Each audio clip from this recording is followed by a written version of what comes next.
together combined. We're back. So for those of you who don't know, LCS is back following the walkout vote. The league was postponed to have discussions with the LCS Players Association. The LCS and the PA came to an agreement, which means we are back and ready to kick off Summer Split. Also, thank you for tuning in on a Wednesday. If you haven't looked at the calendar, but for some reason are on the stream, you will notice that we are currently on a Wednesday, which will be the case for the entire Summer Split regular season. This reformatted schedule accounts for the 2-week delay to hold the same number of regular season games as Spring Split. So we will be playing a double round robin best of one format still. It's just going to take place with 3 game days per week across 6 weeks instead of the previous schedule. Meaning what you see on the screen Wednesday, Thursday, Friday will be happening 6 weeks in a row. He's lying to you. This is a day one, week one rebroadcast of Spring Split. So if you're watching right now, It's actually Thursday. It's actually Thursday. Pull up the tweets of all the players who said congrats on the week 1 win when it was off or something. Exactly. So that was all off broadcast. Yeah, so kicking off with the rematch of the Summer Split Final or the MSI, whatever you want to call that game. MSI quarterfinals, upper bracket or lower bracket? Lower bracket something. Lower bracket. TLTSM Immortals Dig, EG Energy, and FlyQuest 100 Thieves is today, which brings us to the topic that we have to do. Contractually. My Contractually least obligated favorite power part rankings. of being on broadcast. I'll do power rankings because I feel like they start conversation, but we have power rankings from a lot of people up on the big board. We added some people Emily now. Raz fans, Jat, Rafa, Azael, Mark, Gabby, and Flowers. Wow. Whoa. Obviously your eye is initially drawn to that gold on top from Rafa. That is not just above FlyQuest, which a lot of us have, but also above Cloud9. That's a lot of faith. Yeah. That's a lot of faith. Especially since every time they've met, it has not gone GG's way in the best of series. I forget what it was. I'm going to actually have to ask. It's like, what, 7 or 8 games in a month and a half getting up there against each other? What's interesting to like me 10. is the top 3 is the same for everyone. The bottom 3 is the same from everyone. Yes. Which means the middle 4 are the same for everyone. That's how math works. I mean, that's like a pretty big consensus. I feel like those are kind of the clusters we have, though. Yeah. Like, I had such an issue with the bottom and the middle. Yeah, I think you can debate the order within each of those, but there seems to be 3 very clear tiers where you have the top 3 favorites, the ones most likely to miss playoffs because it's an 8-team playoffs, and then you have the middle teams where you're debating the ranking.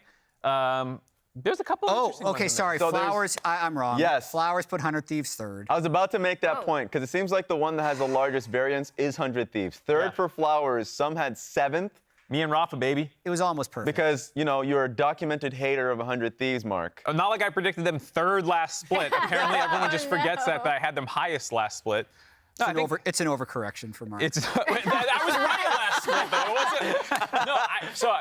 I know this is the most contentious one. I got a lot of hate for it, and people think, I'm smoking something. But it's just the idea that These are the same as the ones that you released in your YouTube video. There's no flip-flopping going on? No, there's no flip-flopping. And the same as the dive? Yeah, I didn't change anything. Oh, wow. You should have covered your I was tempted to. I think, one, there's like the ramp up here, given that Quid's not going to be here. We'll go over some roster news for each of these. But, that's part of it, as well as I think that they overperformed towards the end of the regular season, where both Golden Guardians and EG had 0-3 weeks out of nowhere. They shot up the standings with, Tenacity playing just Gragas or Scion. Like, I thought there were some things that led to them overperforming. And so, I think 100 Thieves are really realistically more in that, 7th through 5th category. And I just am a little pessimistic, I guess. One thing I'm actually interested in is the fact that we all put C9 across the board outside of Rafa, who put GG, because I thought it might be a little bit more contentious with Vulcan coming onto FlyQuest. Everyone looking at that as like a big upgrade for the team.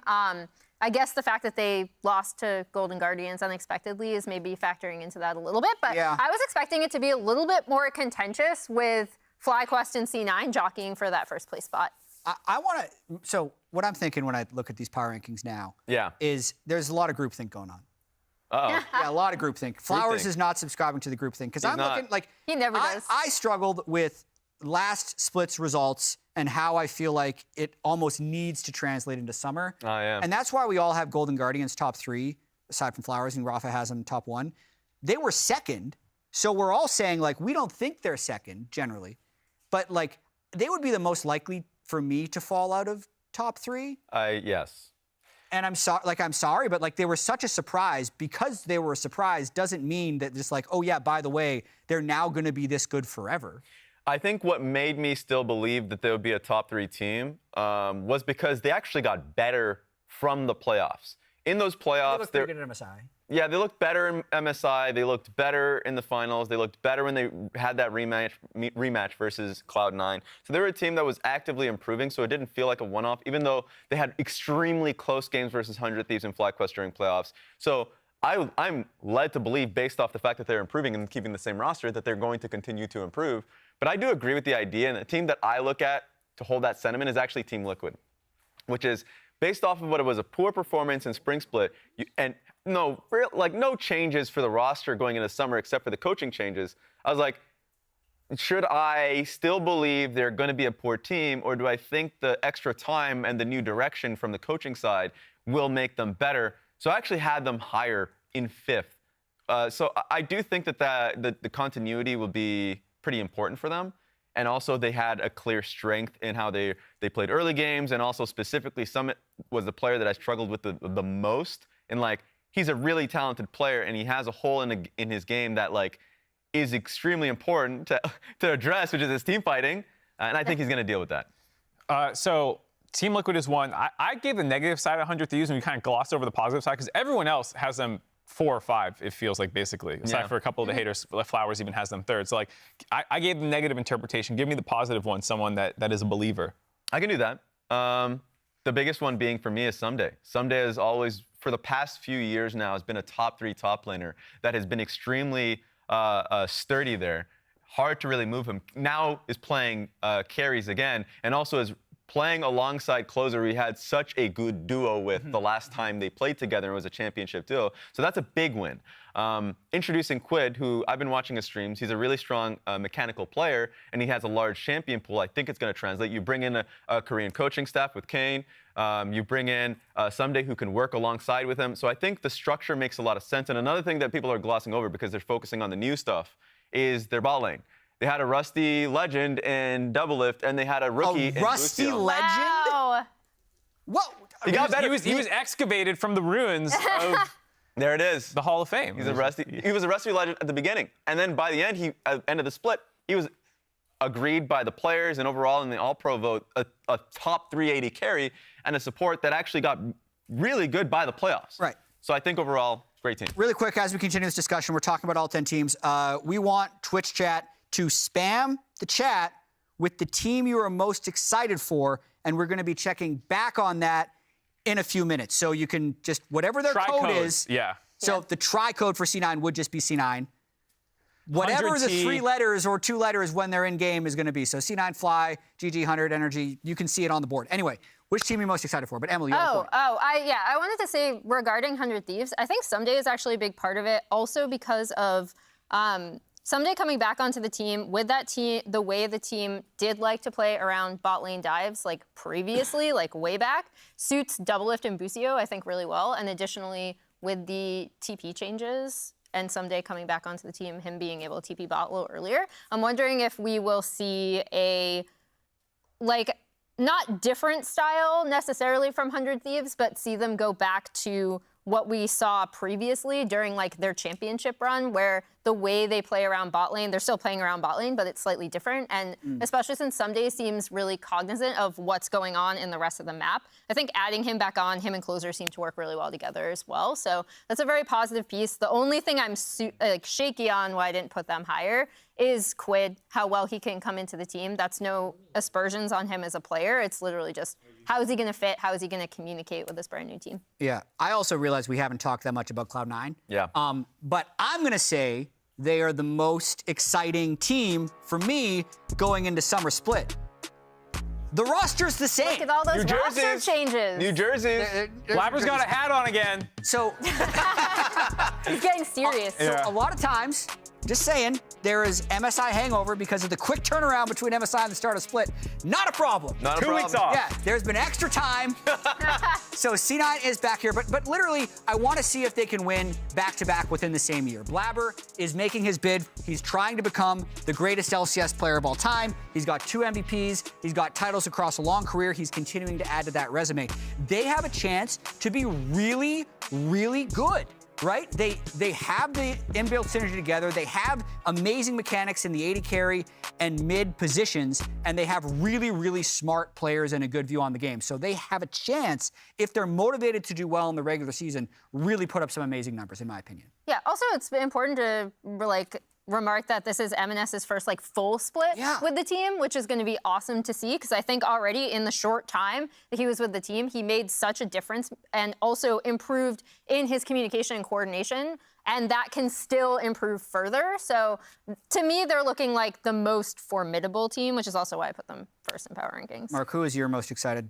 You want me to go? Yeah, I haven't heard much from you, so. Oh, well, I'll say there stewing in the corner. Speak up, Mark. Yeah. I'll say EG actually is a team I'm really excited about, which might be a shock given that they They've blew been up. discussed a lot. So excited doesn't mean I think best or anything like that, and I am not making that case. But look at that turnover. You showed me basically no roster changes. This is the team with the most. 4 players gone.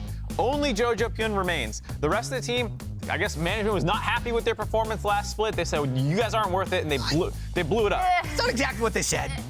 They did blow it up, though. What they said on Twitter was the most BS reasoning. They're like, we're committed to this, and they're like, all right.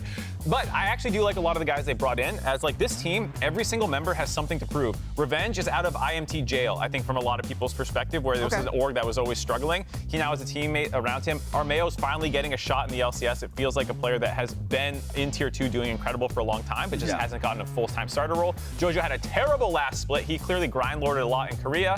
Obviously, you have Unforgiven, who was in Academy as well, when everyone's like, wait, he was the all-pro first-team LEC bot laner. He wants to prove he's still up there. And then Ayla had a terrible last split as well, subbing in the middle of it. There's visa issues. There's a bunch of things he wants to prove that, that FlyQuest version of him is not indicative. So all 5 members have a ton to prove. It's basically the first time they're staying together. And in a world, if things work out, Jojo can be top 3 mid laner. Unforgiven to be a top mid laner. He's been top 1 before. He can, and then you also have a potential top 3 bot laner in Unforgiven if he's playing well. Right. And you have Armeo, who loves playing around strong lanes, and he's a supportive style jungler. I think this team can actually work. The story about Ayla for me is the most interesting one, because when he was in TLA alongside Armeo, he was a shot caller, and a lot of the times a great team fighter. There's a lot that he had a great amount of control in the circumstances that he was in. FlyQuest, a lot of people were excited. I was excited. Obviously, the visa was an issue. And he was going to be playing a different role, more of a follower, following the calls that they were making with experienced members. There was a lot of that was happening, right? So I was really interested with Ayla, because now he's working alongside Armeo again. So that synergy is something that's going to still stay there. And I think he's going to be in a situation where he can go back to that old form in shot calling. So I want to see how that works on a team, but we are looking at FlyQuest right now. I was going to say, speaking of the team that he left, the team I'm most excited about, and I can't believe we haven't mentioned yet, is FlyQuest, right? So I said I was kind of surprised at how FlyQuest didn't creep up into that top 1 position in any of our power rankings. I think having Vulcan in the bot lane with Prince is such a hype lane. We are still in a very bot-focused meta. If they synergize really quickly, this is going to be such a dangerous team and just a very fun team to watch. And I'll be pretty quick on this one, because I already made the case for 100 Thieves. I'm excited for 100 Thieves. Yeah. Because last split, they were a team that was kind of conflicting in goals, development versus a team that wants to win right now with Bjergsen and Doublelift. So there was a lot that I was concerned about back then. But now, you're bringing back... There's the Nuke Duck picture. Yeah. There's the Nuke Duck, so that's another one. That's another thing that's only... Before we get confused. So, Quid is supposed to be the youngest player on the team, younger than Busio. Yes. Yep. Korean mid lane prospect, but he's not here. He's not here. Now He's on It's the week of the duck. actually, I think he's landed already. Okay. But he was on the plane this morning. Yeah, but speaking about visas, they couldn't get Quid up until this point. They had boot camped in Korea, so they had worked with Quid when he was in Korea at the time, so that's a positive. But they got to work with their coach in Nuke Duck right now, so that's going to be fun. Yeah.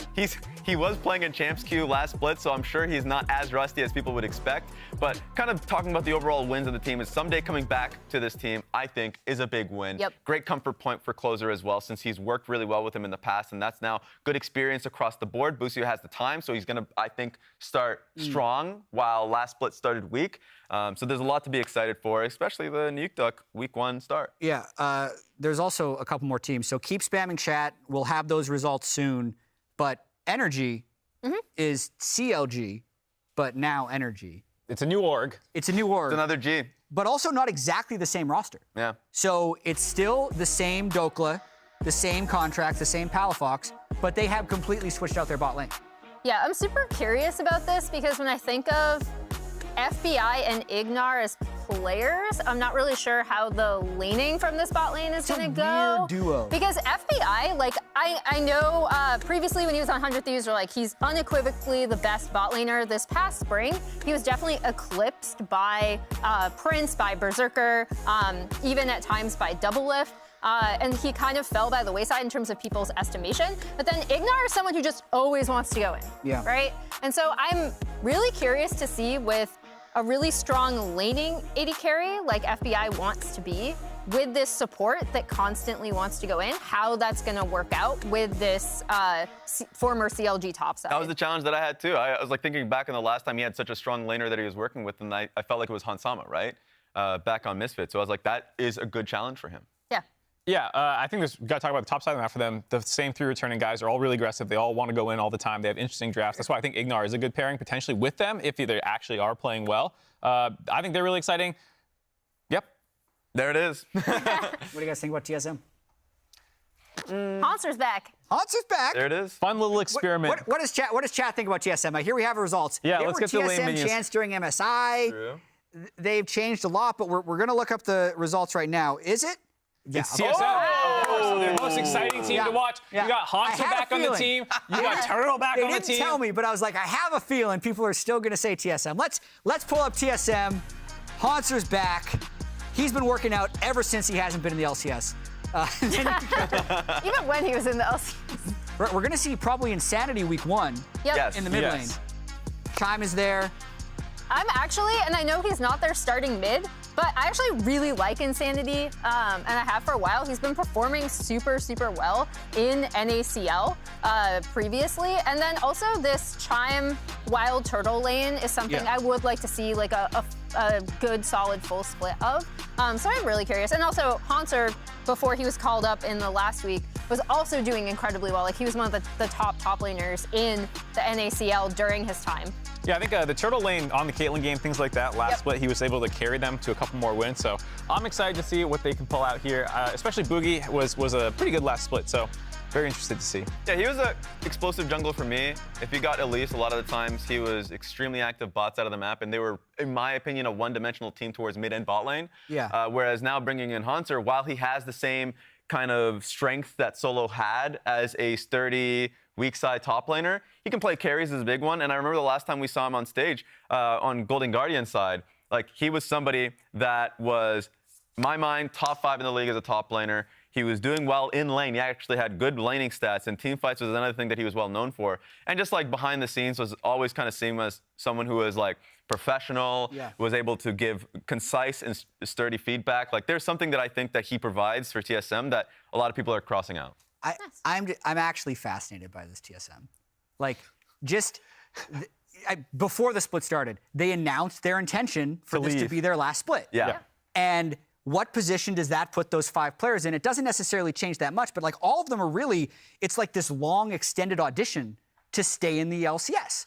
Right? Like Turtle and Haunter have stuck around. They want to be professional players. Boogie made it to the LCS. Like they actually have a lot to play for. There's still going to be large interest in the games because whether you love them or hate them, TSM is always the team that's talked about. The fact that whether it's a meme or not, they were like double the defending champions in Twitch chat for the team they most wanted to talk about. Maybe it's because they just wanted to talk about the fact that they said they were leaving, but it's there. Like they're going to be so interesting to me this whole split. I think it's weird to have a bunch of players who are like you said, kind of in this like audition phase, but also with no downward pressure from the org. Because a lot of the times you have this concern of like maybe they still want to do really well. I guess that's true. Like I don't know what like the internal messaging is with them, but I also think like for someone like Revan, who's the coach who came from C9 actually, as the head coach now for them, he's someone who has a lot to prove himself. It's like you obviously stepped into this role because you want to be able to show that like with this group of guys who honestly a lot of people as you look at the rankings we're not expecting much out of, but if you can get more than people are expecting heading into 2024 potentially, you're like, hey, look, I did a lot with a little. Something that they echoed last split that I think is going to be the same this split is just kind of like shutting out the noise and being confident about what they see in scrims or what they see from their own team. We saw that from Solo, of course, Solo now going to IMT. We saw that from like Chime. So like no matter how many times you said, we didn't expect you to be as good as you guys were.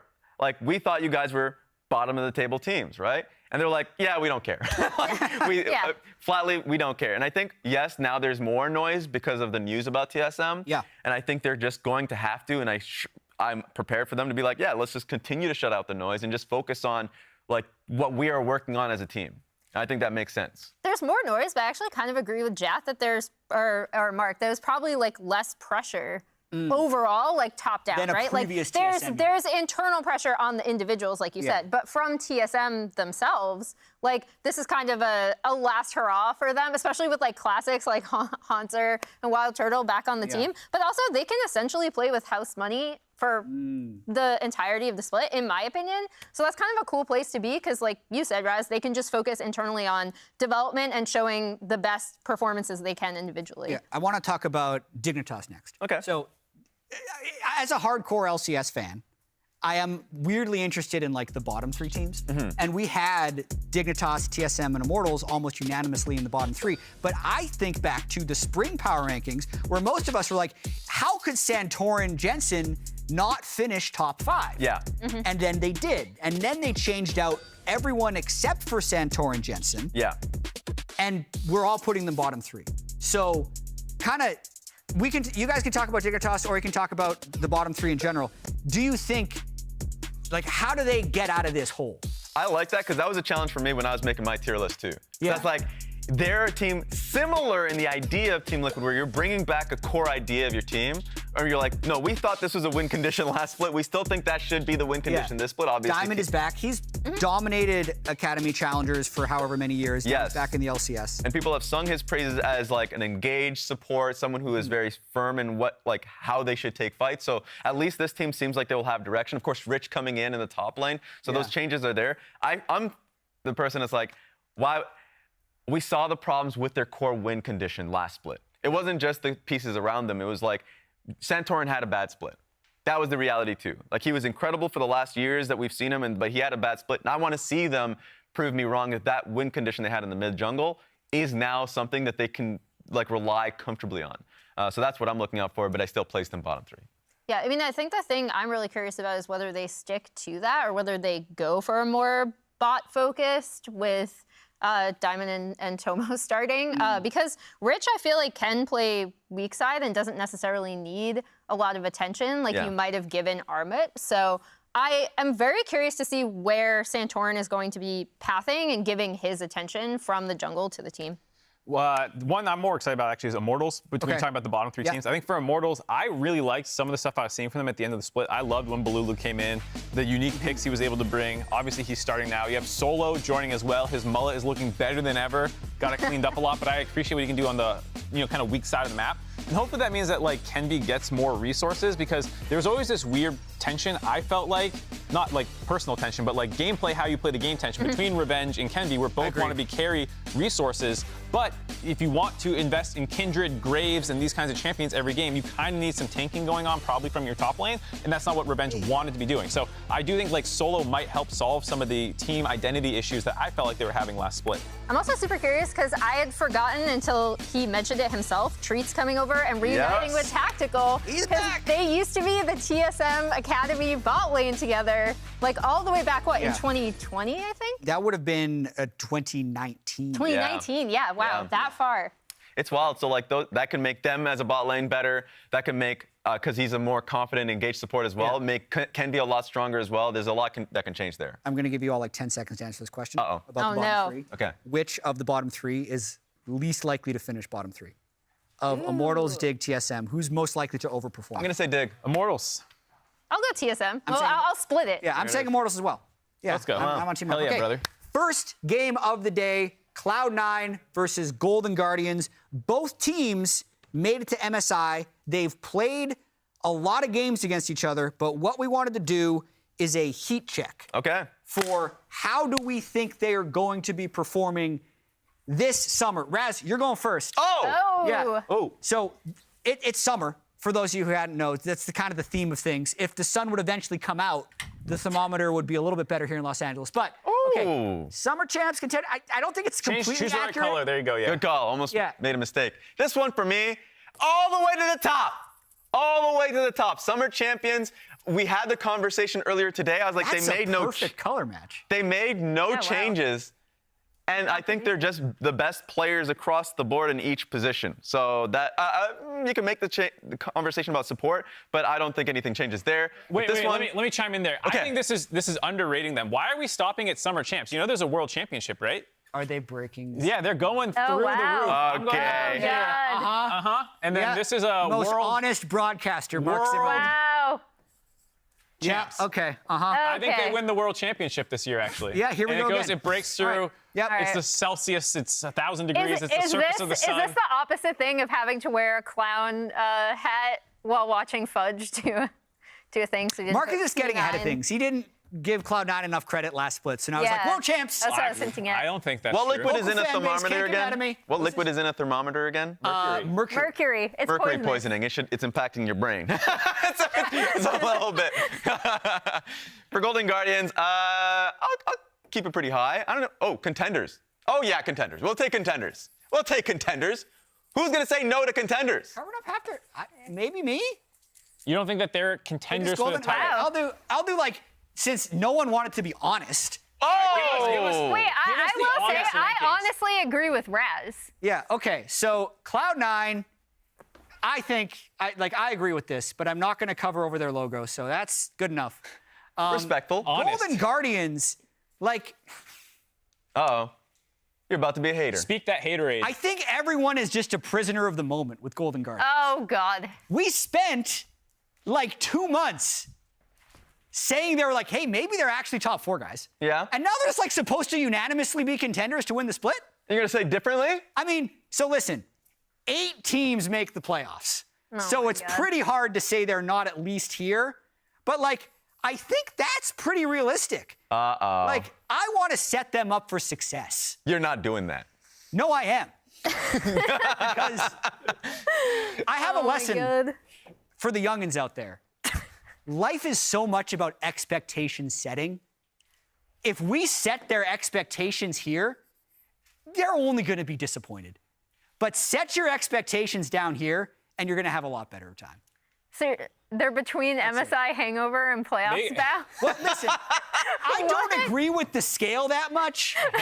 It's kind of like they're here, and Cloud9 is up here. I think that's fair. Okay. Okay. that's it, So you think they make playoffs? Set your expectations appropriately. Drink cold Yeah. chocolate milk, not hot chocolate. I had one thing really quick on Golden Guardians, though. Okay. They did have a big moment at MSI. yes. Yeah. Licorice solo killed 369. And we've made a tier list of NA top laners who have solo killed 369. And I want to show where Licorice fits on that tier list. If we can pull it up. Wow. He is right at the top. This is zoomed out, by the way. This is as big Oh, as the okay. tier list. the entire tier list. Yeah. This reminds me of the MSI appearances between Ruler and Stixade. It was like Yeah. Stixade.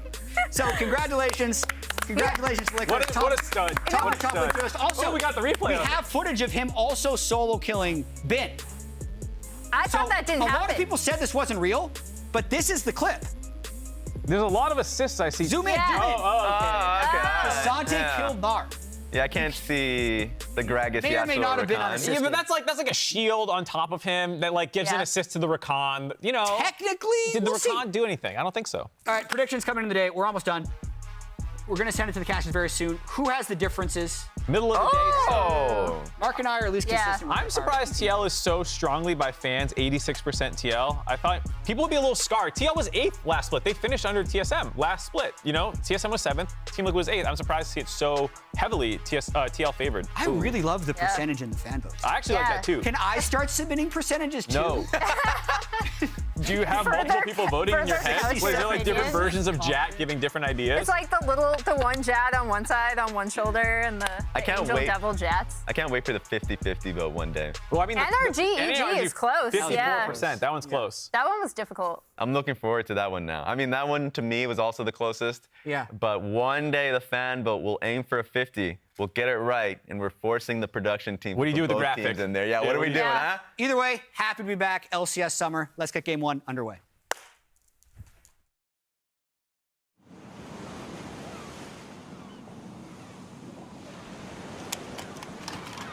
And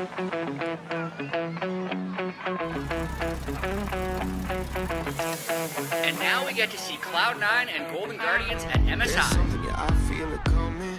Woke up looking like everything is new.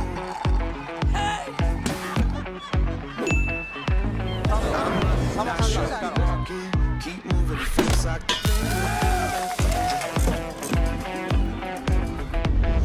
so do it, whatever you like. Killed everybody!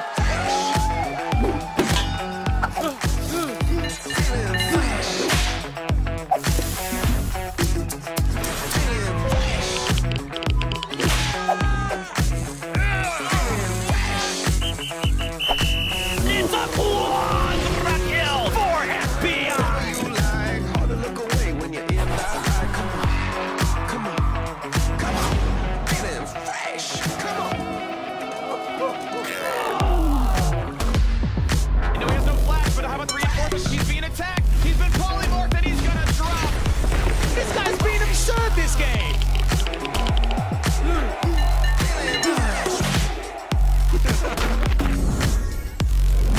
Triple kill! Oh, Cloud9 are popping up in the early game again.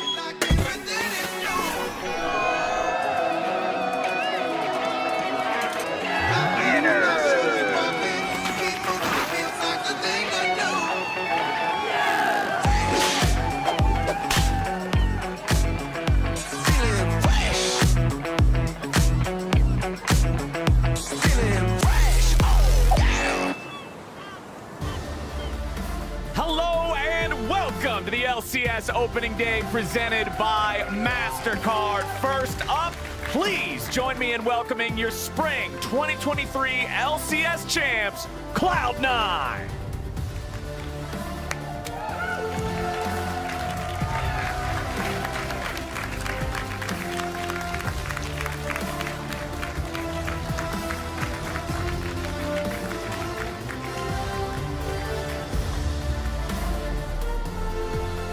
Starting off with that mountain of a man in the top lane, we got Fudge, one of the greatest players North America has ever produced, right next to him with Blabber in the jungle.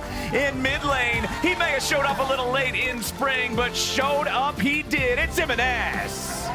In bottom lane, the reigning MVP, Berserker. And on support, the role swap king. Give it up for Sven. On the other side of the rift, everybody counted them out at the start of the year, but they said F you to the doubters at every turn and made it to MSI. It's the Golden Guardians. They beat FlyQuest. All that glitters is gold.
Starting off with a man solo killing his opponents in international competition, it's Licorice. Next to him, making the moves early on, getting the rest of the team rolling. Please give it up for River. In mid lane, an all-pro mid laner who can always play to impress, it's Gory. Bot lane, a long-time great looking to keep that greatness going, it's Stixay. And in support, another role swap monster. Give it up for Hoo-Hee.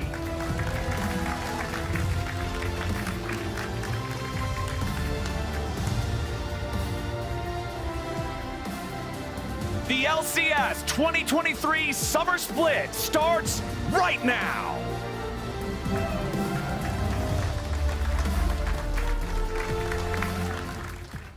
Summer Split is kind of like when you get to figure out what you're made of. It's like the ultimate test. Last split, we were on a really good trajectory, and then we kind of fell short. So I hope this split we can, start off good and end good as well. Still looking for a little bit more damage, and he finds it. Fly West, rush him. I'm most excited in the Summer Split to play with my new team and to see how well we do. I'm excited to show what Team Liquid can actually do. CoreJJ grabs the kill on Ayla. Young's going to be focused, but it won't matter. Everybody else on FlyQuest is going nowhere. Team Liquid with a triple kill. The Summer Split, I'm just excited to play. I'm glad to be back. I think I'm most excited just for a chance to win. Go to finals, play in this big stadium again, and hopefully win this time. I guess I'm just excited to get started because I think when the pressure's on, some people will rise up to the challenge, some people will fade away a little bit. It's been a while since I've competed in high stakes environments. I want to feel the rush. I want to feel it again.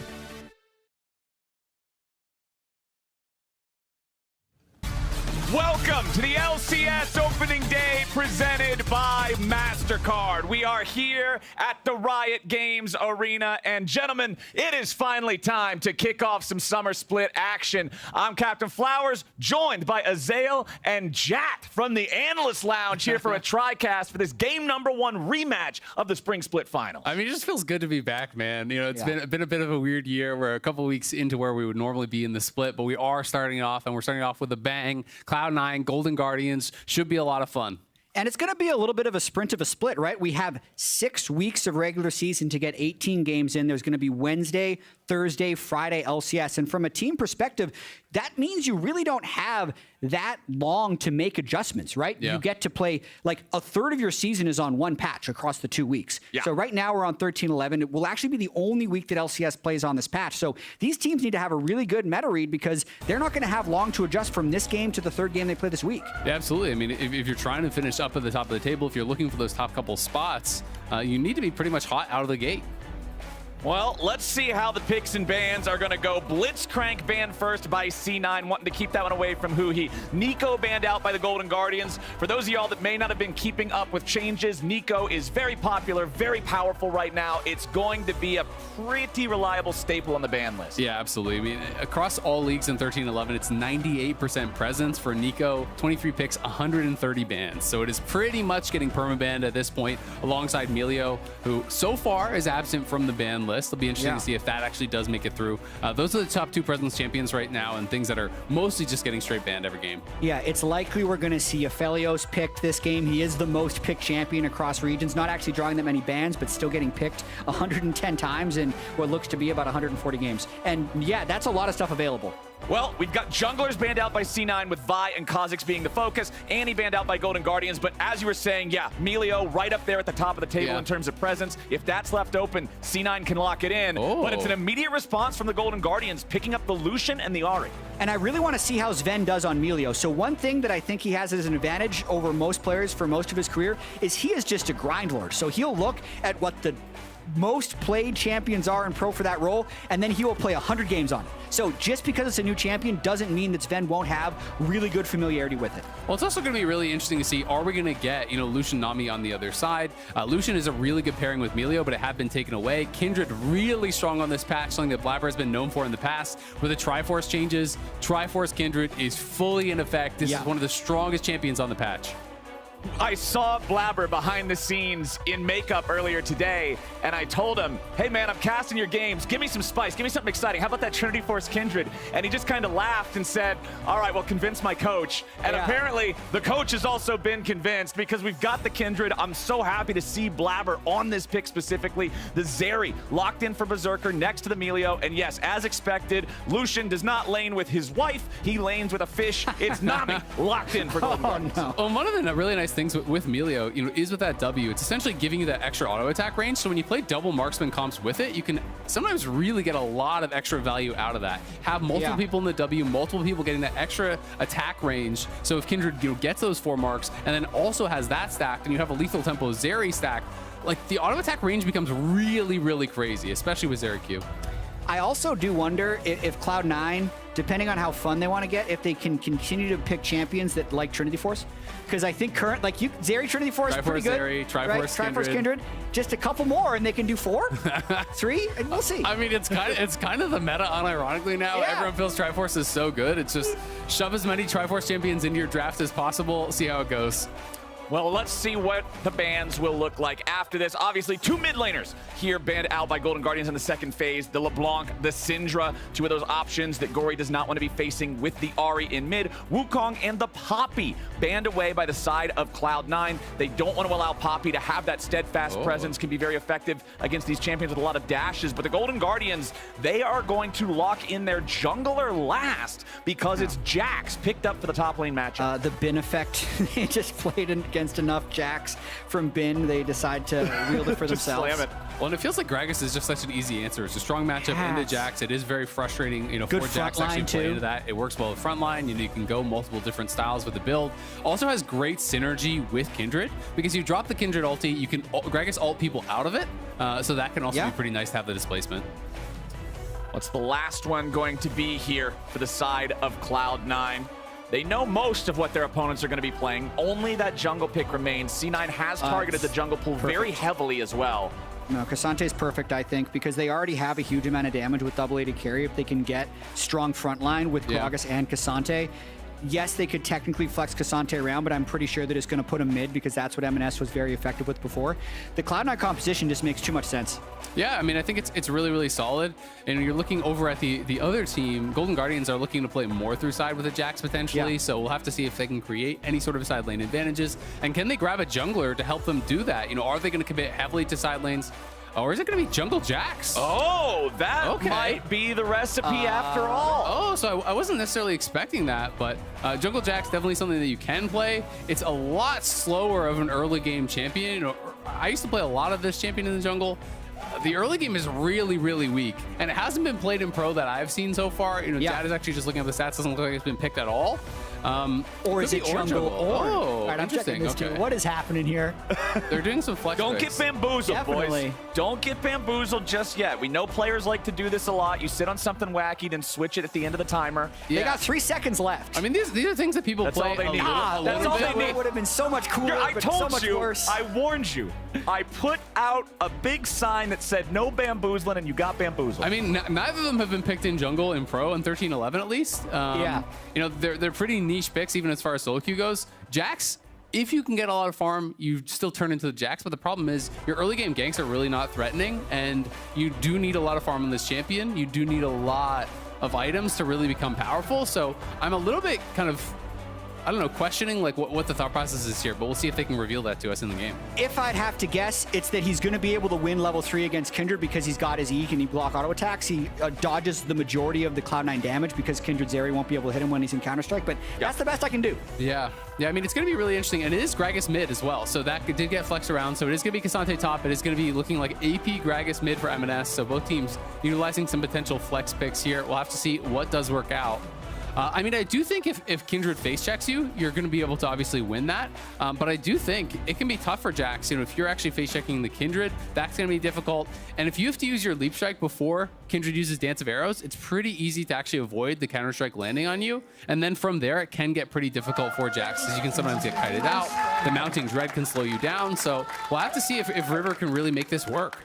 All right, here we go. First game of Summer Split. The first game of Melio in the LCS. Golden Guardians versus Cloud9 rematch. Very defensive setup here in bottom lane from C9. Barrier on Berserker with the heal on Sven. From the other side, it's the heal on Huhi with the Ignite for Stixxay. Again, you want to see the Lucian and Nami be able to put some pressure on these guys early and avoid the very scary Zeri pain train situation once she gets to 3 items and takes over the game. Exactly. I mean, they don't need to get much done in lane. They just need to farm it out, right? They are playing the superior scaling lane, so it's going to be a lot more on Stixxay and Huhi, who I do think, to their credit, were one of the strongest Lucian Namis that we had in the LCS. They were one of the duos that was actually confident to slam this down and go aggressive.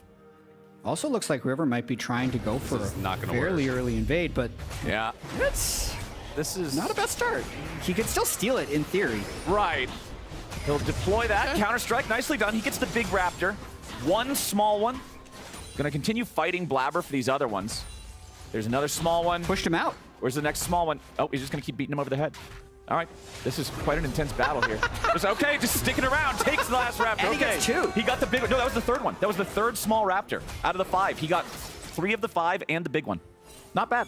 Yeah, got level 2. So you meant level 2. Yeah, exactly. So it did end up actually working out. It's interesting. You know, I thought that MS was going to be able to stay around there and potentially push River back. But at the end of the day, Gory's shoving mid, so M&S feels that he has to stay mid to actually catch the XP there. River just kind of wins out in this level 1 skirmish. You know, Blabber starting W. River gets the last hits, gets the nice smite secure.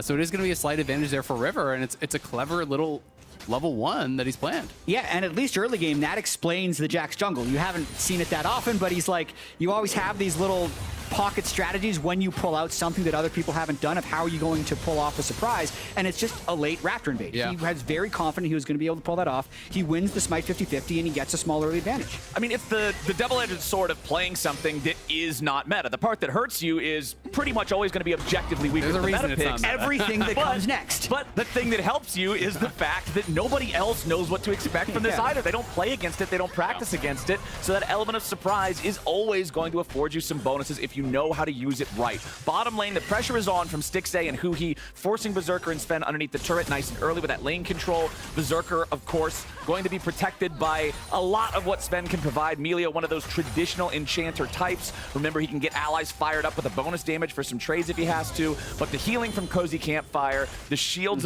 as well, going to make sure that Berserker can stay in this lane as long as he can. Yeah, absolutely. And later on, this pairing just becomes so dangerous. You know, lethal tempo Zeri, the Q range is already ridiculous. Then you have that amped by the W. You have the move speed that's actually given to you by the shielding as well for Melio. Yeah. You can play more aggressive because you don't actually have to bring cleanse because Melio is your cleanse with this ulti. So you play barrier, you play heal. It becomes very, very difficult. You know, when we're back in the era of Triforce Hurricane, Titanic, you know, these really kind of tanky builds where Zeri was so frustrating to deal with, very similar to how she was on release.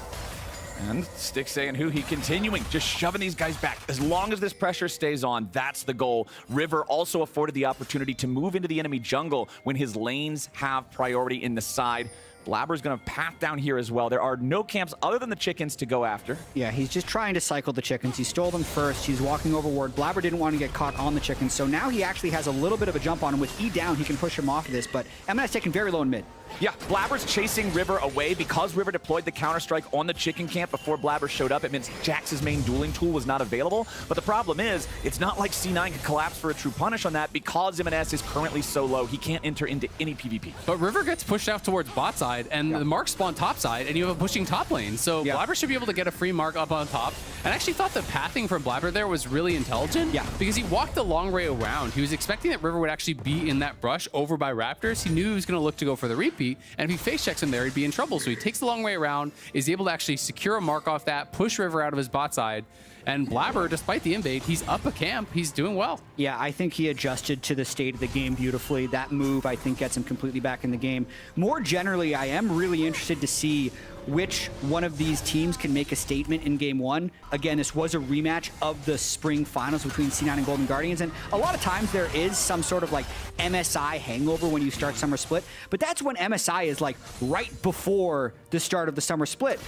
Weirdly enough, because the LCS was delayed 2 weeks, these teams did get a little more time to settle in. So I don't think rust could be an excuse for these guys. And at least when I was looking at these two teams before the start of the season, I see massive potential for this C9 team. They won the spring split when M&S only played half of the regular season. They've had so much more time together. Their skill level in individual roles should, in theory, be so high. I think they have a chance to do something very special this split, but we need to see it. Early on in this game, actually, you can see down 14 CS with inferior early game champions, but they're definitely not looking to dominate the early game like they were last split. And I think this ties in, especially considering what you said at the start of the day here during our introduction. It's gonna be a fast split. 6 weeks, everything back to back to back to back to back to back super week. It means that if you're not on early, that thing of, hey, they just need time to gel, well, the clock is shorter than ever. Yeah, absolutely. And expectations are going to be really high for M&S because he came in here, he won right away. It was actually the shortest distance or shortest number of games ever between joining a team and winning a title in LCS. 10 games. Yeah, something like that. So, it was pretty incredible. Couldn't really be much better of a start for M&S, but expectations, because he had such a good first split with the team, are going to be that much higher. We can see Blabber, they have pushed down through bot, so they're starting this up, but River is in the area. Stixxay trying to catch this wave. Doesn't look like there's going to be a contest because M&S has first move. M&S we'll see. Stop Gory there, but River is getting closer to eventually fight for this. River's made his way in. Blabber now might have a problem here, but it's secured by the Cloud9 jungler, but he flashes over the wall trying to escape. River, Berserker and Sven wanting to protect that jungler as M&S needs to escape from Gory. The ultimates expended not by anyone just yet. You can see Gory still having the Spirit Rush there. Finally times out. Man, that was a robbery. That could have gone so poorly for Cloud9. They're already down 1,000 gold. They grouped early for the Dragon. If they would have sacrificed the tempo, the health, and lost the Dragon, I think it would have been a disaster. But they get out with no deaths, and I think they should be grateful for that. Yeah, absolutely. I'm a little bit surprised, though, that Sven and Berserker just kind of let River walk into the pit because Stixxay wasn't there yet, so they actually had a numbers advantage, and it felt like they weren't willing to actually step forward and actually challenge as they walked over. So potentially not knowing how close Stixxay was, but it did get a little bit dicey. Blabber had the Mounting Dread stack, so he's trying to actually time his smite with the third hit of the E plus that smite, which is a pretty good secure if you can actually time it properly with Kindred. And I also want to say, every time we pan mid, M&S has 3 health. Gory has been harassing him so hard. He's had prior this whole game. He's up almost 20 CS, and now they're looking to take advantage. Okay, River level 5 here on the Jax.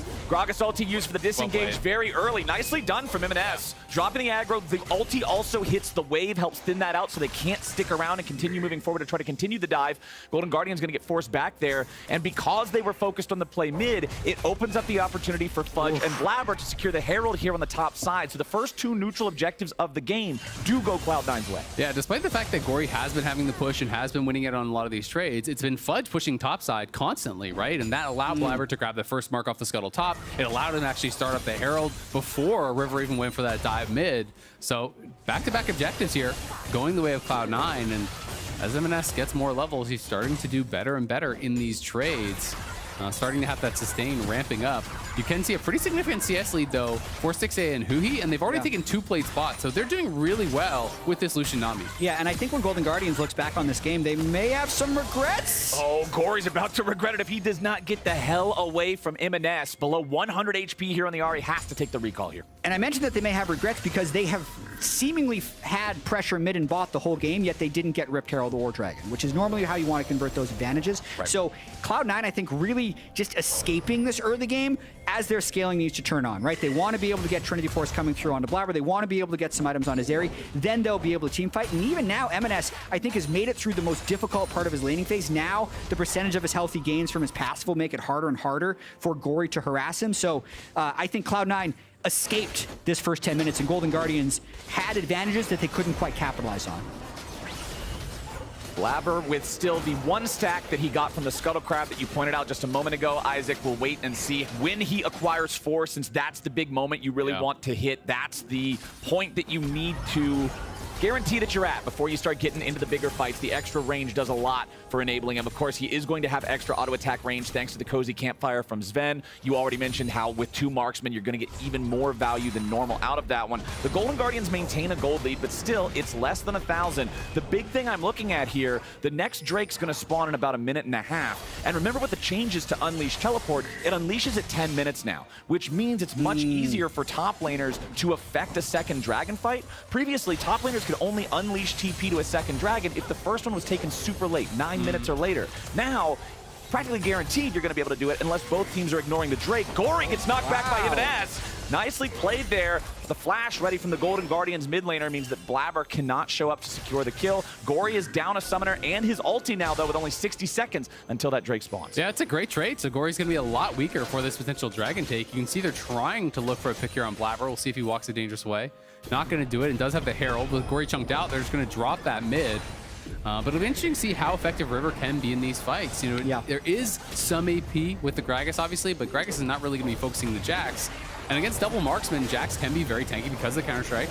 Oh, forcing the flash out of M&S, but River flashes over the wall to keep him chased down. Licorice ready to fire the Orn Horn from downtown. It's first blood to the Golden Guardians top lane. And the bubble, though, from Huhi was actually huge because it prevented the Kindred ult coming out from Blabber. He CC'd up when his mid laner was going down there. So nice little counterpunch from Golden Guardians. The Herald gets dropped mid, but it's Golden Guardians that get the kill.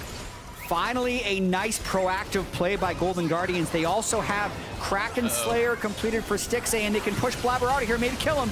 It was a trick the whole time. Huhi stuck around in the brush on a dangerous recall because they were ready when Blabber came over the wall, and they immediately just kill him. Golden Guardians was one step ahead. I don't think Blabber had his W up there, so he didn't actually have the cooldown reset on his Q. So when he uses the Q over the wall, if you don't have your W down, it's actually a really long cooldown, so he couldn't go back.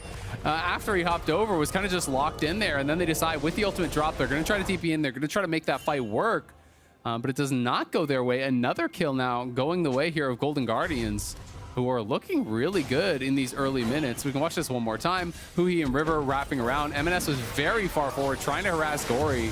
Honestly, just way too far up, looking for that poke. Didn't need to be there. I think it's just a good move there by Huhi to give them the numbers advantage. You can see Melio for Sven just arriving in the bottom lane as this play is unfolding. The bubble does land there onto Blabber, as you can see, which may have been able to save his life. And then right here, I think Blabber's just trying to do a tempo play right there, but another beautiful bubble, no W, as you pointed out, and they're able to kill him. Yep. Yeah, he just basically wanted to stop the recall, try to potentially catch Huhi. If Huhi's by himself there, he can probably get a kill. He didn't have vision on the Ahri, though, and River now back to live, going to be able to secure a dragon here. So taking the second dragon of the game for themselves. It is going to be Chemtech's Soul. But River, farming pretty well. He is down about 20 CS, unfortunately, though, to Blabber, who does have the Triforce already complete. You can see Mythic starting to come through here as Fudge popping the ulti, trying to get aggressive. Yeah, Fudge wants the all-out play here, but Licorice gets back underneath the turret in time. Fudge still just trying to pressure him as much as he can with the extra damage, the extra vamp from that ultimate on Cassante. Blabber's also here, so if Fudge can get this shoved up in time, they might be able to force the dive. There it is, minions underneath the turret. Licorice knows this is trouble. Fudge gonna take the aggro. Licorice still alive for now, trying to avoid the proc on the Kindred. Oh, he rams his head into the wall, does not get what he was looking for. Okay. Until the end, he does find the knock up here with the Ornn ulti, but he's still dangerously low. Health and mana both. Fudge taking a lot of damage from the turret aggro. It was sloppy, but Cloud9 gets it done. Yeah, the healing there for Licorice, from his Radiant Virtue, for a second made me think he was actually going to survive. He drops the ulti, and Cloud9 were not juggling aggro very well. They were losing a lot of damage as one would pick it up, then the other would go back out. But at the end of the day, they do make it work, and they are working away on that tower top. You can see Blabber's trying to actually finish off that tower. Oh, Golden Guardians making a move for the tier 1 in bottom lane, but teleport reinforcement from Fudge means the Golden Guardians will not get a trade turret here on the bottom side as Blabber finishes taking the first turret of the game in top lane, evens out the gold for Cloud9. And he's going to be able to get another mark right now on these Raptors. So at this point, he's actually going to be leading the game in gold. And I think it's a really interesting use of resources there for Cloud9 when they get the kill and Fudge immediately recalls so Blabber can get solo turret gold, and then to make up for the lost tempo of Blabber being top, Fudge uses his teleport bottom lane. So Fudge was definitely the support to Blabber there, and then on top of that, if he's able to secure this Rift Herald, he's going to be getting extra gold from this as well. So really, he is set up to carry this game. Well, I think that's one of the beautiful things of playing a carry jungler in these situations. Fudge doesn't have to be the guy that gets all the gold. Triforce was already done, so you can crush through that tower really quickly. You can see he's almost 2k ahead now of the enemy jungle. He has about 2k in pocket, gets solo turret gold. The TP bot from Fudge was brilliant to cover, so they're not going to be trading towers. They're going to guarantee themselves first tower. So I want to get you guys' opinion on this because I've been seeing a lot of conversations recently. Trinity Force is very powerful right now. This item is incredibly strong. People are looking for more champions to build it on. River going with the Divine Sunderer, sort of the old school build, and I have to say I don't see the logic in it simply because the enemy team is not super tanky, barring Cassante. I feel like Trinity offers more value here, but maybe there's something I'm missing. I think possibly because it's a little bit lower income, and it just depends on how you want to play fights. I was going to question, how does Golden Guardians get onto Blabber and Berserker, and how do they get backline access, in which case you'd want the Trinity Force. But if he thinks he needs to fight front to back and they have to kill Cassante first, then maybe you can think the Sunderer, but overall, I think Trinity Force is a strong card. Yeah, I think Triforce is a lot better, personally. I mean, I know I've heard the argument that, like, if you don't think you can auto-attack a lot, then you're not going to get much out of the attack speed on the Triforce, and then some of the other stats become more valuable, but I'm not, like, really sold on it. And Jax is really auto-attack heavy because of your passive with your ult, so I do think Triforce would have been the better buy, but either way, we'll see what River can get done. Yeah, again, I think he should probably just go, like, armor from here and just go for, like, a tanky build. And also, I mean, it says it's 2 kills to 1, but it's also 2 Triforces to 0 Triforces, so who's really right? The true metric of measuring success in League of Legends in 2023 summer. But we do have less than a minute and a half until our third Drake of the game. It is Chemtech Soul, and both teams are currently sitting at 1 Drake, so I would say the pressure on the Drakes is about as low as it could be given the game state. I actually really like this. So it's an Ardent Sensor Rush from Sven. I think with double marksman, this makes a lot of sense. You know, just foregoing a Mythic, going straight towards that Ardent Sensor. It's really, really cheap, 2,100 gold for that first buy. So you can complete it really, really early. And both Berserker and Blabber are going to get crazy value from this. You know, even more so than in a normal double marksman game, because Blabber is so exceptionally rich at this point. So you get that Cozy Campfire down, you're buffing up multiple members, you're giving them both Ardent Sensor, giving them both additional range. You can give move speed with your E. It's going to be really, really difficult, I think, to deal with these guys if they can have a solid front to back where their backline isn't just getting deleted by, you know, Ahri and Jax. And of course, that's the job of the Cassante, of the Gragas. You can even see the Everfrost build for M&S. This is not the insta-kill-you Gragas that just wants to go strictly for burst. This is going to provide him more utility, more setup, better peel for these carries that are the stars of the show as the teams battle for positioning over some of the vision here in the bot side River with that Drake about to spawn in 15 seconds and Cloud9 also having the Herald in pocket. They feel that they're in a pretty good spot to force the issue, take control. Just the Herald charge alone will be enough to guarantee death of the tier 1 turret here in mid. C9 players jumping forward off the back of it to see if they might be able to set up something for a pick after, but Golden Guardians respects him enough for now. Although they are pushing forward, Cloud9 may be able to make a move on him here, but Golden Guardians just walking it all the way back towards the other side of mid lane, and it looks like they're not concerned with this spawning Drake. Yeah, you could see also a total lack of vision towards the bottom side River means Golden Guardians is just going to forfeit this one, which I think puts them in a pretty poor position in this game overall, with the Zeri scaling kicking on, with Blabber farming so efficiently. And Licorice is just trying to maybe find an angle, but with no vision, how are they really going to get onto a target they care about? Yeah, I think they were hoping that Cloud9 would over-push for the tier 2, and they were trying to set up for an engage, you know, from both sides. But Cloud9, no, they don't have vision in enemy jungle. They have vision in the river. Just retreat back, cover that, you know, be able to send people up top. Actually try to cover. M&S is potentially in trouble here as he's trying to get back towards this tower. Whoa. Yeah, River forces him to flash over the wall. Now wants to set up another one. The Everfrost slow into the charm. They're going to land the counter strike, and it's River taking the kill. 3 kills now for the Golden Guardians. 2 of those on the enemy mid. M&S 0, 2, and 0 on the Gragas as Gory will be left up here in the top lane to take out the tier 1 turret. That was one of the best uses of the Super Blast Cone I think I've seen. Yeah, that was good. To get behind M&S while still having all of his chase skills down. Really nice securing of the kill. They may have been able to get him without the Giga Blast Cone, but it just looked a lot nicer. And this is one of the things that I think, you know, if there was something to be critical of M&S's play, is that sometimes he does get a little bit kind of risky with his pathing. You know, he walks into dangerous spots, and in the games that he did have that were games that were being criticized last split, it was often because he was getting picked off a lot. He was walking into careless locations. When your whole team is bot side, taking that dragon, and we see that Gory's up towards top, we don't see anyone else on the map. It's very likely that they're going to be supporting. It's very likely they're going to be covering that Ahri. He walks a dangerous route, does get punished for it, so they lose the tower, and they do lose their mid laner. They're going to see if they can get Licorice now. Yeah, Licorice flashing on the other side of Fudge so that the all-out couldn't bring him back towards Blabber. Licorice knows that even with the Sunfire, even with Radiant Virtue both completed and upgraded, it's still difficult to survive against a Kindred that's got that much money. Sven takes a ton of damage there. Yeah, I mean, that is one of the downsides of going for Ardent Sensor Rush, is it has 0 HP in it, right? You know, a lot of the Mythics have some Ruby Crystals in there, have Kindle Gem in there, whatever. But he has 0 HP purchase right now between the Vandalgas Gem and the Kindle Gem. River going to step forward using the counter-strike to absorb those auto-attacks from Berserker, just like we were talking about what the Jax picks does against the Marksman here. They want to turn it back against Blabber as C9 wants to chase. M&S leads the way, but Blabber continuing to try to fire those arrows into River. He had another counter-strike in time. River thinking about going over the wall here potentially to try to get away. They send out the Oran Horn, and Blabber's up in the air. Now he's got to disengage from the pit. Fudge now in there alone against 3 Golden Guardians. Gory goes over the wall, retreats right back to his team. They drop Lamb's Respite. It's just enough to escape.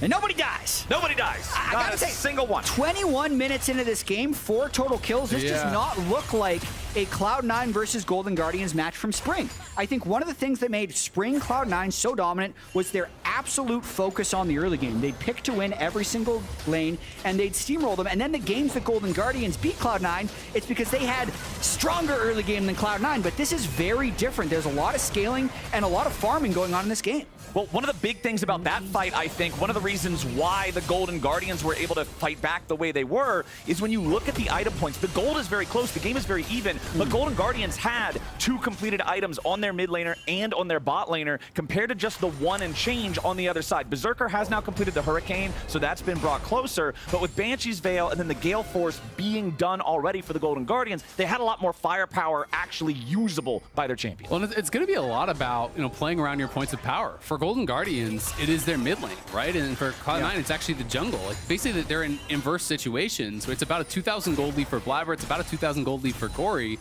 So these guys really are all the power. And Gory's been spending a lot of time inside lanes. He took the top tier 1. He just took the bot tier 1 as well. So if he's not with the team, Golden Guardians cannot fight.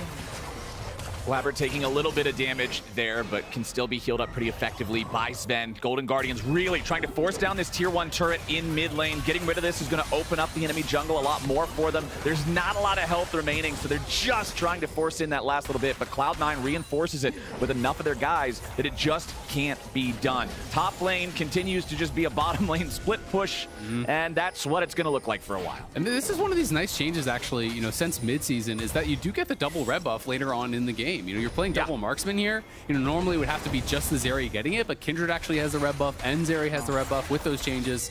So that is going to be feeling really nice for a composition like this in particular. Azael, who do you think has stronger front to back? I think it's C9. I think for sure it's C9. I think even with the counter-strike from River and the fact that Licorice is... Yeah, because I think it's pretty difficult.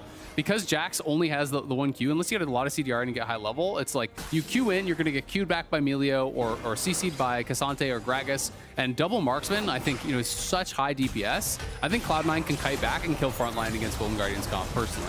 I think it's all about the engage from Golden Guardians. Blabber continuing to step forward here, slowed down, culling coming out. The Lamb's Respite is forced. They no longer have the get out of jail free card here for Cloud9. Losing that one with only 10 seconds till the Drake. Big team fight tool down, but it also cost Licorice's ulti. Golden Guardians grouping up. River's got to be careful. He doesn't want to enter in too quickly here. Already only at 2/3 HP. M&S has not been seen yet, but he will be spotted by the ward once he tries to come around. Golden Guardian's going to see that now. River leading the way in with a counter-strike. Stixay's going to back it up and try to find some damage onto the big man in the mid lane as Golden Guardians now get engaged on. Sven's taken low and Stixay's already killed him. Fudge tries to find his way into the back while River takes out M&S on the side. Licorice drops, and we got ourselves a 3v3. Berserker's going in, and that's what I was talking about. He always shows up. Berserker finds his moment, and he finds a triple kill. Blabber was seeing the future in that fight with his ability to dodge the charm over the wall. But really, this wasn't necessarily a front-to-back fight. It actually looked like Golden Guardians had pushed them off the zone. And when Sven gets blown up, you think it might actually turn in the favor of Golden Guardians. But here, Blabber Berserker gets so much damage off in the corner. And watch Blabber right now. Ducking back behind that charm. I believe Berserker had given him vision of Gory over the wall, so he was able to see the cast, but they're getting Baron off of this. I mean, that was really nicely done. And Sven kind of just laughing. He's like, support is useless, dude. I was dead. You win anyway. I mean, the reality is that the beginning of the fight did look pretty promising for Golden Guardians, but then you realize who are the targets that are threatened and who are the targets that are actually free firing. Yeah. Blabber and Berserker were never touched. And if the double marksman is free hitting, you are just not going to win the fights. And that is what Golden Guardians are really going to have to deal with. They have to have a really good engage, and it has to be pressuring Berserker and Blabber to really make something happen, because even with a free pick onto Sven, which did help them tremendously, it's just not really making a difference. And now they've got to deal with Cloud9 having this Baron buff for the next 2.5 minutes. Yes, Golden Guardians got themselves a Drake as a consolation prize, but that's not worth a whole lot. Blabber also on 5 stacks now with the Kindred. He's got that bonus range. He's right where he needs to be. Number 6, he improved it mid-sentence. The man is keeping the tempo up, and Cloud9 wants to grab as much gold as they can from this Baron. Licorice and River leading the way as they try to force C9 back. River with a counter-strike, but now he's got to be careful because Fudge has found the flank, and River's about to die. They gun him down, and Ibanez goes golden to prevent the same. Licorice tries to flash away. Fudge is in the middle of everybody. Licorice, Huhi, they're all dead. Golden Guardians are gone. The game's done. Cloud9 just won it. Oh my God, Cloud9 gonna knock down Golden Guardians in the season over here. 2 fights back to back is all it took. It was actually not a slow game. Flowers, we said it was a slow game in 21 minutes. It was not a slow game. The last 5 minutes have been crazy. Cloud9 take him down. Turns out when you give the reigning MVP the best champion in the game and then let him free fire in the team fights, the Nexus falls fast. Cloud9 open up summer split with a dub. How quickly did that game end? Like 26-42. Thank you. It was 21 minutes in when it was 2 kills to 1. 3 kills to 1, something like that. Something like that. And then we see 8 kills, a Baron, an extra team fight, and a win for Cloud9. That's going to bring their average game time well below their spring split average. Yeah. So they waited for their power spikes, they got the fights when needed, and they just ended the game. Yeah, I mean, it's just 2 back-to-back fights that they crushed through. That's really all it takes. 1 fight got from the Baron, and if you win a team fight near the enemy base with the Baron, that is it. That's lights out. Game over. Blabber got so far ahead. The double marksman comp with Melio, I think it's really nice tech. I thought that the Ardent sensor rush was really, really smart. It's just very difficult, I think, for Golden Guardians to really make things happen against this composition. To me, like, Melio is new age Janna. It's just a better Janna than like almost like what that would be if it was designed today. It's so difficult to hard engage. It's like, yes, I can kind of see the thought process of Counter-Strike making you really tanky against this double marksman, but in reality, what is the Jack's actually going to get done in the fight? You jump in with Counter-Strike, they kite back, even if you have stun, there's AoE cleanse heal from Melio, you're going to get queued backwards, you're getting peeled by Gragas, peeled by Cassante, and we can see in this fight, it is just this engage from Fudge, coming over the side, catching multiple members there. And if Golden Guardians don't have access to those marksmen, there's nothing happening. And Blabber, throughout this whole fight, he had Cozy Campfire. He's just stepping forward, free hitting the entire time. Stixxay is pressured, and Berserker then finds his moment, as he always seems to on Zeri. And also, he had 3,000 health when he did that, so he felt pretty safe flying over the wall to get a point-blank R. Really exquisite team fighting down the stretch by Cloud9. I think a pretty poor game overall from Ibanez. Pushed in the majority of the time. He actually missed his flash body slam in that exact clip. So when I think about this game, I'd say Golden Guardians needed to capitalize more early. When Gory was winning mid lane very substantially, they were pushing bottom lane in, taking plates up 20 CS, didn't get early Dragon stacking, didn't get early Rift Herald, could not accelerate the game, and then the team fighting of Cloud9 just turned on and gave them the win. Well, a reminder for our fans at home, the MasterCard exclusive pre-sale for the LCS Championship tickets went live earlier today and is already almost sold out. MasterCard card holders are currently able to purchase these tickets and priceless experience packages before the general public. The packages include behind-the-scenes tours, exclusive swag, premier seating, and more, and they are available on priceless.com. Now, with everything wrapped up here in game number 1, we're going to join Mark and Blabber on stage for the Verizon post-game interview. Thank you very much, Captain Flowers. I'm standing by with the victorious Blabber, picking up their first win of the season, picking up where they left off. How are you and the team feeling? Do you still feel like the best team in the LCS? Who do you think your biggest competition is going to be? We're feeling pretty good. I think that we were able to take a little bit of a break from MSI, but not too much of a break. And then we just kind of came back, got back into the swing of things, I guess, for LCS. And I'm feeling confident for the split. As for our biggest rival, I guess I would say it's FlyQuest. I think still FlyQuest. Yeah, I think they'll probably be our toughest opponents to split. So you spoke about getting back in the swing of things. There was a huge meta shift, kind of, with the big patch that came in, bigger than usual, at least for the midseason. You played Kindred with Triforce. Can you speak to me about some of the patch changes that you're feeling as a jungler? Well, for our team specifically, this is a great patch for us. Yumi, Melio, that's Spen's bread and butter. There you go. Yeah. This is a great patch for us. Freak doesn't like us, so he's nerfing us next one, but unlucky, unfortunately. But yeah, Kindred's a champ I've always really liked. I think Kindred is extremely strong right now, especially with Melio. And I was happy we were able to play today. Cool. You guys definitely look good. You spoke a little bit, this will be my last question, about the weird start to the season. Obviously, the extra 2-week break. Has that changed how you have approached the start to the season? Because often there's like this MSI hangover thing people talk about. Were you guys able to get more time to recover? Like, how has the start to the split been for you? I would definitely say like we were, I wouldn't say like, I don't know about my team, but I was a bit tired, I would say, from after MSI, but we were able to take like an extra 3 days off, I would say, along with however long we took at the beginning. And yeah, it's just giving us more time to, I guess, prep, because all the other teams were able to, well, besides Golden Guardians, I guess, were able to scrim on the patch with Milio and Yuumi enabled for probably like a couple weeks longer than us, since we were playing at MSI. So it definitely let us catch up a bit. And yeah, I guess overall it was probably good for us. Nice. Anything you want to say before we go to break to the fans? No, thanks to everyone who came out today. And thanks for supporting us. Yeah, thank you guys so much for coming out. That's going to do it for my interview with Blabber. Congratulations again on the win. We're going to TL and TSM on the other side of this break. See you then. Thank you.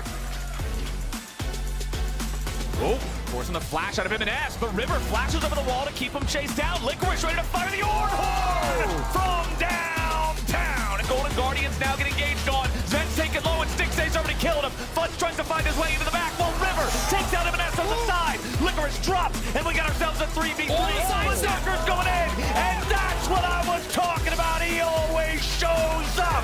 Berserker finds his moment, and he finds a triple kill.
Hello, TL and TSM is next. Here we have Oh no, TL they're around. dunking on them. Oh my God. They're dunking in them. They have no hang time. No one's. Is it no one's- TSM backboard? This is very. Oh, of course. He missed it. Okay, we got at least a Harry tried. recovery. Yeah. Come on, try again. One more. Don't miss again. Don't miss Threw it again. at him. He destroyed it. All right, we appreciate the enthusiasm out of Pioshik there. One pro who is synonymous with both these teams, actually, TSM in particular, retired this spring split. Take a listen. I want to make this video personally because I want to talk to you guys about the fact that I am stepping away from League of Legends and esports in general. He kind of embodies a true professional. He ticks almost every box for like what you think of when you think of like a great player. I would say he's just like a constant source of motivation with how hard he works. He's pretty much never slacking, always working on himself, always trying to get better. Pretty much, as long as I made sure he's fine in lane, I felt like I was going to win the game. So, you know, he was kind of like the person that I'd always play around. He kind of felt like the core of the team, and, you know, if he's doing well, we'll win. If he's not doing well, we're probably going to lose. So, you know, because of that, he was like very highly praised on the team. I mean, basically throughout my entire career, he was always the one that was my biggest competitor. You know, back in the day, we were always the top two. I think it's fair to say. I think he would probably say the same. So it was just like playing against him was the one I could learn the most from, and yeah, it was a lot of fun. I think Bjergsen is definitely one of the most friendly people I've met. He always made you feel like a good friend of his, and he was just always a very kind person. He was very special. I think he was the most professional pro gamer.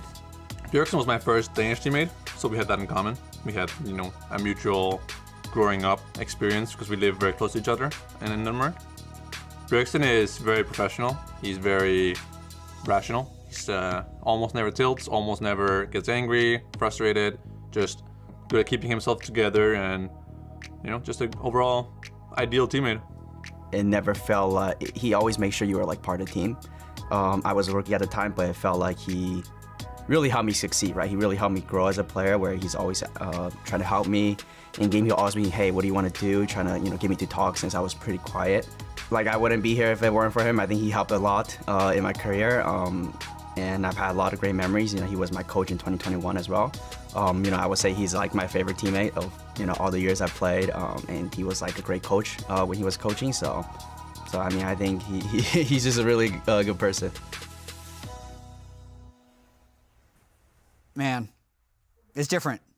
Bjergsen's really been here since the start. I loved hearing all the perspective from all the teammates and different players that he has had an impact on in the LCS that are still here. So he is gone, but I think he's going to continue to have an impact in the LCS for years to come. Yeah, professionalism, the ideal teammate, hearing all of that from the players that's worked with him in the past, and even Spica saying I wouldn't be here without him, like, because you forget the one time that he was not playing was because he was coaching him. Like, his knowledge of the game and just like how he holds himself to the highest standard will be missed. Yeah, I think the coaching angle, he talked about how when he initially like retired, as some people called it, when he moved to coaching, he didn't view it as a retirement, and he was always like the possibility maybe he would come back, whereas this time it felt very much like book closed, final chapter kind of thing. And you saw that he was like you said, kind of synonymous with TSM for so long, where he was the mid laner, he was the brand, he was everything. So, you know, it makes sense to kind of talk about here of all places. Well, yeah, and then TL was the other, like, first post-TSM lineup that he landed on. Yeah.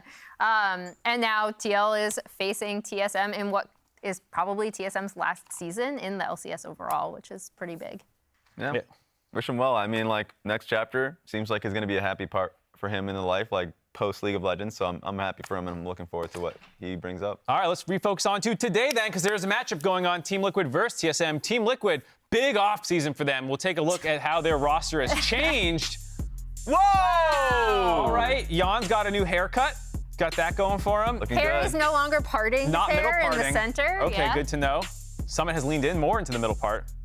surprising offseason for Team Liquid, maybe? Core and Pioshik look like they have the same haircut. The actual change that happened that is not on here is the coaching change. Yes. Maren was the head coach in spring. Now it is Rainover, who was the assistant coach during that time, taking over as head coach. Yeah, and Dodo is now going to be doing some assistant coaching like he did back in the back-to-back age of Team Liquid. So I'm really interested to see if this team is actually able to show some growth through continuity. I think the last time we had a team that did poorly in spring split, run it back for summer was COG last year, and it actually was fairly successful. So I think generally I expected too much of this Team Liquid team at first in the spring split. Now I think expectations are probably acceptably low, so maybe that takes some of the pressure off for them to do better. I think they also had a really, it seems like anyway, from talking to the actual players themselves, looking at their content, they had a really successful offseason by their standards in terms of they went to, I believe, the facility in Amsterdam, if I'm not mistaken. I've heard that, yeah. And then they were able to scrim some teams in MSI, since that was also in Europe. And in sticking with this roster, I hope that practice served them really, really well. And it is interesting, like you said, Jet, to see that they believe in this roster so much, because the problems we saw from them were like cohesion and like how each of them wanted to play the game, right?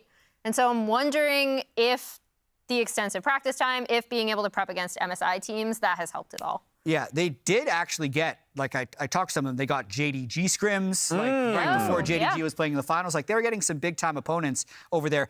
I thought their team fighting was just atrocious in spring. Yeah, that was not good. We can say they had different ideas of how to play the game. Like they were just bad team fighters. Yeah. They could not frontline properly. They could not be in the right position to take damage. They need both for it to work. Those are hard things to fix, because it's almost, team fighting is so instinctual almost what you're supposed to do. So we'll see. Like we'll see if they're able to improve their team fighting. Their laning should be good. I was about to say, because it felt like their first 8 minutes was great. Yeah. And then Rip Trails was a thing. They had to fight for it. Wasn't there, I remember a stat you pulled up, Mark, where it was like TL had the strongest early game overall and like the strongest gold advantage of any LCS team for like the first half of the split. You go for it, because like you had that stat that was quoting you. Well, I don't know. I don't remember when I said that. I'm sure I did. I'm sure it was right at the time. I don't know if it ended that way at the end of the season. Like someone's going to go back and look now. Anyways, what were you going to say? I was just mostly picking on the fact that, like, off the game show that you had, Are You Smarter Than? Like, it was a big surprise, yes, that Summit was having the forward percentage that he had, the stats that he had, but didn't have the jungle pressure, the jungle proximity was going bot lane. So, like, that says a lot for how Summit was performing in the laning phase, and it is just about the team fights for me that needs to change the most. So on the other side, TSM did actually make some big roster changes that went on. Obviously, Maple out, Chowie is gone as well. Revan stepping in as the head coach. You have Hanser, who played one game, I believe it was, at the end of the last split, taking as the starter for solo. So quite a few changes overall for this roster. They won a surprising number of games in spring. Yes. Expectations are very low for this team, but that takes a lot of the pressure off, which is some of the things we were talking about during the pre-show that we had. So they did pretty well against Team Liquid last split with the roster on the left. Yeah. Hanser and Turtle actually played pretty well when they came in. Maybe this is all some cope takes and they could just go 0-18, but Nope, I think that's not the happening. removal of pressure will improve the way they're able to show up on stage. And that's the question mark for me and a lot of the fans, because the biggest loss is Maple. Maple was a huge performer in the spring split, was a reason for why they won so many games. But Boogie is still an active jungler that plays towards like Elise if he gets the hands on it, or Vi. Chime and Boogie have always kind of synced together really well in the regular season, so that could still be the idea. And with Hanser, who has the same kind of vibe as a strong, weak side top laner, but has the versatility to be able to play some of the carries, that's just now an opening of them being able to play different strategies. So I'm interested in that, and I'm also interested in Insanity coming into the lineup. Yeah, that's the thing I'm the most curious about, because for those that don't know, Ruby is actually supposedly there's designated starting mid, right? But he was not able to be here at the beginning of the split, so Insanity is coming in, and Insanity is a player that I've liked a lot of what I've seen from him, especially last split in the NACL. He's been one of their strongest mid laners overall, was on a very successful team. So I am actually really excited to see him on the LCS stage again, despite the fact that it is in this substitute position. But it does bring up the questions that you already had, Raz, in terms of Maple was such a strong part of this team's success previously. They would always talk about the Boogie Maple combo. And with having to swap through mids in the season, does that destabilize them at all? Yeah, that's a question for me. And I wonder how much they're going to be like giving the keys to Insanity for the week, right? Because as a player, I remember the last time we saw him on the LCS stage on Immortals, like he was a very creative player in the picks that he went for, like the Karthus mid, or when it was like a Zoe meta, it's like, well, I have a poke mage as well as Ziggs. So like he has a champion pool that like begs to like please give him counter picks so he can go wild. And I wonder if they're going to dip into that a little bit more. Speaking of going wild, this is just like a weird thing that I have to bring up. Insanity in Twitch chat is also wild.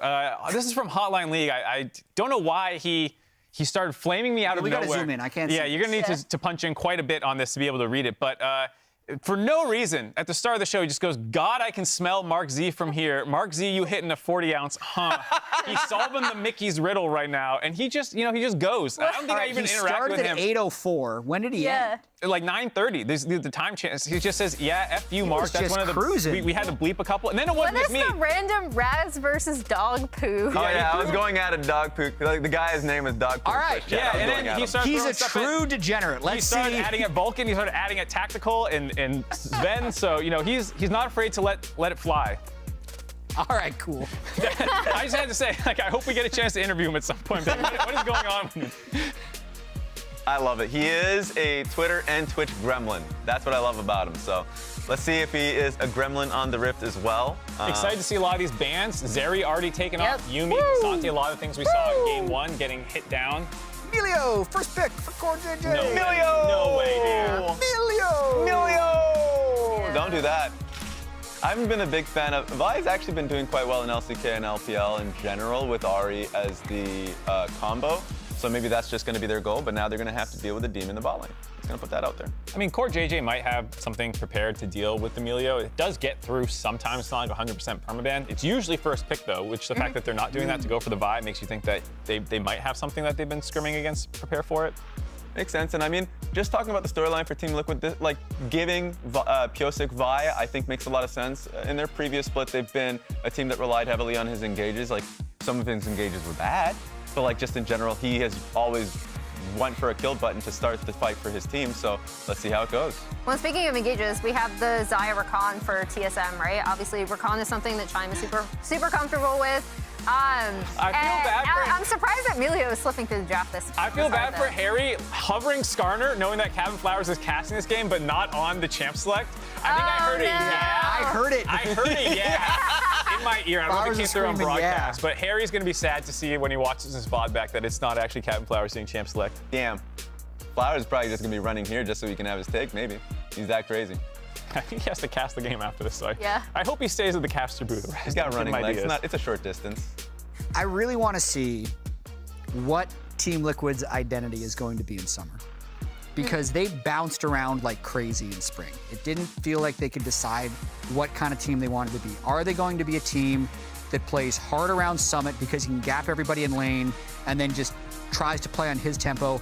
Are they going to be a bot lane team through Core JJ to unlock him? Are they going to let Harry try and carry through mid? They just didn't seem to have a plan, because I think just committing to any of them could lead to success with the talent they have on this team. So far, these are very generic picks. I think the identity will come in the 4-5. Yeah, I agree, and I expect it to come with like a Nautilus pick. Of course, Emilio being banned does help that, but just in general, Core JJ has just been such a great general on the team, an engager on the team, and seeing a Rakan as a whole makes it easier for him to just say, okay, that means Vi's coming bot lane. We're going to be playing off of Yeon's, like, in my opinion, best pick, and they're just going to be playing bot side. And I also think this is a weirdly extremely important split for Core JJ, because I feel like he joined the LCS years ago in 2019 and immediately won MVP and immediately won 2 splits. But he hasn't won in 4 years. And I think there's actually a lot of built up resentment of people that have started watching the LCS in the past 3 years and are wondering, like, why do people keep calling CoreJJ so good? He hasn't done anything lately. So I do believe if he doesn't perform this split, he's going to hear a lot of criticism towards his play. We'll have to see if he can step it up. He'll get have to be blind. They're actually giving, or excuse me, into the Rakan. You're going to see counterpick, probably assuming that that goes top. We did see the mid lane Gragas last game, but I have a feeling that's more what Haunter's going to be playing than Insanity. But I guess I have that flex option. Let's see what TL lock in the Renata. Ooh. Well, I love the Renata pick. It just stymies a lot of what TSM wants to do in engaging with Wukong. So you have Wukong, sure, Rakan and Gragas are great disengages as well, which makes TSM's draft, as generic as it can be, really strong still. But I want to see what the response is with the mid lane pick for Insanity. That makes this a little easier. Maybe a little bit of poke. Have to think about that one. And the Kennen locked in for Summit, which it should be really interesting. Actually, okay, I love the Malphite, and then Insanity presumably is going to take the Gragas mid.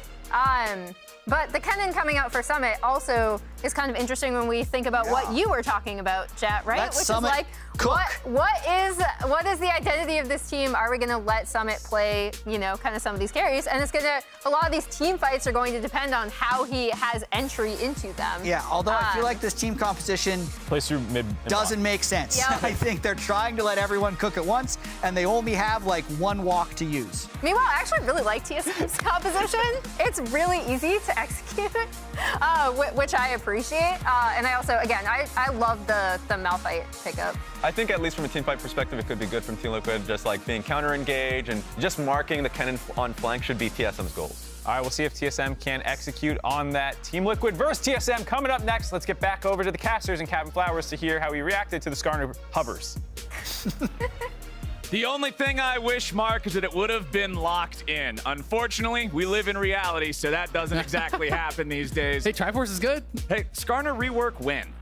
Anyway, now we have ourselves a game where TSM and Team Liquid going head-to-head. TSM is a team that when you look back at those power rankings that we all had, everybody had them in bottom 3. They were placed no higher than 8th on any of the power rankings. People are not expecting this squad to come out swinging, and so I like them kind of just showing up with a Malphite, Wukong, Rakan combo and saying, okay, we don't have to play this incredibly complex game of League of Legends, juggling people around in different places. We're all going to group up, we're going to push R, and we're going to beat the team that in spring, as Jat said, was horrible team fighters. Yeah, I mean, at the end of the day, they were both 8 and 10 in spring. Of course, you know, the question is, without Maple, I think that's the biggest question on people's mind. How will TSM look? So gonna have to see, you know, if Insanity can really step up here and have a good performance. Because as you say, TSM definitely drafted very, very straightforward, very simple team fighting comp, tons of engage, you know, 4 forms of hard engage basically that they have here. And Turtle did play well, I think, for the team, you know, when he was in there. So and if he can have a good performance, they may be able to make it work. But I do think it's really difficult to play really binary hard engage comps into Renata. It's so tough. Because if you're all running straight at this team and Renata ults you all, you are going to get shredded. Like, you are going to get crushed by the counter engage. All 4 members try to hard engage in onto Harry or Yawn, and all of a sudden you're in the middle of a Kennen ult, you're in the middle of a Renata ult. It is going to look bad for you. And just like the Lounge was talking about, the big thing I'm looking at here for TL is, okay, you had all of spring to get practice together, get used to playing together. We heard about their boot camp in Europe during MSI. I know they were playing against a lot of the teams there. Talked to Romain from G2. He said they were playing against them some as well. There's a lot of practice this team has been putting in. Yeah. So now, if they can fix those errors in the team fighting, if they can fix those just wacky moments where people are completely out of sync, then their early game and individual prowess, I think, can set them up to truly be a good team. Yeah, absolutely. I mean, this is the thing, is that, you know, they were kind of known as this team that is working so hard. And that is going to pay dividends over time, right? So, you know, now that we're in the second split, now they've had all this extra time together, been able to scrim teams internationally, you know, during MSI. We want to see TL really having leveled up from last split. And I personally want to see more out of Pioshik, because Pioshik, you know, coming straight off winning the World Championship, yes, he was not the most hyped player from that DRX roster, but you know, you still were expecting good things from him. And I don't think he really lived up to those expectations, even though I was personally not expecting him to dominate the league or anything like that. he didn't really have many, if any, memorable games for TL. It didn't feel like he was ever having any of those big moments. And I want to see him really kind of just gelling better with the team, you know, being able to be on that same page. And this game, he is on a champion that is the most please go in with the rest of your team champion, because once Vi's going in, there's no ticket out. You're either getting your mission accomplished or you're dead. So I need to see Pioshik in sync with the rest of the squad. Summit in particular, the story around this guy has always remained the same. It's laning prowess, it is absolutely unleashed aggro, and it's just this wanton disregard for what the enemy team might be doing. Yeah, absolutely. You know, he's kind of had that same criticism falling for a long time now in his career, where no one doubts his laning prowess. You know, he always has, it seems like, you know, the biggest CSD out of any of the top laners. He's really good in the 1v1s. He really pushes the advantage, but he doesn't play with respect to the enemy junglers a lot of the time. He gets picked off in side lanes a lot of the time, and that has really kind of come to haunt him. And you can see Pioshik is just kind of bouncing between mid and top over and over. I think trying to cover Summit to allow him to play more aggressively. And when you have REVAR, you have to be focusing on mid lane as well. Boogie is around here. Both junglers are known.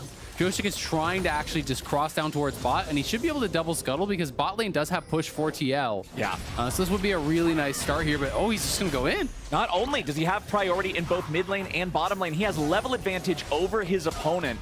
And considering, you know, early game, nobody's got much purchase power in inventory. Junglers have nothing because of jungle items. Getting that extra 300, 400 gold's worth of stats from a level up just makes it much more difficult for Boogie to do anything about it. So Pioshik, with total control over the jungle here, walks up, sees that there's nothing to take. There's no Gromp or anything there. So he'll go ahead and use his own recall after doing that double scuttle. Yeah, and seeing that everything has been cleared out, he's going to have pretty much full info of the path that Boogie took. He's going to be knowing he's going to be back up towards topside. They do have a ward still over there on Raptor, so we'll see what Pioshik wants to get done now. Both top laners have based and TP'd back, so any sort of jungle interference now becomes that much more important up towards topside. If you can force an early base, even just get a chunk, it can become pretty difficult. And Hunter did not really get a great buy, right? He went back with, I don't know, it was like 14, 16 CS, something like that. Had been harassed very, very heavily. Of course, did get all the XP, but Pioshik was not spotted there. So he's actually completely stuck behind Haunter. That is so unlucky for TSM, because Boogie just walked through there. There's no way he expects the jungler to be here. Yeah, the stun already comes out from Summit. Haunter's just pretty much stuck here. There's your Vault Breaker. Flash out from Haunter. Pioshik just needs one more hit to take him down, and there it is, a punch in the spine. It's first blood, the Team Liquid. And look at the top lane wave. It is so bad. Someone needs to get in there and pull the wave. So he does actually stop it from crashing. He's looking like he wants to just push or at least trim the wave. We'll see if he trims the wave a little bit and then bases. You can kind of have allowing it to slow crash, but instead it looks like it will be a push. Either way, this is such anti-timing. Like, I don't even blame Hunter for dying here at all. When your jungler just walked through try, you just warded River, how can you expect that he's there? Like, this is the worst possible timing. And it's not even that Pioshik had the information that he was there, right? He didn't see him. Just unironically unlucky. This is just unlucky. It is, man. And sometimes it's the top lane experience. But Haunter already being down in farm, TPing back, then dying with the wave in a really bad position. So Summit did do what I was thinking, which is just trimming the wave enough so that it doesn't crash or it doesn't crash quickly, and then he's going to base and run straight back. So you'll notice Haunter comes back, he has to push out the wave again, and then Summit will arrive top with a wave to collect. So at the end of the day, Summit is going to be plus 20 CS off of this. You know, if not even a little bit more. We'll see how much of the CS he actually does secure. On the other side, they're going to be able to take this dragon as well. So, you know, Haunter with basically no buy up against already a Hextech alternator is going to feel really, really bad. You know, Malphite is known as a really good answer into the Kennen. You know, you can kind of hit a certain point where all of a sudden you're shrugging off a lot of the harass. Your Comet Q-Poke can be pretty impactful, and you kind of just have a really solid team fight. You know, in solo queue, it's used as an answer quite frequently, but when you fall this far behind, the punishment kind of keeps on coming for a lot more levels. The silver lining on the cloud is, hey, you're playing Malphite. Unless the guy takes a hammer and breaks the R key on your keyboard, you're going to have presence in the team fights. There's something you'll be able to try to contribute later on. Just ask FlyQuest. They remember that Malphite ulti up against the Golden Guardians there in Raleigh at the end of last split. But it's definitely troubled times for Haunter up here in the top lane. TSM not on the board anywhere just yet. Those neutral objectives going the way of Team Liquid. The Rift Herald's going to spawn up here in about 30 seconds. We'll see if TL can continue to have that control. And that's another thing that this advantage around topside is going to give you, right? If Summit is just running the show up here, it's very easy for Pioshik to then have command and control over the topside river and pick that up too. Yeah, absolutely. And one of the things I was going to touch on, sure, Malphite's always going to have R in the team fights, but the difficulty can become if you're locked under your tower, you're getting pounded constantly. Sometimes you don't have TP available to join your team, or you're just giving up plates when you move to join your team. It can be difficult to kind of be in that right situation. So TSM is going to be swapped up here right on Herald spawn. Turtle and Chime are already here. So they are going to be matching this. You can see on the TL side, Jan is actually moving up on the mini-map, trying to walk straight up towards Herald. But TSM did this really early swap and then weren't willing to start it. So a little bit strange. Well, what are we doing, boys? What's the name of the game? They're down 1,500 gold. So they know that TL is just going to come with more gear ready to go. Boogie and Insanity, ulti's available for both of them. Haunser's got his too. We need to see a wombo combo from TSM. Team Liquid does have 3 players clustered up pretty closely. They're going to go ahead and secure the eyeball here. They tried to engage there with the Gragas. It doesn't do a whole lot, but Pioshik separated from the rest of the team. Slicing Maelstrom swoops in for the follow-up. TSM's incredibly low, but they will not bail Pioshik out. Boogie and Haunser and everybody from TSM, they're such critical help, but they're still walking away with 2 kills. Yeah, not able to finish anyone off there. TL do get the Herald, but they lose the fight. And the team fight woes kind of continuing so far. Remember what I said about Vi? You press a button and it's a die button. Either they die or you die. Yep. And just like Spring Split, Pioshik's going in. Hey guys, I pressed my die button, and TSM says, yes, you did. Yeah, well, here's the thing, is that Harry was coming over the wall, right? So Harry was there. It looked like he wanted to engage with him. But Harry comes in. He's already getting focused immediately, just dies off on the bottom of the screen there. So wasn't really able to follow up. They're trying to go for that Vi-Ahri combo. Vi ults in, Ahri follows up. You get the guaranteed charm on the CC target. You burst them down. But Harry was not able to get in, and they're just not on that same page. Pioshik and Harry have got to be on point with those engages. But TL's laning still has them a massive advantage, and they still have this Herald in pocket to extend that even further. So they're not in trouble by any means just yet, but not the execution that you want from that first team fight. And it goes back to, I think Jat did a really good segment about this back in spring. Whenever your tanks are tanking, your cannons need to be firing. And Pioshik was soaking a lot of damage there with no cannons on the enemy team. So, all tanks making no space. Yeah, he's creating space very successfully indeed. But we still have, like you said, that nice little lead here for Team Liquid. 10.5 minutes into the game. Insanity roaming around, seeing if he might be able to find anything. There are massive CS advantages everywhere except bottom lane for the side of TL. It's plus 35 in top, even plus 10 in the jungle, plus 23 in mid. So Team Liquid's laners just all around outdoing their TSM counterparts. The Malphite build is just making me sad. He's got Merc Treads and a couple of rubies. And you don't even want to be building Merc Treads. No. You kind of have to in this game, but you want to be stacking armor as Malphite. So he's in a bit of a rough spot, but as long as he can stabilize, as long as the CS lead is not building even further, we'll see if he can stabilize. He's 4 points Q. We'll see if he's probably just going to go 5 points Q at this point, since he's just going to be answering side lanes against ranged champions anyway. Yeah. Well, he walks up, tries to smack Harry around a little bit, just wants to farm up this wave, continue picking up whatever resources he can. This is not a game of maximizing everything you can get for Haunser. It's maximizing whatever you can get. Yeah. Because when you're this far behind, you're not going to feel good in any of these matchups. It's just trying to pick up the pieces until they can get a chance to go in for one of those big team fights again. Black Cleaver completed for Pioshik's Vi, and Turtle picking up the Kraken Slayer first here on the Xayah. First 2 completed items this game. Remember, Kraken Slayer is different now. No longer a mythic, has that point where the effect ramps up if you keep dishing it out to the same guy over and over in team fights. So he's saying, hey, if Pioshik goes in like that and I can just auto attack him down, we're gonna get some nice burst out of it. Yeah, absolutely. And it did get buffed pretty significantly on 13-11. The base damage for the proc was 20 on 13-10. It was really doing terribly, and now it's 35, scaling all the way up to 85. So much, much larger there. Also has a higher AP coefficient, but Chime maybe going for an engage. Chime, he found 4, and nobody else is anywhere nearby. die. They're going to get one on Yawn. He goes into the bailout, but I don't think he's going to be bailed out of anything. Team Liquid now swooping in with a slicing maelstrom. They'll kill 2, and an Insanity's about to make it 3. Harry jumps forward with another Spirit Rush as Turtle tries to call the feathers, but it's not happening. Double kill back up at a Summit, and Team Liquid wins the fight 4-2. Yeah, Chime found the dream engage there, but again, no one is in position to follow up. And when you go for that engage, it's not going to work out if you don't have that immediate follow-up. Imagine a world in which Haunter is there and the ulti comes in right over the top, and that follow-up is there from Insanity. You know, they could have got a quick 4 kills, but unfortunately, Chime just sees this opportunity, goes in very early. Haunter now trying to see what's going on here, not going to be able to do anything about it. But you know, with those kind of split-up engages from TSM, TL went out in the end. As Summit arrives, he has a really good ult. Yawn on the other side got a lot of damage out and forced the ulti out of Turtle before he went down. So, you know, TL able to clean up. Massive early game lead for them here now. TL, all 4 members stacked, walking in, and you can see the engage. 4 members, all charmed, all knocked up.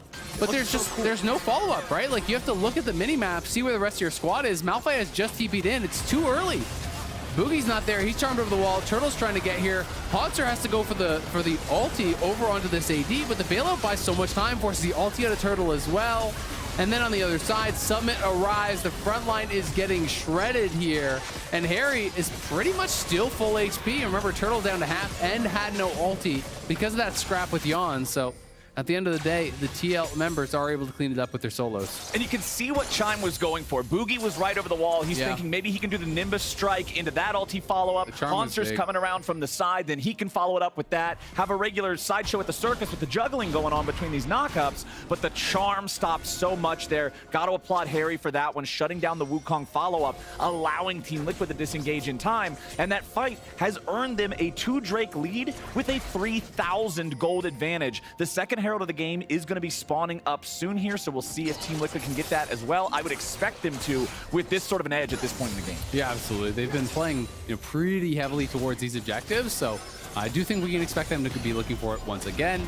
Boogie, Chime, Turtle all moving up towards this top side, though, trying to clear out visions. They're trying to keep their options open for a contest. Man, I gotta say, again, I don't like these Divine Sunderer picks. I feel like these are laziness picks because it was so much better for so long, but I don't think it's gonna matter what he has. Boogie trying to get away here. The damage keeps on flying out. He's down to 300. A little bit more follow-up from Harry, but he can't quite get enough. Now Chime's ready to counterattack, and Turtle got the kill on the enemy mid laner. Summit wants the slicing maelstrom, and Insanity's getting sliced and diced. He still walks out. TSM have low health bars, but everybody's still alive for now. Haunter in mid lane would be able to swoop in if TL wanted to follow up anymore, and it goes the way of Team Liquid. Boogie survives and baits him in for that kill.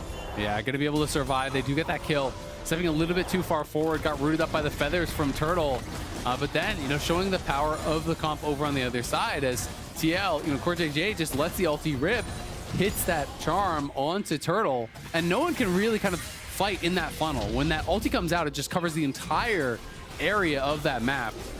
The TL back to live, just starting up the Herald here. Going to be able to secure it looks like, before anyone can really get in range. Team Liquid picking up another neutral objective for themselves. Gold lead still about where it was before the last fight. They're waiting on Harry to come back. TSM tried to go in, but they take a ton of damage in retaliation. Haunter's already down, and Yawn did the damage. Team Liquid is absolutely shredding them. A double kill for Yawn's Ophelio. Summit picks up the additional one there onto Boogie. 3 for nothing. Herald Summit up mid. First turret's gonna drop. Second turret's gonna drop. TSM are gonna pay dearly for that mistake. It is a stomp now for TL. 5K. Going to be able to get a charge here on that tier 2 tower as well. And you can see Harry even went towards bot. He wants to try to take that tier 1. They said Summit up towards top. So they're trying to just maximize their lead here. One more auto. That's going to go down as well. 6K now. Potentially going to lose the tier 1. And the tier 1 top is going to take damage here also. So TSM feeling almost out of this game immediately. TSM now almost 7K behind Harry's Ahri.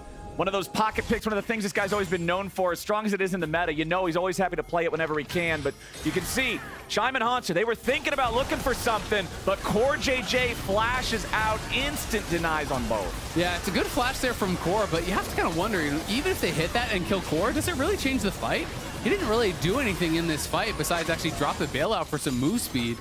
So I still think you lose that fight very, very heavily. You've got to be careful about who you're engaging onto. I don't think you can really let the Malphite ulti rip unless it is on a premium target at this point, because they're so far behind. You're just looking at items across the board, and it is starting to look really, really rough. You know, Pyosik now has an entire item above his opponent. The second item is going to be in here for Summit, maybe before the first is actually even done for Haunter. So things are tough.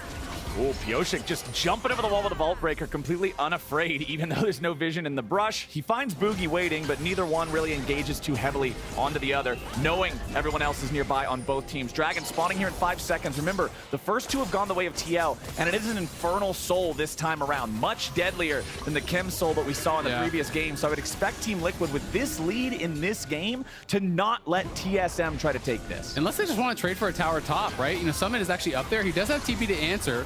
So we'll see if they are going to come down, because I do think it would be an easy teamfight win. Yeah. But now comes the TP, and he is going to be TPing into bot lane, so they're going to look for the deep flank. The Dragon's already really low. Pyosik so to the early. pit. Way too early from Pyosik, and now he'll try to stand and fight, but he's about to drop. Gets over the wall to safety for now. Slicing Maelstrom onto Turtle and Insanity. The carries are locked down. The carries are lit up. TSM's low. Pyosik goes back over the wall. He is dead. Summit dies too. Team Liquid with a 6,000 gold lead. Lose the fight and lose the Drake. Yeah, that was completely botched by TL. Pyosik went in so early. Did he have no vision? Yeah, they don't even have a ward. Why is no one warding over here? Core needs to drop a pick in the pit or something. I guess he got just brief amount of vision and then completely kind of underestimated how long it would take them to actually finish off that Dragon. Goes in, has to smite early. It does not actually secure it. Then it's smited away. The bailout's used on him. Summit comes in at the same time, but he's going to get CC'd up.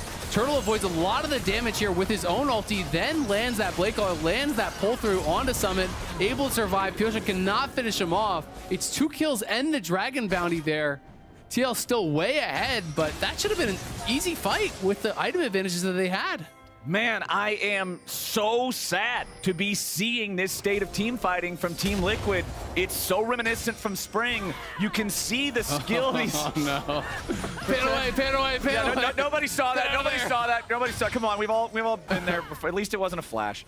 But anyway, we've seen the individual skill levels on these guys in the early part of the game. We saw them slamming their lanes. That's why they have a 5,000 gold lead with a 1 kill advantage. But what in the holy hell is happening in these team fights? I mean, it's really strange to watch, right? Because they're clearly extremely skilled individuals. They do have a 5K gold lead, but they've lost 2 team fights. Yeah. And they were, you know, nearly 7K, I want to say, ahead at the time of that lost fight at the Dragon. Because it was 5.5K with a bounty and multiple kills going over to the other team, right? So there's a lot of gold being kind of dumped back over. When you look over at TSM, it's really all about Turtle. He's kind of the only one that has gold at this point. He does have 2 items. Has the Gale Force, has the Kraken Slayer already complete. TL looking for an engage. Chime tries to get out. Pyosik's ready to follow him. Do they have the follow-up? Not quite. Harry jumps in and guarantees it. Here's TSM's got to be careful now. Turtle's the only real threat here. Harry again looking to find some more damage using that last charge of the Spirit Rush. Team Liquid, they get their pick. They find the enemy support, one of those big engage mechanisms. They also get the ulti out of Boogie. So the only real massive engages left are Haunter and Insanity. Team Liquid starting up the Baron. Haunter eating a lot of damage here. He's going to die before he can do anything. He has to ult out to safety. Now TL should have this one. Boogie over the wall. Boogie. He's got to try to go for a steal. Can Boogie steal it away? He's charmed up. Baron's still at about 2K. Nice engage coming out from Summit. And Insanity is down. The Baron is secured by TL. And Summit's ready to fight on back. Boogie drops 2. TL just got all them kills. Plus a Baron.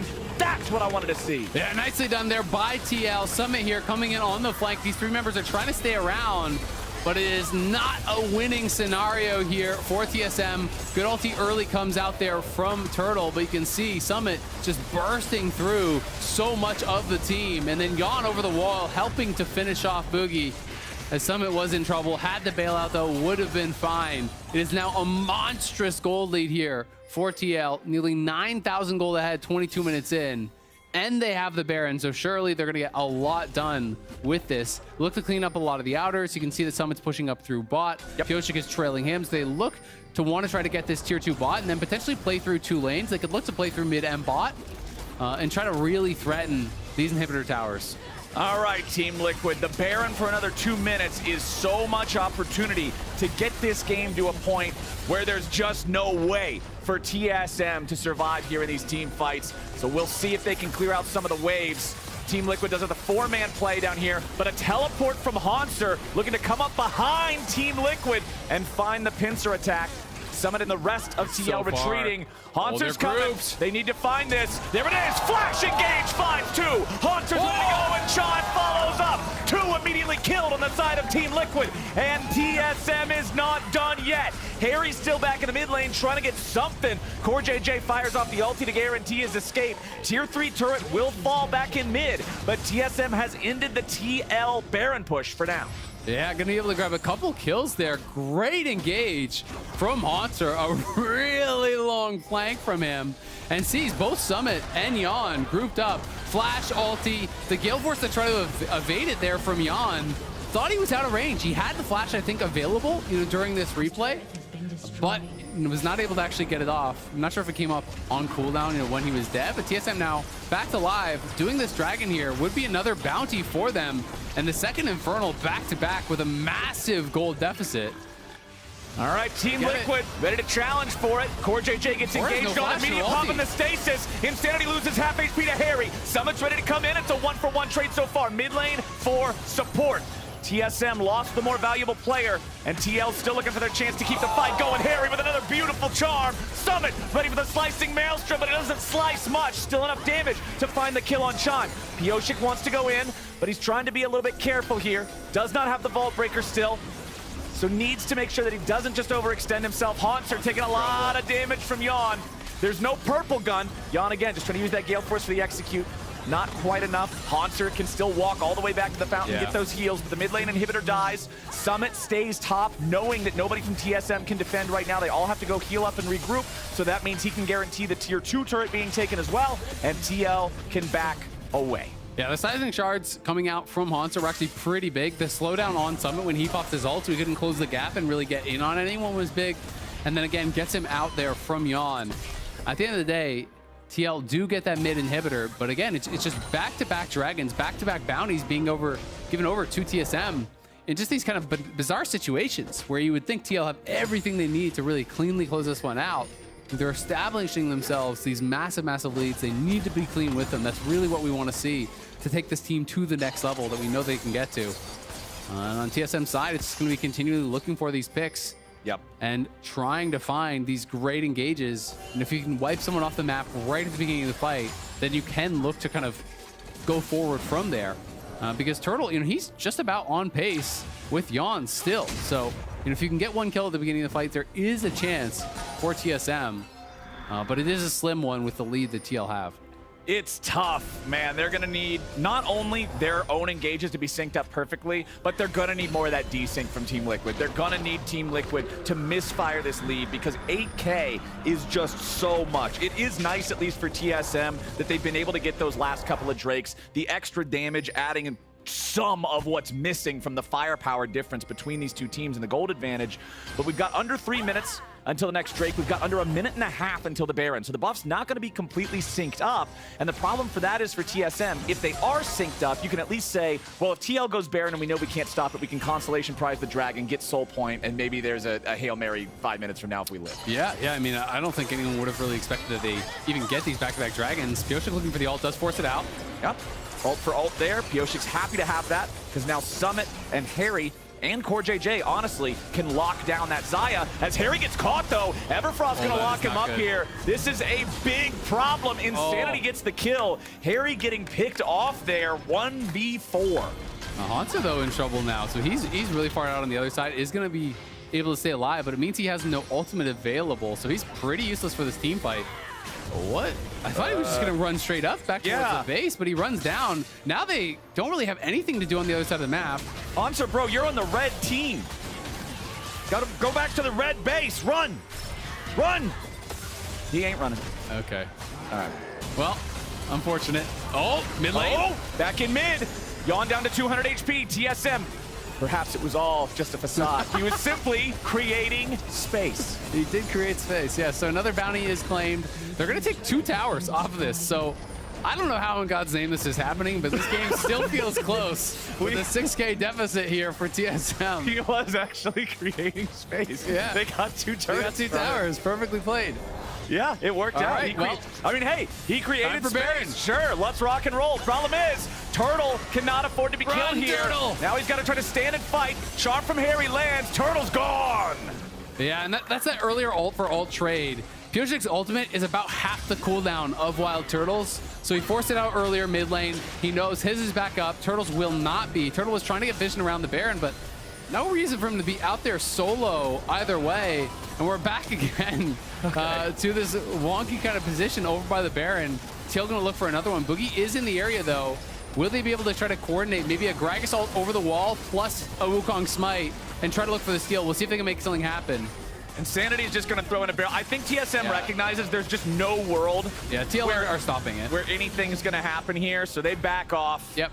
Another Baron for the side of Team Liquid, and back to an 8,500 gold lead. Yep, back up again. And that is well played Baron by TL. Had they continued hitting it, I do think there's always a chance of that coordinated steal over the wall. But they just stop. They send 3 members over. They chase out the enemy jungle. They wait till he's gone. Then they finish it off. Dragon is spawning, and TSM are kind of just down to fight for it. I mean, ulti is back for Turtle. He does not have summoners, but all the ultimates are up for TSM side. Pretty much everything ready to go on both sides, minus the 1 ulti for Yon, which isn't going to be that impactful. So we'll see who's going to get it. TSM starting this off first. Harry's coming in on a potential flanking angle here from the top. Watch out for that Ahri. Those charms have been very effective at a lot of critical points so far here in this game. Chime wants to look to go around the side. Hawkster's already engaged, but nobody else is with them. Yon's able to create some distance as the Core JJ ulti fires off. A lot of damage onto Insanity, and Core JJ gets the kill credit. A double kill of a summit. TSM's gone. Finally, the power of the wallet reigns supreme. Team Liquid's advantages are far too much, and they will slam TSM for the perfect ace. Yeah, the ulti there from Core JJ destroyed TSM as Turtle got caught by it, killed off one of his own teammates in that Berserk, and TL finally closing this one out. Was dominant in the lanes. Team fights a little bit messy at times, but TL get it done and in under 30 minutes. Team Liquid secure their win. They will start off Summer Split with a dub. They're trying to pad the stats a little bit more, but they won't get the kill. It was a win, but there's going to be some things to do in VOD review after that one. Yeah, absolutely. I mean, early game, big check for TL. I think their laning still looking great. You know, that is something that we know 100%. They have. They do create these massive leads in lane. They heavily outlane their opponents. I think in the early game, pathing and stuff was fine for Piotrek. He was covering the top side, did a good job with that. They grabbed the early objectives. They were doing well in those early stages. But it does seem, whether it's communication or different ideas on how to play the game, when they come to the team fights, that is where TL, needs to have that biggest improvement. Yeah. Because we know this is a team that has the talent to get to the top of the table. But I think that is the biggest difference between them and the big dogs right now, is that they just don't seem on the same page when it comes to 5-5. I mean, those leads that they're getting in lane, when you're looking at plus 25 in mid lane, plus 30 in top lane, like, they know how to get there. It's just once they're there, what can they do? Yeah. And hopefully, especially with what Jat was talking about in game 1, about how, it's a very tight schedule now. Only 6 weeks from start to finish. You're not going to have the time. You're not going to have all of the opportunities to scale forward. So for Team Liquid, it's time to really focus up and really get on the same page and show us that those leads can be meaningfully translated to victories again and again and again. Absolutely, because, you say it is this condensed schedule. If you have 2 bad weeks, on either side, you can be way down in the standings, right? That could be 6 losses potentially. TSM, looking to try to take something from this. I think the positives for TSM is just that they were able to win some team fights from a large deficit. Yeah. But their lanes obviously did not go well for them. They were always in a massive gold deficit, even with some of the mistakes from TL. TSM was never closer, in the last 15 minutes of the game, it felt like than 6K, right? Like they were way down for a lot of that game. Yeah. And here's this final fight one more time. The Berserk just absolutely destroying them. Look at Turtle just shredding through Insanity. Basically 100-0 his own mid laner. That is the danger if you do not have cleanse up. If you get caught by that, had used the Zai ulti, was not able to actually get it off, gets caught by that Core JJ ult, CC'd up 100-0, and he was really the only one that had much gold on that team, so it had to be kind of a turtle monster carry in that fight, and it just wasn't. And we saw the same problem there that we saw in some of the earlier fights with Team Liquid and with Pioshik. Hanser saw an engage. He saw an angle where he could hit that enemy Aphelios, and he did. Yep. But everybody else is so far out. There's no way that Wukong can stealth into an engage for a Cyclone follow-up. There's no way that you're going to get the rest of the team there to DPS him down in time. So even though Hanser jumps Yon and takes him down to half HP, the lack of follow-up now just means this fight is totally separated. Harry on the flank with the Ahri, who had a fantastic bunch of charms and plays throughout the entire game, quite honestly. It was just too much when you're already 10,000 gold down. Yeah, it was. We definitely had some fun with that one. Reminder to everybody out there from now until June 23rd, use your MasterCard to make a purchase from the in-client store and save your card on file to be entered for a chance to win a trip to LOL Worlds 2023 or a set of 8 Player of the Week statues and a MasterCard prepaid card. The choice is yours. But now we're joining Raz with Harry and Summit on stage for the Verizon post-game interview. You guys can do the honors. Last one. All right, done. Good stuff. Good stuff. First of all, congratulations on your first guys' wins of this split. Thank you. Thank you. Question was, you guys had a dominant laning phase, dominant lead. There's a bit of a back and forth. Could you tell me some of the struggles you guys had within the game, just as a starting point? Yeah, so I think our early game was pretty good until I think it was a Herald fight, and we lost our fight. I think laning was going smoothly, but I think in the fights, we weren't very focused, and we kind of misplayed a lot of the fights, early to mid game. So I think that was our struggle in the game, but we won some crucial fights that could lead to the win in the end anyway. So yeah. Sounds good to me. And now a lot of people have in their front of their minds about some of the time between spring split and summer, the lessons you guys had. So you guys ended up getting a boot camp in your EU facility. Tell me some of the improvements, some of the things you guys worked on when you were in that boot camp. So it's a question for both of you guys. You can start. Okay. So I think our EU boot camp went really well. We scrimmed versus the MSI teams, and we actually did pretty good versus the stronger teams. And I feel like we learned a lot from the teams, and we kind of we were struggling at first, but we kind of managed to keep up the pace and play our game. I feel like our team fights got a lot better because the Eastern teams are very good at team fighting, and I feel like we fixed a lot of our problems we had in spring, and cleaning up the games mid to late game. That was a big problem for us, and I feel like we just improved a lot. Yeah. And to Summit, same question about the boot camp, but more so what did you feel like you were able to improve on personally with the team? Overall was good in EU boot camp. Teammate mechanic and team fight improve. Good. Thank you. There we go. That's what I love to hear. And I guess my next question, just to you guys. You guys had a little bit of time with your coach, Rainover. He had some time in Europe. I think he was working with Mad Lions, but now he's working with you guys. What was some of the impact you guys felt with just working with him as a coach in the small time that you guys had? Yeah, so when Marin was the head coach, he was an assistant coach, so he didn't really have that much input, and he was more just kind of there. But I feel like he transitioned really well into the head coach position. He is very smart about the game, and he's very nice and very kind. So I feel like our team environment is always good. And yeah, I think I'm learning a lot from him, being the head coach, because he's just super smart about the game. Sounds good. And Summit, question for you. Same, anything about the experience working with Rainover? And the last thing for you is just a message to the Team Liquid fans out there. Rainover, too kind, friendly. I like him. Thanks for the cheering to team. Yeah, thank you. Thank you guys. Thank you guys.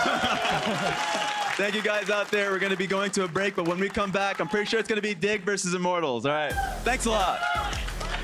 Thank you. Good day. Boogie, say, I want to go AD. I want to go AD. I want to go AD. Okay, good. Where's the enthusiasm? Team Liquid now swooping in with a slicing maelstrom. They'll kill 2 and an insanity he's about to make it 3. Harry jumps forward with another Spirit Rush as Turtle tries to call the feathers, but it's not happening. Can Boogie steal it away? He's charmed up. Baron's still at about 2K. Nice engage coming out from Summit, and Insanity is down. The Baron is secured by TL, and Summit's ready to fight on back. Boogie drops 2. TL just got all them kills, plus a Baron. That's what I wanted to see.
Prince is just like the rest of us.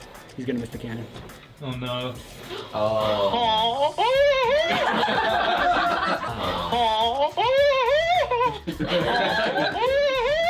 It's the mentality of a winner right there.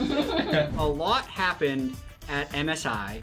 The most talked about thing on Twitter was this. It says the mentality of a winner versus the mentality of a loser. This gave me an idea on how I can do power rankings for Summer Split. These two. They're not smiling that much. This guy. But he didn't lose. But what's his mentality? You know, honestly, Tactical brought his computer to the beach. That's a bad look. Yeah. Okay, this kind of looks fake. He needs to be sadder. Got a lot to analyze. Straight to the top. All right, Team Liquid goes mid. I think I've seen enough. Close enough. Okay, did LCS Week 1 already happen? Oh, these. There was a series of tweets.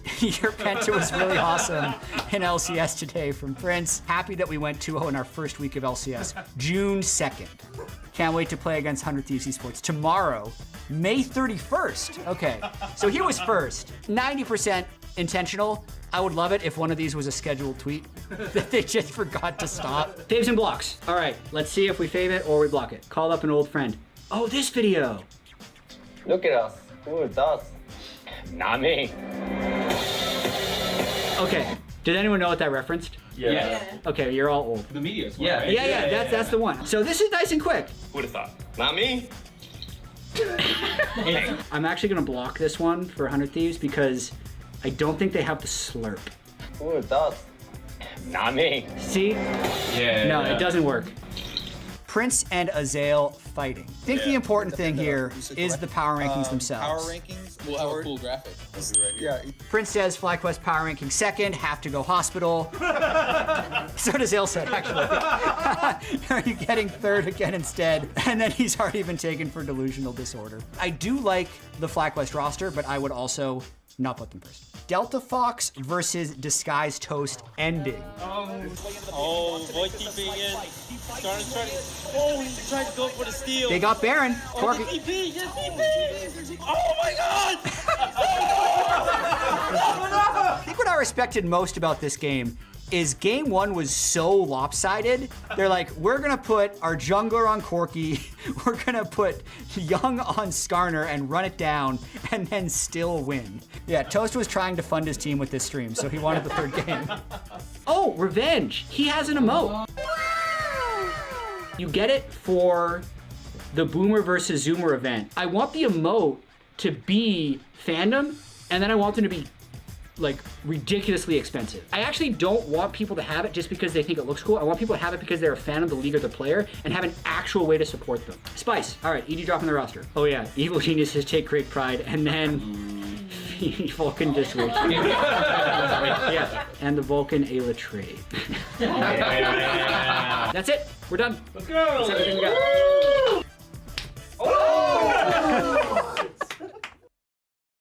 It was a dart. It's a little. Yeah. It's a little sticky thing. It's a sticky. What It's kind of really sticky hard to thing? land on. Yeah, I was actually really impressed that It's like this TikTok thing Daniel that people can play land it. like on the ground. Okay. But it's just, yeah. All right. All right. Got my Welcome back. question answered. Yeah, welcome back to Live. That's what you took away from that? Yeah. 3.5 minutes? Yes. In fairness, it was a good shot from Daniel. I was there. I was really impressed that he There did it that. Dig versus IMT. Let's take a look at these rosters because they also had a few changes that we haven't really delved into yet. Obviously keeping the core of Santorin and Jensen, but then changing some of the pieces around them. Yeah, Diamond, the support, getting another shot back in the LCS. The bottom lane was definitely the weak spot for them almost the entirety of the last split. They did get a few games with Tomo towards the end, but they're deciding to run him back for the next split. And Rich comes over to replace Armut in the top lane. Yeah, and there's just a lot of changes of a character. Because even in that graphic, it shows Biofrost, but of course, like it ended up being Ignar that they were waiting for in the Visa. Right. So a lot of turbulence down bot lane. So they're expecting their NACL bot lane that they had in Spring Split and Diamond and Tomo to be performing at least much better comparably to their last split. So that's going to be an exciting thing to see. Of course, Jensen and Santorin, but now we're looking towards Immortals. Yep, and now we have the IMT roster changes. Obviously, Solo coming in on the top side, and then Balulu staying as their starting mid laner. He started towards the end of last split. Also, Treats coming in and reuniting with Tactical. They used to play on TSM Academy together. And Treats in here in person, I believe, finally, and not a cardboard cutout. Yeah. I saw him the other day. I miss cardboard cutout Treats. I'll believe it when I see it. Oh, there he is in person. There we Unlucky. go. Live All and right. in the flesh. Good to see him playing again, though, like you said, with Tactical. Yeah, we nabbed him from the SAC stream, so like Bless them for this import.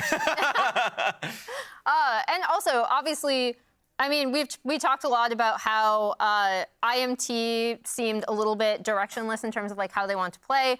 Balulu starting will help with that. Also, Solo in the top lane plays weak side. He is also, as we learned, the first 30-year-old in the LCS to start a game. Yeah. That is an accomplishment.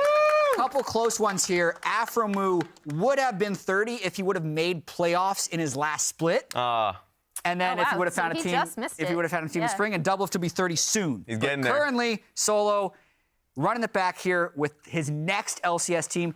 Consistently performs on the LCS stage, especially when he's new to a team. So I think Immortals has got a good chance here. It's good that he goes to the gym because at that age, you got to watch out for your back. I know it. It's coming. So prepare yourself. On that note, let's go to casters.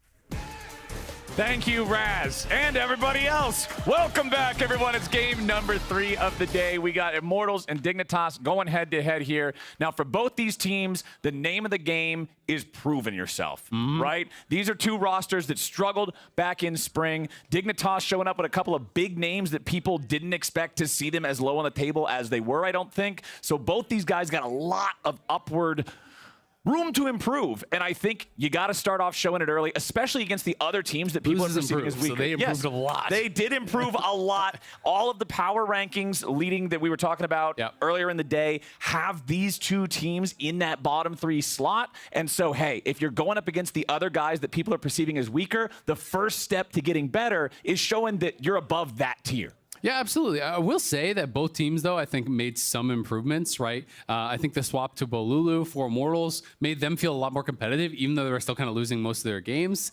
And for Dignitas, Tomo coming in, Tomo was a breath of fresh air for that team. I do think that he was playing a lot more aggressive. He was really making the opponents work a lot harder, it felt like. You know, Spawn just didn't really kind of work out when he came in. Didn't have a good split at all. So I do think both teams, you know, made some upgrades mid-split that potentially, now they've had the time in the offseason to practice and so on, could pay some dividends. But it is 10th versus 9th from spring, right? Dignitas was 3-15. Immortals was 4-14. I do believe all the wins that they got, though, were with Tomo. I don't think that Dig won any games pre-making that swap. So we could see them do, you know, better than that this split for sure.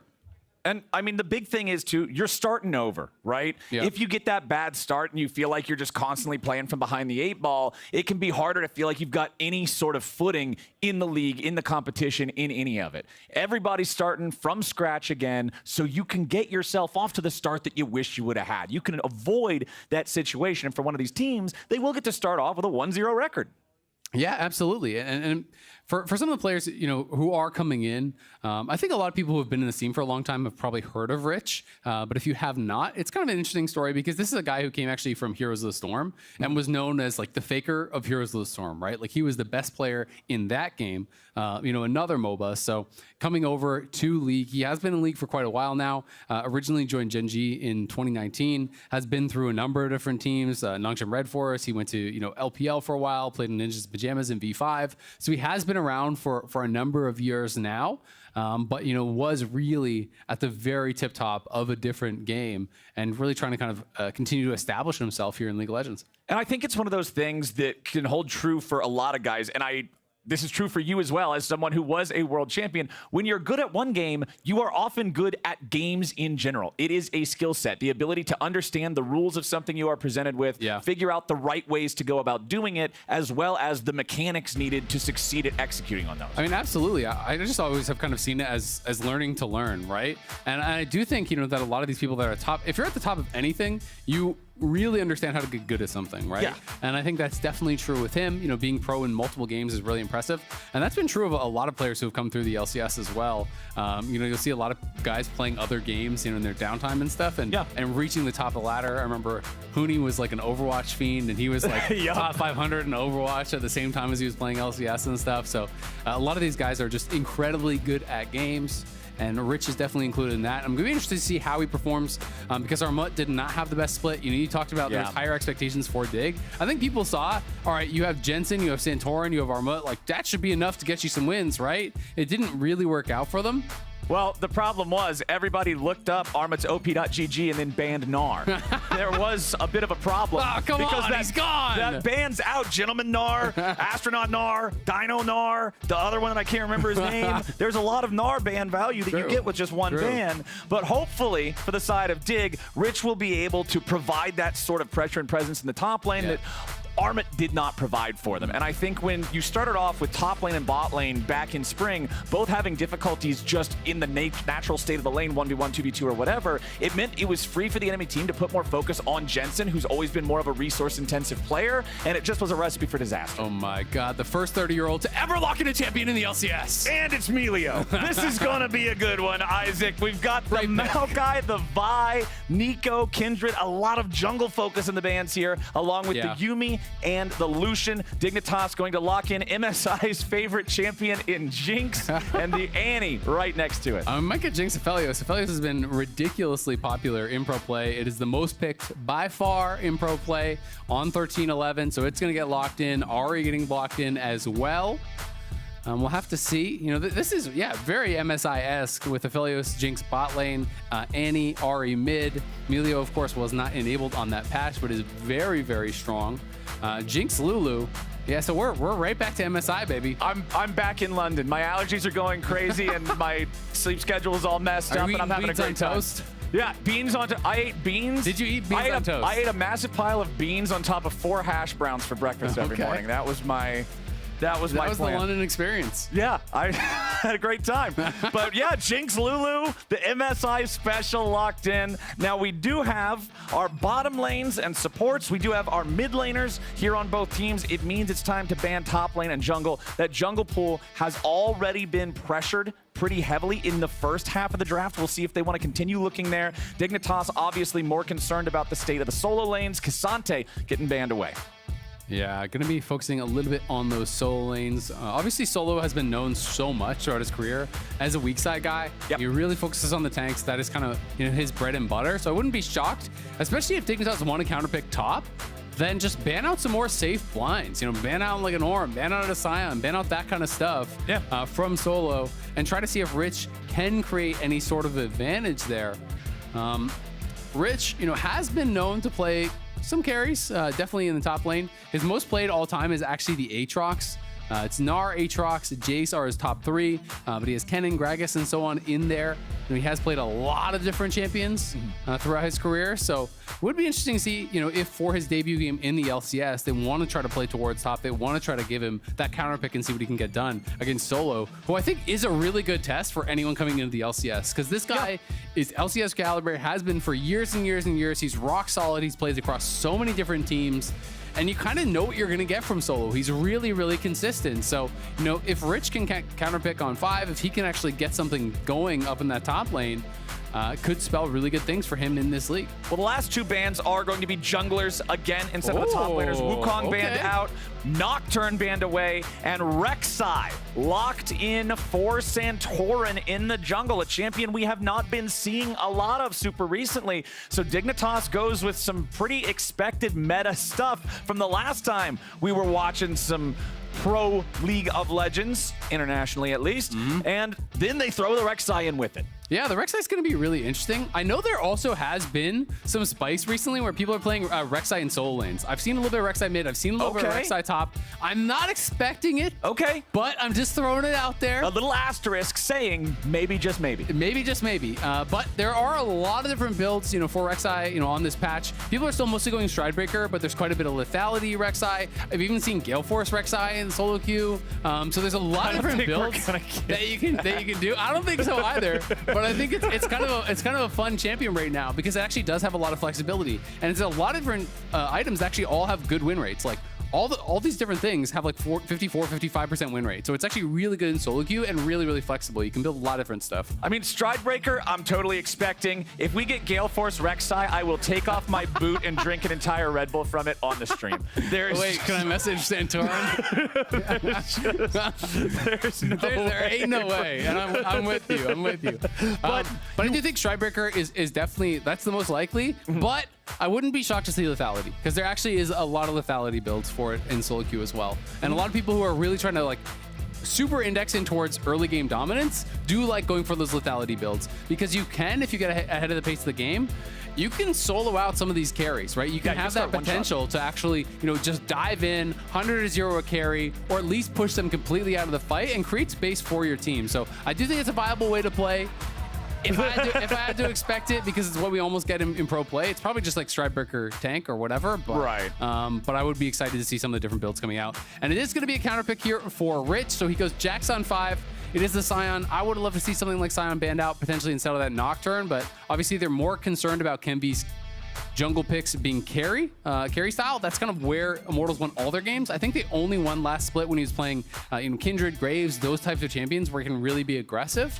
So that's really his bread and butter. And I know talking to, you know, Rafa and Cubby and a lot of the guys who casted the tier 2 leagues when Kenvy was playing in those, that's what he excels on. That is who he is as a player. The problem is those sort of aggressive picks aren't often in the meta in the top level the same way you can kind of just play it if you're exceptionally good at it in tier 2. So for Kenvy, having him on something like the Sejuani, not to say that he's bad at it, but it's certainly far from his specialty. And for Immortals, they're going to need to play around these two big front lines here, being that wall for Aphelios to safely gun from behind. Tactical's got some pressure on him. He's the main threat in this composition. It's the 80 carries dream. Two big dudes to protect you, one little dude to give you some buffs. You're doing great. Yep, absolutely. And I mean, it kind of sucks for Kenvy because Kindred is actually super strong right now and totally meta, but even last split, because of kind of the respect that he was given from scrims, Kindred was the most banned champion against Immortals in spring, right? And now it's way more powerful. So he's probably never going to get it. It's just going to be banned against him almost every single time. So that is kind of what he has to deal with, unfortunately. It is, you know, that 20 KDA on the Kindred in spring. Yes, not only was Solo the first 30-year-old player to lock Makes in a sense. champion. When you're 30, no more Jax. It's Sion only. Yeah, Sion playing very good. Well done. It's actually a nice feature of the client. You know, once I hit 30 myself, you know, as the champions stop showing up in Champ Select, if for some reason I go on, there's only Maokai, Sion, you know, Ornn. I mean, I've been playing Skarner for years, so I'm having a great time. That's still available. That's in there. Yeah, I know. You can play that at 60. It's fantastic. You just have to press Q. Well, Immortals are going to start their jungler up here on the top side with the blue, just making sure that Rich doesn't show up, try to interfere with anything. Now Solo can walk his way up to the lane. We're not going to get any of those level 1 Sion shenanigans that we saw so much of during MSI. And that was much more of a red side strat anyway. So I wasn't expecting that to come in, but you know, it was something that was really cool with the champion. The level 1s can be really, really interesting from Sion. And I'm just excited to see what Rich is really going to show us. He's kind of the biggest question mark for me, you know, with this new team, because, you know, Arma had some really good games, but overall, you know, wasn't, I think, at the level that people were kind of hoping for. If you were a Dignitas fan. I think Jensen still was solid in spring. You know, they didn't get a lot of wins, but Jensen was pretty solid. And I would say Santorin's early games were still really good. So there were some bright spots. There were some clear bright spots for Dignitas in spring, but they very rarely were able to like kind of turn it into much. You know, Santorin would often have a good early pathing, get a couple kills, and then everything would kind of fall apart. I mean, it goes back to what you were saying in draft, and that's that Spawn had a bad split, right? And you're talking about a meta game and a game state in League of Legends that was incredibly AD carry focused. And if the AD carry's not going to bring that firepower in your skirmishes and your team fights, it's harder to deal with. Kenvy grabs his red buff. Santorin shows up, but the Sejuani has already moved away. Yeah, wanted to check on Raptors there. You know, he saw that Sejuani went by with his passive, but obviously used the E. So seeing if he could actually snipe anything out with his Burrow Q, not going to be able to get it, so it's just going to be right back. Nice little attempt at the invade, but does mean that Sejuani is going to be quite a bit ahead of the pace of the game right now. You know, got those extra 2 camps, is going to be back to base, and likely just head out towards top, grab topside scuttle, and then retreat back towards the Grom potentially. So we'll see exactly what he wants to get done. Santorin on that 4th camp right now. And, you know, have to really track what this Rek'Sai can get done, because Rek'Sai has not really changed that much since we've seen it. Prowler's Claw is obviously gone. That is something that a lot of people really liked. Oh, nicely done. This man's farming achievements here today. Not only can he pick the champion, he got another. Beautifully done. This is your classic Sion gameplay. But Dignitas, once again, still just trying to find some success in these side lanes in a way that they weren't getting Watch out, much Solo. of. Solo? You all right, buddy? Okay, we're cool. Kenvy's coming to help. Yep, Kenvy's coming to help. Gonna be able to push. Oh, nice little side step from Rich. Yeah. Gonna be able to smack the pig on the butt and then get out of there. Should be able to push this in, no problem.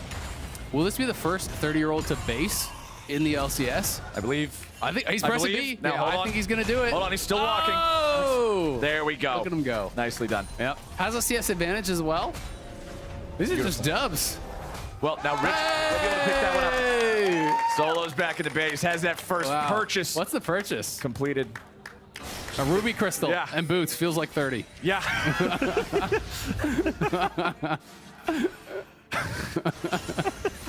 I understand. We've got a pretty even game state here early on, 5 minutes in. Nobody's really got a whole lot accomplished super early on. And I mean, if I'm Kenvy, I'm okay with that. Yeah. Because when you're playing up against Rek'Sai, I kind of give Rek'Sai the same sort of treatment that I give a champion like Lee Sin or Nidalee. And that's that if you get to level 7 and your score is 0-0 and 0, I feel like there had to have been a missed opportunity somewhere, even if that opportunity was in the draft to pick something else. Yeah, absolutely.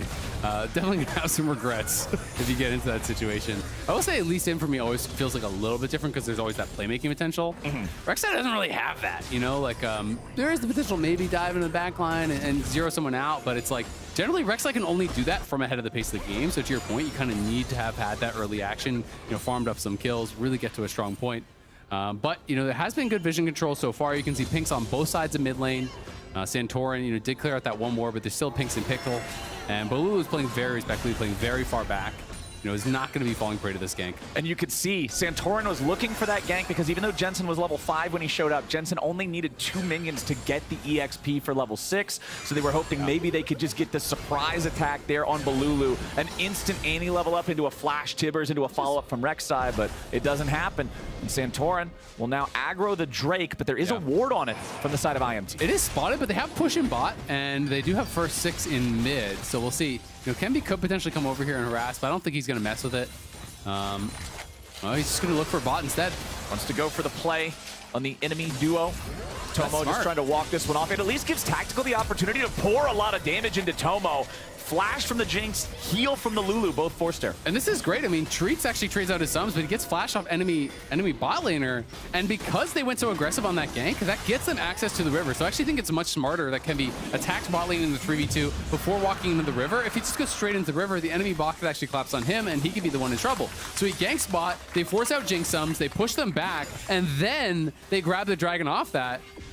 Potentially even going to grab a play. At the very least, he's going to grab some Spell Thieves gold and then just base. And I mean, that's good heads up, recognizing, hey, it's level 5 Rek'Sai with a pickaxe. It's still a 5,000 health dragon. I've got time, right? It's 20 seconds before he can kill this thing. So let's go make a different play. I like that. Immortals is rewarded for that. Oh, no. And now we've paused that. Santorin was the one who paused. Well, we'll see what's happening. We'll hopefully find out. A lot of water bottles on that stage. Yep. Hopefully it's just a spill. Oh, it was closed bottle. That was almost spilled. Well, we're going to have to see whether it was a spill or something else and hopefully get back into the game ASAP. Yeah, we've had a lot less spills ever since Sven Skaren stopped playing.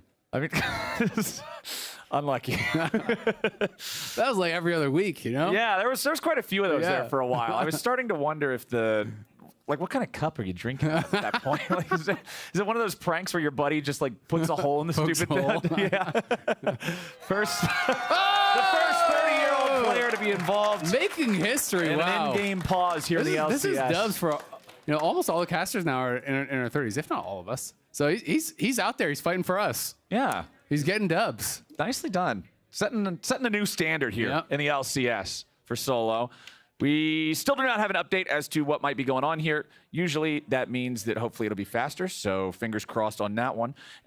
Or it's so apocalyptic that they don't have time to talk to us. Did you really just have to say it out loud? I'm trying to have like a it's just like a stream of consciousness thing, you know? Yeah. I actually had to. Yeah. Well, it just pops into my head. It's got to come out. I know the feeling. That's how I cast when I'm not on an official broadcast. But we have Goes through a filter and then it comes out. Yeah, right. You have to plug the filter on. Yeah, I have to plug in the filter. Yeah. But we have an update. It is some sort of a keyboard mechanical issue with Diamond here. You can see we're investigating what's going on with that one. Hopefully we can get the keyboard working. He had a cool looking keyboard too. Yeah, dude, it's got all those. Looks like he's got a custom one. Got some different colors on there. You know. Dude, did you know that sometimes I learned this? People spend like thousands of dollars on keyboards, and you can customize them with stuff or whatever. And the buttons make a different clickety clackety, and some of them are better than it's like Pokemon cards, but it's buttons. There's all kinds of different switches. If you want them to be more of a click, less of a click, harder to push, lighter to push. Yeah, I've seen people tweet about that kind of stuff before. You know, Pastry Time's really into mechanical keyboards. Pastry's one of the people. He's got like a bunch of different keyboards. Pastry is actually one of the leaders in the Captain Flowers social media confusion club, because the two things that confuse me the most, and I never know what people are talking about, is keyboards. No, keyboards and Magic the Gathering. Oh. Because I never know what either of those things are when people talk about them in detail. But apparently it's real, and apparently we're back into the game. No more pause. So let's see where we can go from here. Immortals, remember they just got that first Drake. It was Dignitas starting it up, but Immortals taking control over the river in time to then steal that objective out. Feels pretty good. And hey, for Kenvi, like we already talked on a little bit here, things are moving forward at a nice, calm pace, exactly where Sejuani wants to be. Iron Spike Whip, so is going to be not a lethality build here. I mean, honestly, I like Stridebreaker. It's a pretty chat item. Stridebreaker's pretty cool. It's a fun item. You get damage. You get to press another button to deal damage. That's true. Do you think we're going to get Stridebreaker in a tank? That's what I kind of expect. Yeah, probably. I would say it's like the norm for competitive. Yeah. And it'll be interesting to see, you know, if they can actually make anything happen with Santorin at 6 and Jensen at 6. I think they want to try to start making something happen. You know, whether they're looking at a Herald play or whatever. A lot of these wards have been actually paying dividends. Nice sidestep there from Diamond. Yep. Tactical and Treats, remember, these guys used to play together a long, long time ago. I believe it was back on TSM Academy. Yeah. You saw them all duoed up. That was, as the lounge commented, that was back when Treats wasn't here in person, had to play remotely, so we just had a cardboard cutout of him. At least the boys can sit next to each other and play the game now. The Dignitas going after the Herald as Kenvi looks for a setup here. Might just be able to go over the wall, force the dive with the wave about to crash in. Immortals knows that their opponents are backing away. They don't want to allow them to get all the way out. They force the flash. Nice prediction from Kenvi, locking Diamond down. But they don't want to keep this chase going any further. Instead, they're just going to continue to push out that next wave, choke Dignitas out of a lot of EXP and gold here with the wave crashing into the turret, and pick up some bonus gold of their own, getting those plates. Second plate should drop here before the wave does. Yeah, really nicely done. Just going to be able to actually force that flash, get a couple plates here, denying some minions as well. Diggs bot lane will walk back up. Now that they know Kenvi's not exactly in the area, and Santorin is coming down to cover. But it's a great play from Kenvi. He only expends the ultimate, gets a flash out of there, and now he's going to be heading over towards mid as in comes Solo. Jensen already flashed away, and it's an Immortals party here in mid lane. They even get the money on Balulu. It's first blood to Immortals, and Solo is the first 30-year-old player with an assist in the LCS. Players over 30 in the LCS, 100% success rate on roams. You love to see it. You love to hear it. Solo and Immortals off to a good start. Incredible stuff here from Solo. Let's see it again. Yeah, well, yeah, we gotta watch it again. Why are we showing this? Highlight to Sion. Look at him go. Who knew a 30-year-old could move that fast? Come on. I mean, I'm roasting myself. I'm older. Yeah. Okay, that's fair. All right. Yeah. If I wasn't 30, you know, then maybe I couldn't do it. Well, we do have 400 stacks also on that Scion there. You can see the Soul Furnace. I love this addition to our UI with champions that build stacks. Yep. Being able to track them at all points in the game and just know exactly where you're at. Number go up. Yup, number go up, brain make good chemical. And that's what's going on up there for Immortals. That Scion getting nice and tanky. We love this champion when we draft it on any team to see it just become that impenetrable wall of health, especially like I said earlier, when you've got this Aphelios in the bottom lane. This is the game plan. Just move forward. They can't fight you front to back. There's no way. Keep tactical protected. Do you ever sometimes kind of int because you want the number to go up though? Because sometimes I'm playing grass. Number? No. Like, you know, I'm playing like grass. I'm like, ooh, it's probably be a really bad trade, but I could proc grass spear. Oh, yeah. No, I do that all the time. It's especially the number that I want to go up is damage done to champions at the end of the game. So it's like, well, there's obviously no reason to participate But there are in PvP 4 at people this like a moment. queue here. Yes, there's a lot of bad guys on my screen, and I need to get rid of them. So I'm definitely with you in that one. Ooh, Santorin actually has a lot of Rek'Sai games in his career. 41 games, 20 wins, and 21 losses. So looking at even I'm willing to bet that this is almost all in the super old Rek'Sai though, where we actually had AoE knockup. You remember when it first came in? AoE knockup, and you can teleport around the map with your ult. Everyone played full tank Rek'Sai, and it was the farm alarm out from base, and it was just like flash AoE knockups over and over and over. And we haven't really seen that much Rek'Sai anymore in competitive ever since they made it. So the knockup was just that one target. So it's kind of fun to see it back in. But, you know, so far, this warding around mid has kept them totally safe. And it's just going to be the ulti getting dropped, you know, looking for that trade, but they're going to try to turn around. Oh my God, Kenvi shows up. Dignitas, they thought they had the man advantage, but Immortals is ready to match, making a 2-0 lead for IMT. Nicely done. Yeah, Jensen didn't have his flash available there. He goes in for the early trade. Does get a bit of a chunk on Balulu, but Balulu had his jungler there, so they just turn it around. And Dignitas has been trying to force around mid lane so heavily, but every single time it's warded out, so it's becoming very, very predictable. And this time they get punished really, really heavily here, as not only does Jensen go down, but Santorin loses his flash there, and it's only ultimate spent on the other side, and you're going to lose Dragon. And meanwhile, Solo up here, you pointed out how this guy, he's perma weak side, and he knows how to play it, that's fine. Everything's happening around the rest of the map. He doesn't care. He's farming up on Sion, and that's all he needs to do. Herald is dropped. The 2 plates are claimed, but it's still a 2,000 gold lead for Immortals. They've nearly taken the entirety of the first turret here in the bottom lane. The Aphelios and Melio crushing the Jinx Lulu, in part thanks to the presence from Kenvi. Yeah, absolutely. You know, making things happen down on that bot side, creating an advantage. And, you know, Melio, it really does kind of change the way that some of these matchups work because of the added range. It's such a unique stat because there's not a lot of champs that can actually buff their range, right? You know, there's like Kindred stacks and there's like Kayle scaling and things like that. Tristana, obviously, you know, with the passive, there's Gnar and mini form. There's a few different things, but range is such a powerful stat. I think that range is actually like the most powerful stat in League of Legends. And when you're fighting against someone like Aphelios, you know, you're used to taking trades in a certain way, but all of a sudden, a sniper Aphelios with Cozy Campfire just, you know, is auto-spacing you in a way that you're not actually used to, and you have to really totally change how you play.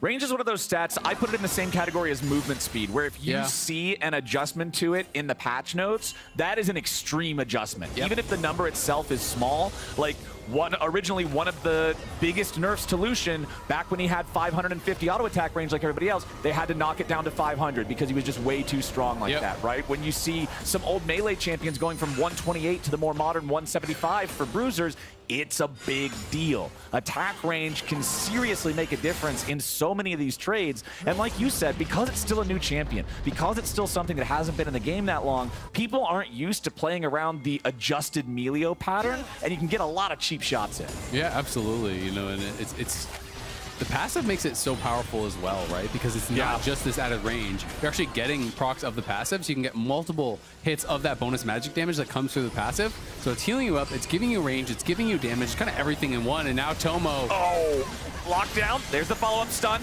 Tomo waits on the cleanse. Kenvi still looking for the dive here. Nice flash from Tomo. The reaction will keep him alive. If that connected, Tactical would have been ready to follow up with a Moonlight Vigil, and that could have been a serious problem. Dignitas, though, they continue to always be the ones reacting to every play, as Immortals are the ones making every move. I mean, Kenvi is having a really good game quietly, it feels like there.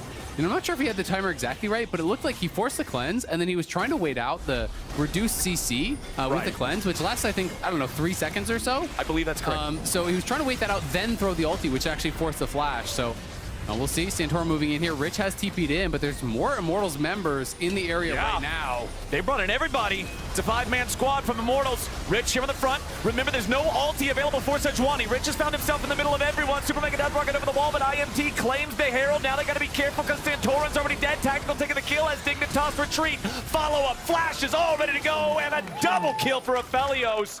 Immortals is loving how this one is going. This squad is looking good here in the first 15 minutes of the game. Yeah, Immortals are looking really good, and the kills are going exactly where you would want them. 2 kills on the Ahri and 2 kills on Tactical's Aphelios, who is rushing that Stormrazor, which is just even more move speed added in here.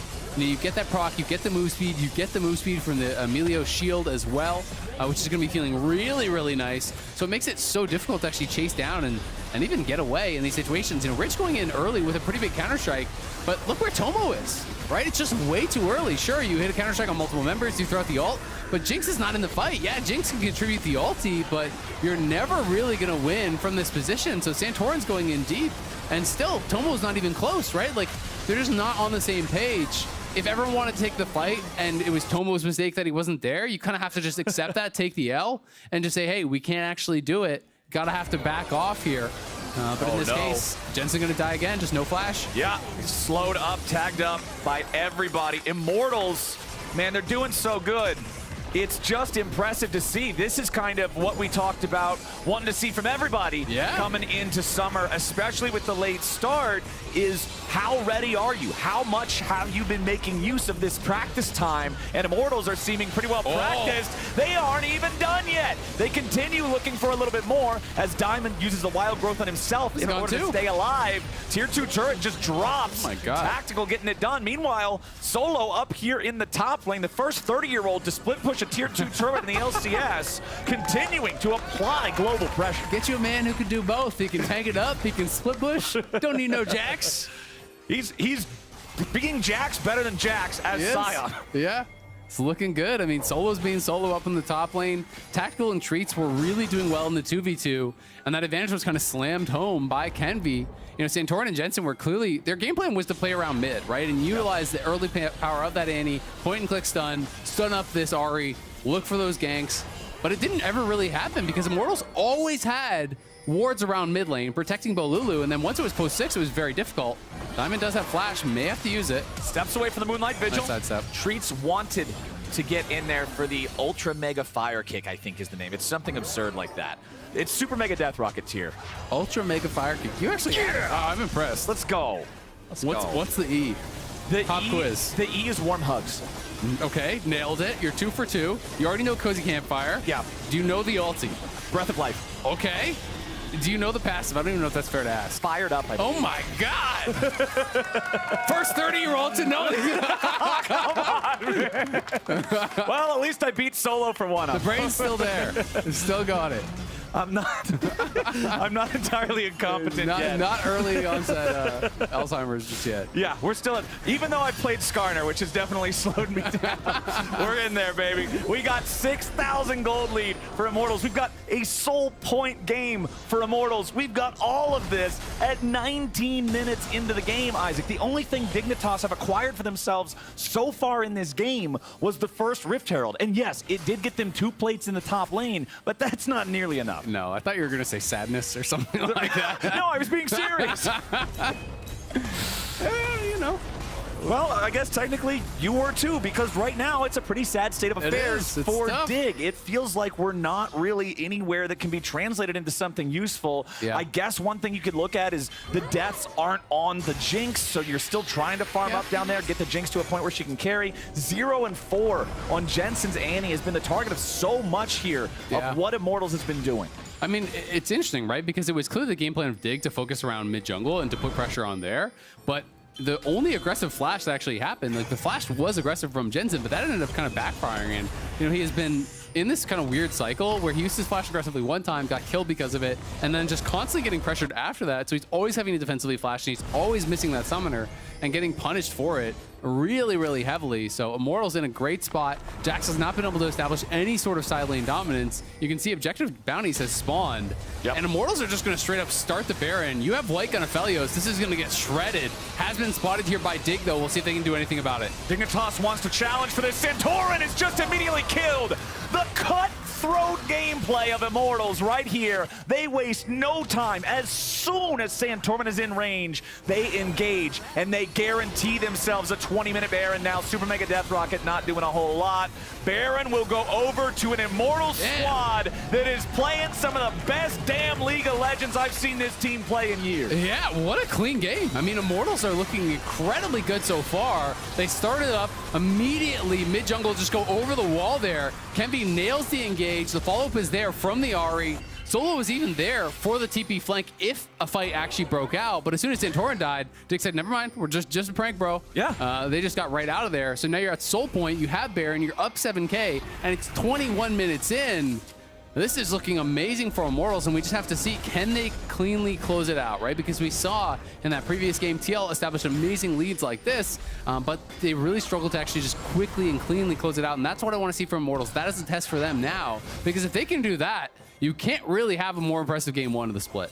And when I look at Dignitas and I look at the state of the game, one of the things I always like to consider is, okay, well, what would be a win condition? Split push Jax? Well, you already established he doesn't have control in the side lane. Jinx mega scaling? Unfortunately, still only at one completed item. Rek'Sai being ahead of the curve of the game? Not happening. It's hard to see any of these windows being open because Immortals have just slammed them all shut and locked Dignitas out. Yeah, I mean, you want to say like Miracle engage from Annie or something like that, but as long as Melio doesn't get caught in it, Melio just ults that. Your AoE cleanse, right? You can actually just remove the stun. You can deny a lot of that potential pick and engage that has been drafted for on Dig's side. And you can see Dig struggling to even defend their inhibs at all here. This inhib bot lane is already gone. Mid lane's being pushed in, so they can just move around towards mid and try to push that up as well. But for now, it looks like they just want to go back, spend up all their gold. They do have quite a bit of gold in pocket. The team across the board probably sitting on about 4K, maybe 4.5 or 5K.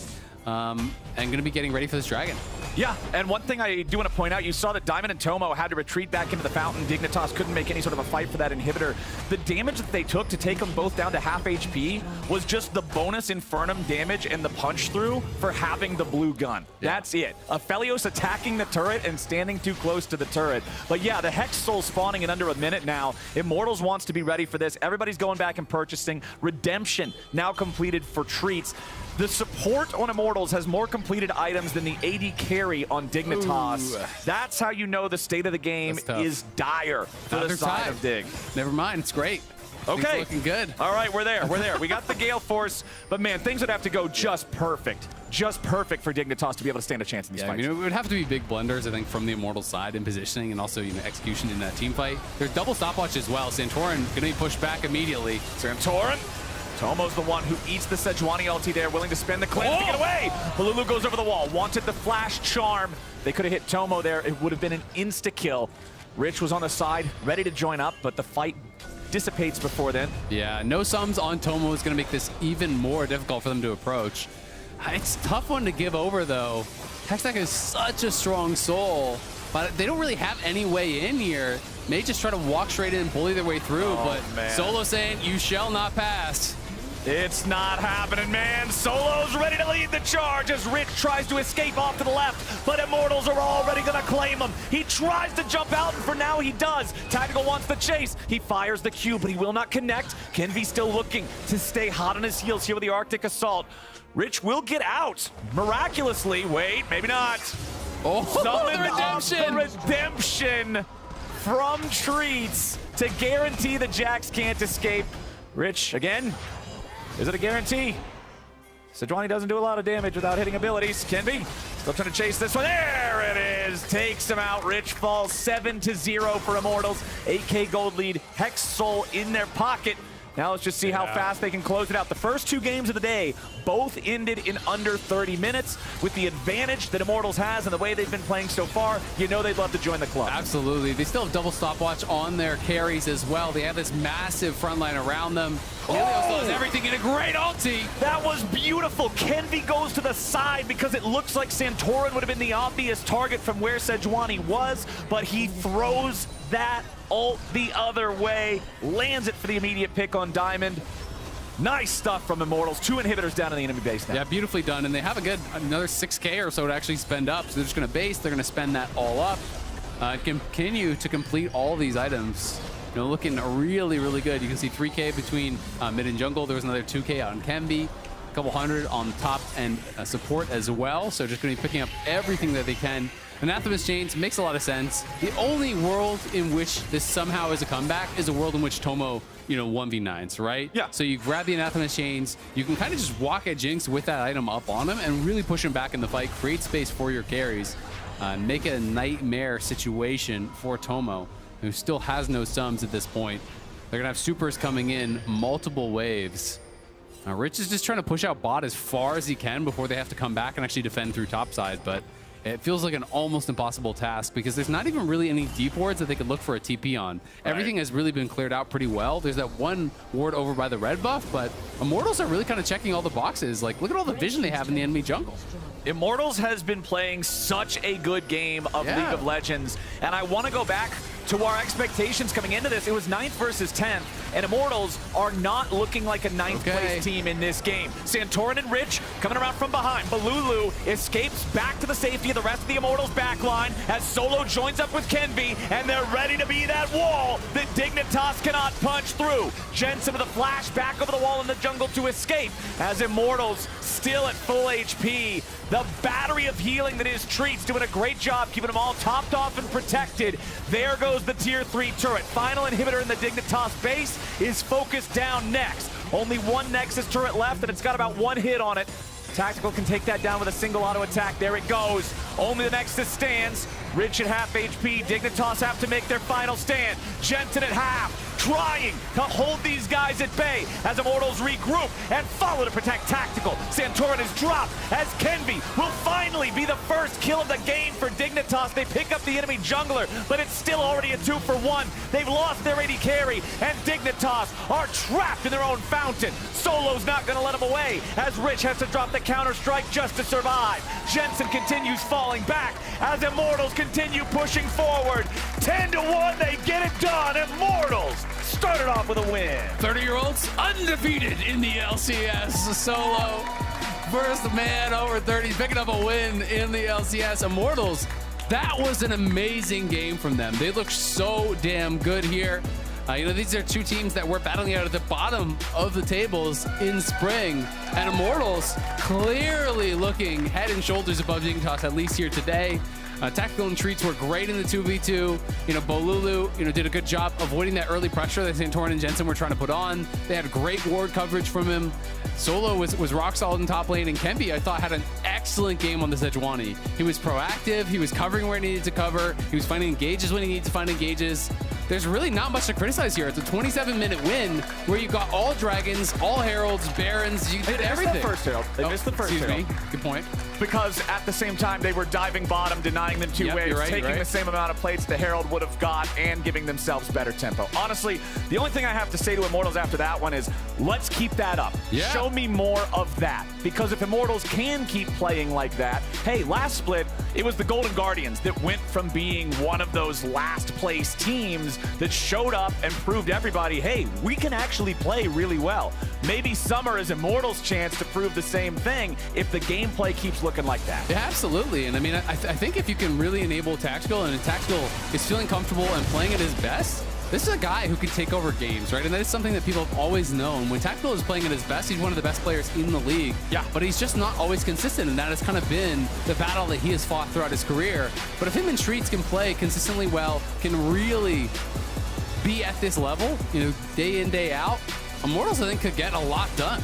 And I mean, part of that consistency is just your mind state when you go into the game, right? Like having the confidence to make the plays, having the faith in yourself and the rest of your team to be able to take on anybody. And if this team is getting along to the point where they can have this sort of communication, have this sort of team play, and Tactical is then in a spot where he can consistently be at the top of that wide variance of skill we've seen from him, damn, that's scary. Yeah, it's really, really scary. Good stuff from Immortals. Definitely impressive from them.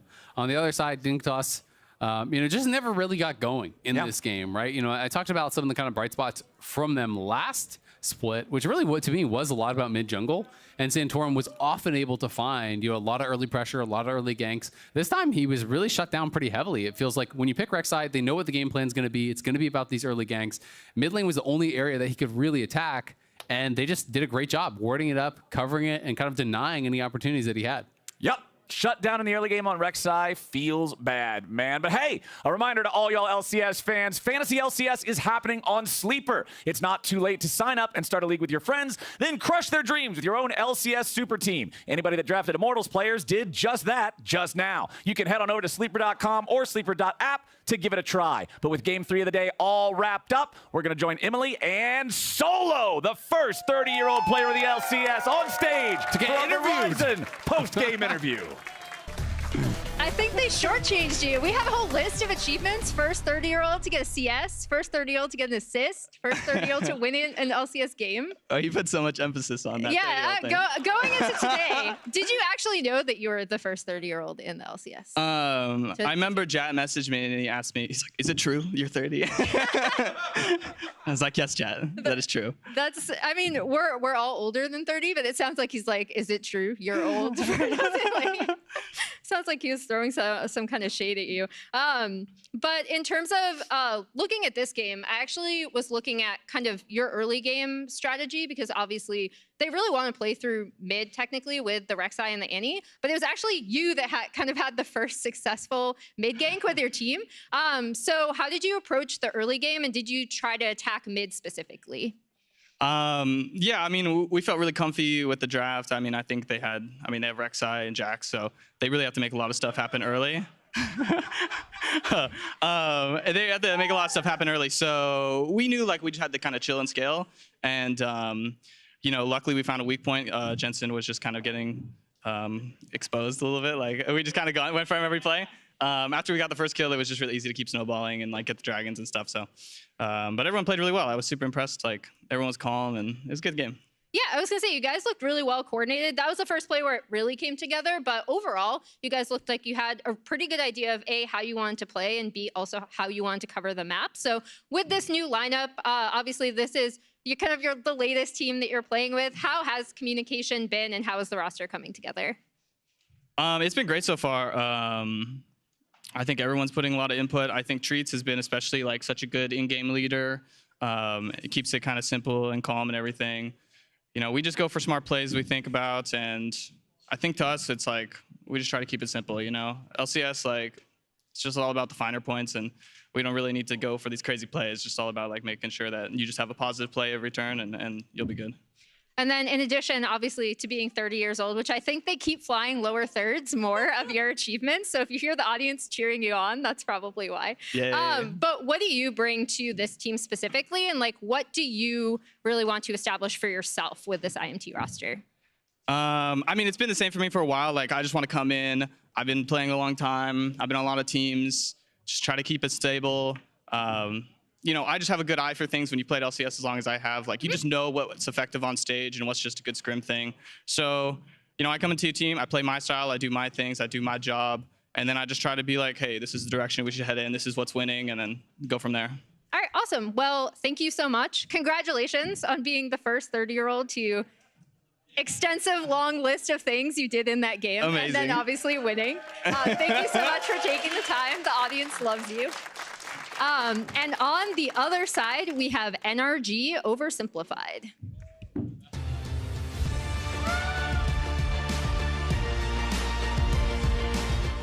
Hey all, Azale here with NRG Oversimplified. After 10.5 years in the LCS, CLG have been acquired by NRG. Most of CLG's spring roster will remain with the team though, as they've kept Dokla, Contracts, Palafox, and the coaching staff, while bringing in Ignar and FBI to open up the bot lane.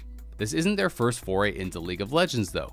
Competing as NRG Esports back in 2016, they came into the spring split pretty hyped. Led by Impact in the top lane and former LCK star and known bowtie enthusiast GBM, or Gank by Mom, which to this day remains one of the funniest IDs of all time.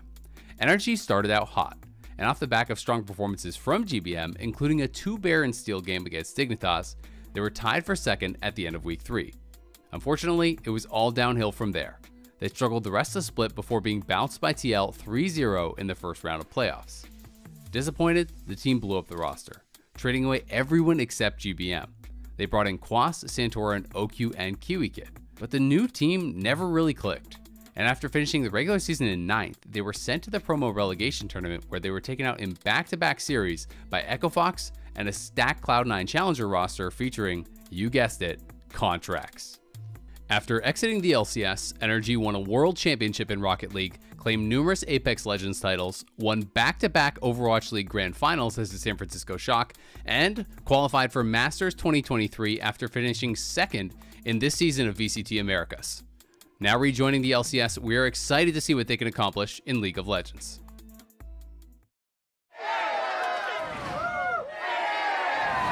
Red Bull gives you wings. Red Bull gives you wings.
Dude, I can't believe this guy's sleeping in again. This guy, dude. He never wakes up. Classic dog parts.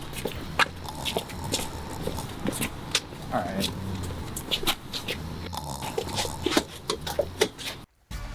Wait, I thought they were gonna like dump him in the bushes or something. I thought he was dead. I was like, they were like, oh, he's sleeping, he's snoring or something. Yeah, they're he's gonna snoring. like a wet willy to wake him up. You know? Honestly, I was just waiting for them to like flip it and just be like, broop, and like Yeah, I dump wish him they into gave him the a palm concussion. tree. Yeah. Anyway, that was Energy, who used to be COG. They're also playing against EG, who is 4/5 new players. And we asked many players in the league what they thought the biggest roster move of the offseason was. So take a watch. The most impactful off-season roster move. Energy swapping their ball in. I think the most impactful offseason roster move just happened, and it was me to FlyQuest. Vulcan to FlyQuest. I think it's Vulcan. Yeah. I'd probably say Vulcan to FlyQuest. Vulcan joining FlyQuest. I think the FlyQuest and EG support change is pretty funny. Vulcan to FlyQuest. I think that's, you know, Vulcan is really, really good support, and it just seemed like FlyQuest bowling didn't have the synergy. So if Vulcan plus Prince do well, I'm sure it's going to be really, really good. 100 tips. New mid-liner, top liner, I think the most impactful one would be 100 Thieves. 100 Thieves. Probably be Quid.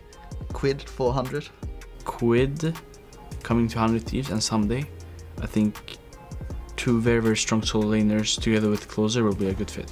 Us getting Someday, I just think he brings a lot to the team in terms of shot calling and macro game, and I think it's harder to see from outside, but I think that's gonna help our team a lot.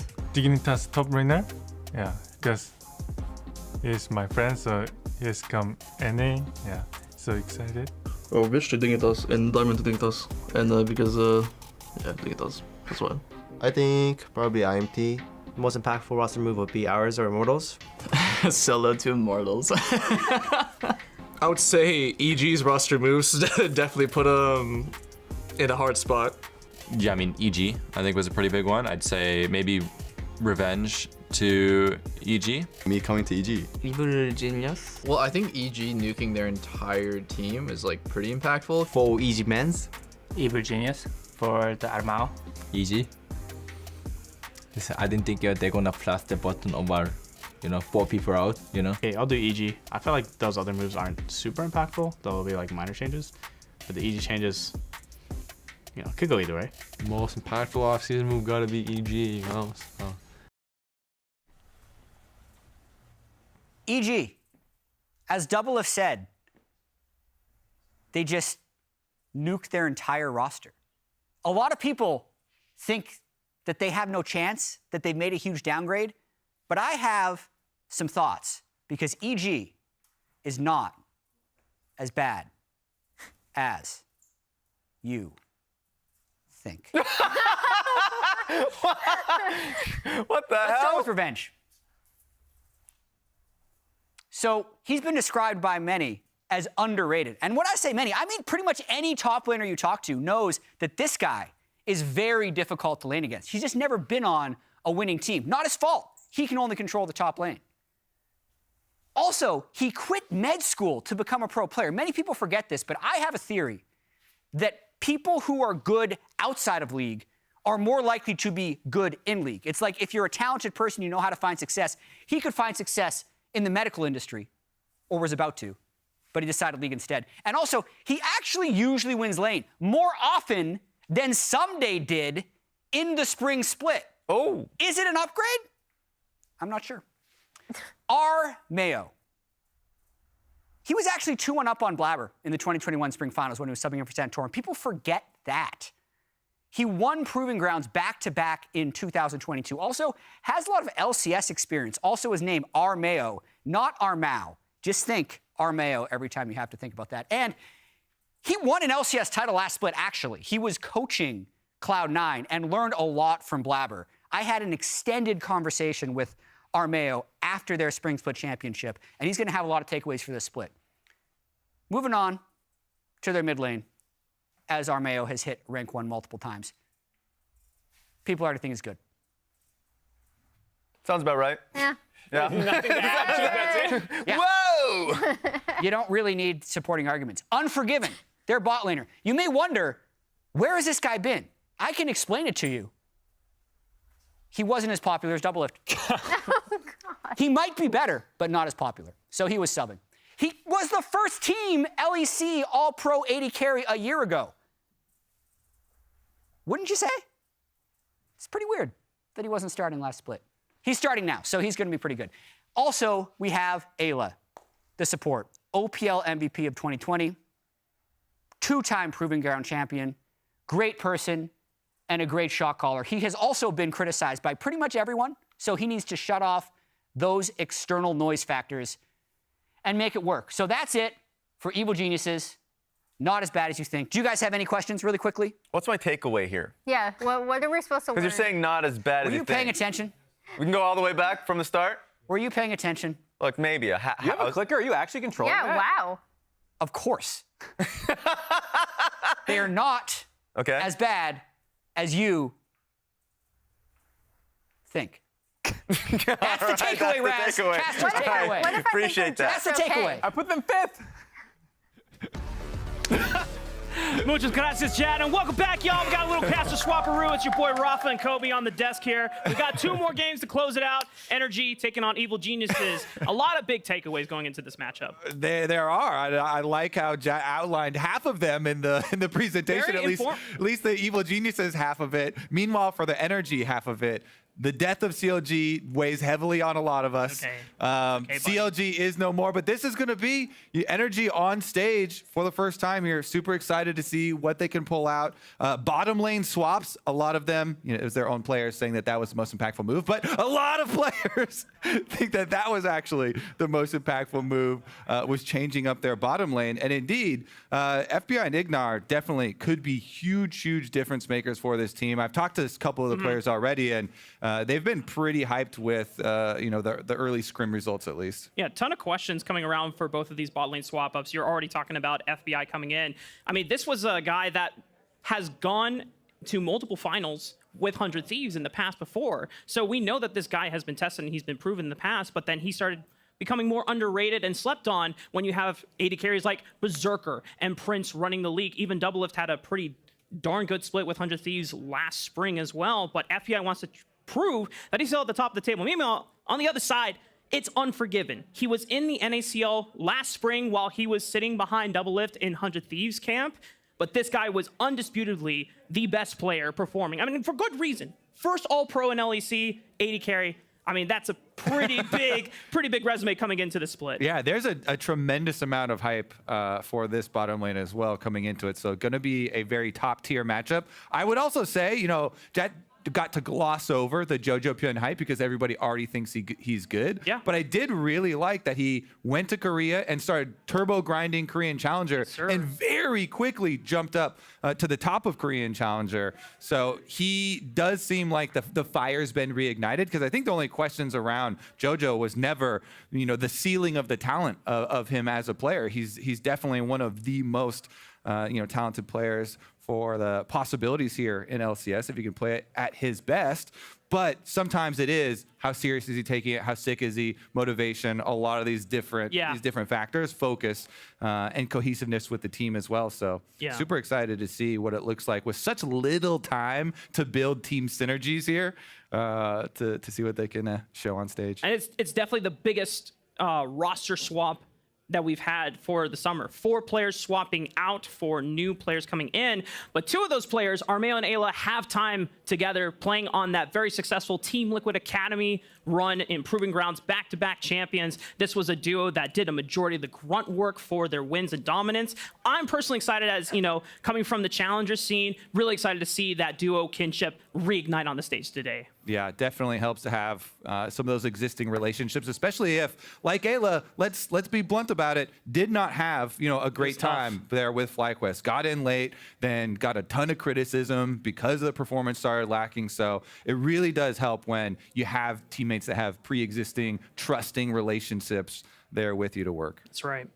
And Ayla's got a lot to prove. I know he wasn't personally happy about how the performance turned out. I mean, some things being out of your control with visa issues coming in late, right? But then you already have mountains of expectations and pressure put on you when FlyQuest goes 7-0 while you're not there and gone. You come in and you guys start losing games. It's very easy for the community to start finger pointing at everyone. And FlyQuest made their change, but maybe a new start on this Evil Geniuses roster will be the key for Ayla to have a better split. Yeah, they're going to be hungry for sure. A lot of these players have a lot to prove. A lot of these players feel like they're getting another chance here, especially Armeo coming back from coaching. once you get relegated to coaching, sometimes it's very hard to get back on stage. Yeah. But it was such a brief stint there with Cloud9, able to jump right back in, become a player again, revenge as well.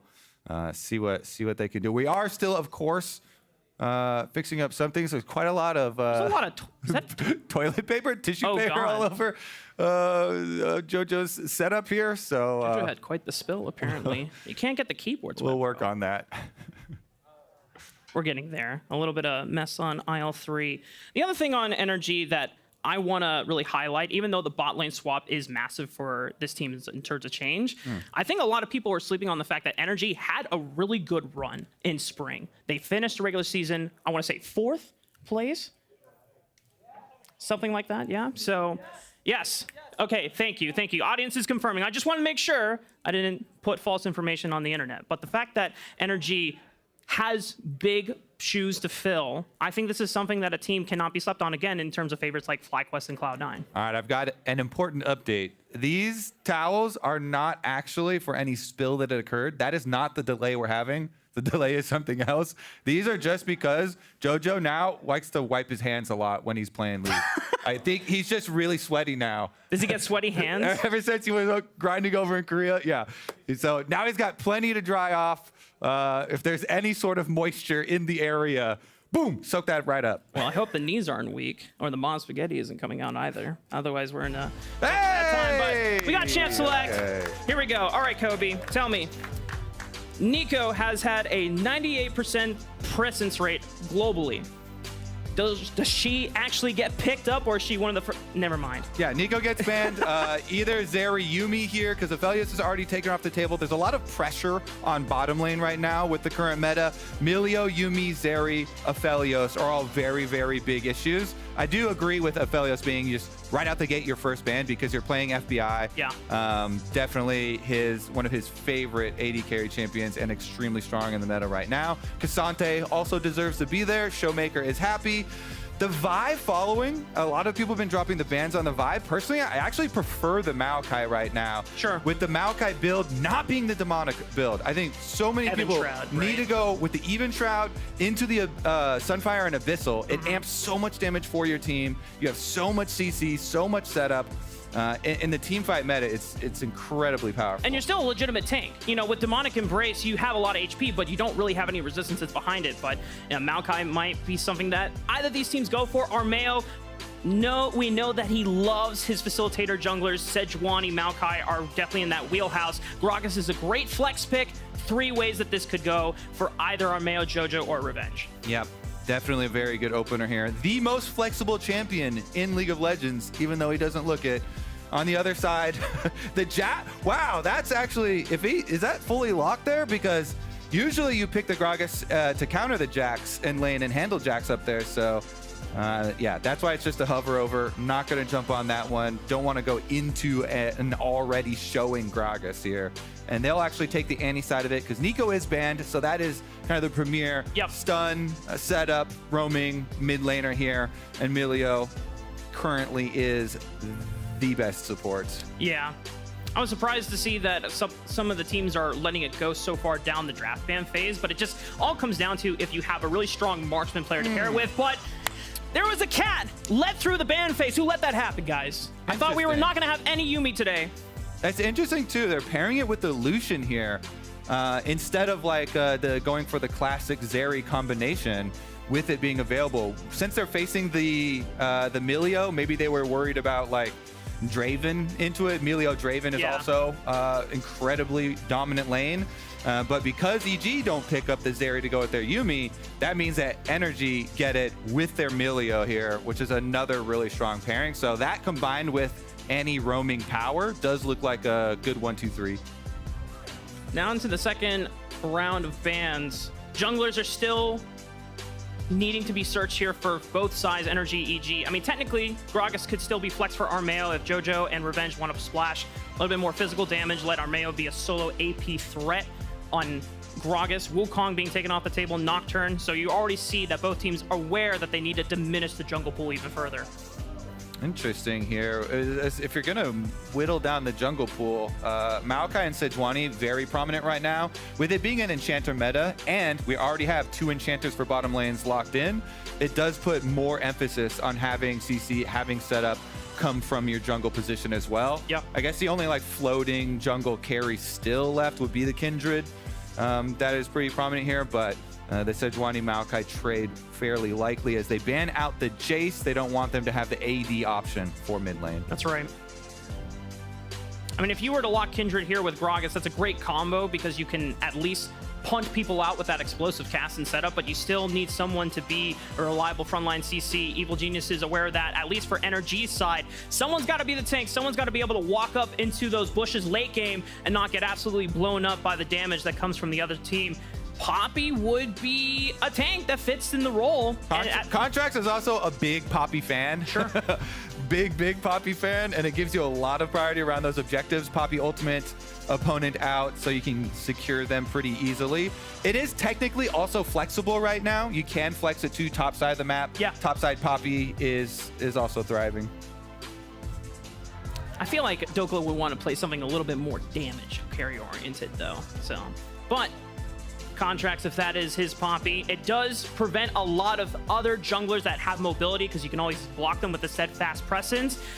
Don't play with my heart here. Okay. All right. So Sion being locked in. Now we're going to find out, Evil Geniuses, if this Gragas is going to be in the jungle for Armeo and JoJo's going to get something else as a counterpick option into the Annie, or if we're handshaking Gragas and Annie and getting something a little spicier for Armeo, or just doubling down on frontline options. We're on a little bit more damage here. I would like more damage. For Evil Geniuses. You're always looking at the level 1s as well. All right. Yeah! All right. Armeo back in it, brings out the Viego. Let's see if they can get those resets. Armeo is trying to beat the allegations that he's only a tank player. It's like, no, guys, I play carries too. Let me cook, man, on the main stage. I'm back in the LCS. I got to do it all day, every day. Yeah, Jat was alluding to the fact that in his time coaching with Cloud9, has a lot of time there with Blabber to bounce ideas back and forth. So it's definitely not a one-way street with coaches and players, especially when you do have players like Blabber. So see how much has gone the other way on that street. And then we have the final lock in here.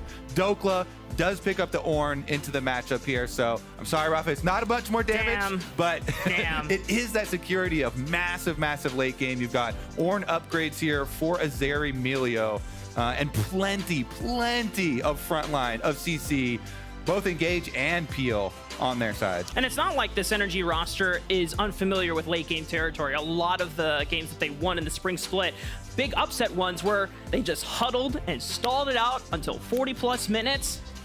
If that's the territory they want to aim for, I mean, you've got one of the best marksman setups to do it with this area, right? All eggs in the basket for FBI, the newest addition alongside Ignar for this Energy roster. Meanwhile, EG, I'm just going to say from a SPY standpoint, I love seeing Viego gameplay because no matter what the game state is, if you get that once reset, anything can happen. All right, can they make it happen here for EG?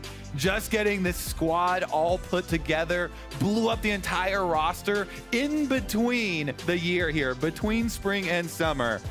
See what they can do on stage. Meanwhile, NRG, the organization trading hands, bottom lane switching as well, and looking to improve upon what they accomplished last year. FBI staring down his old org.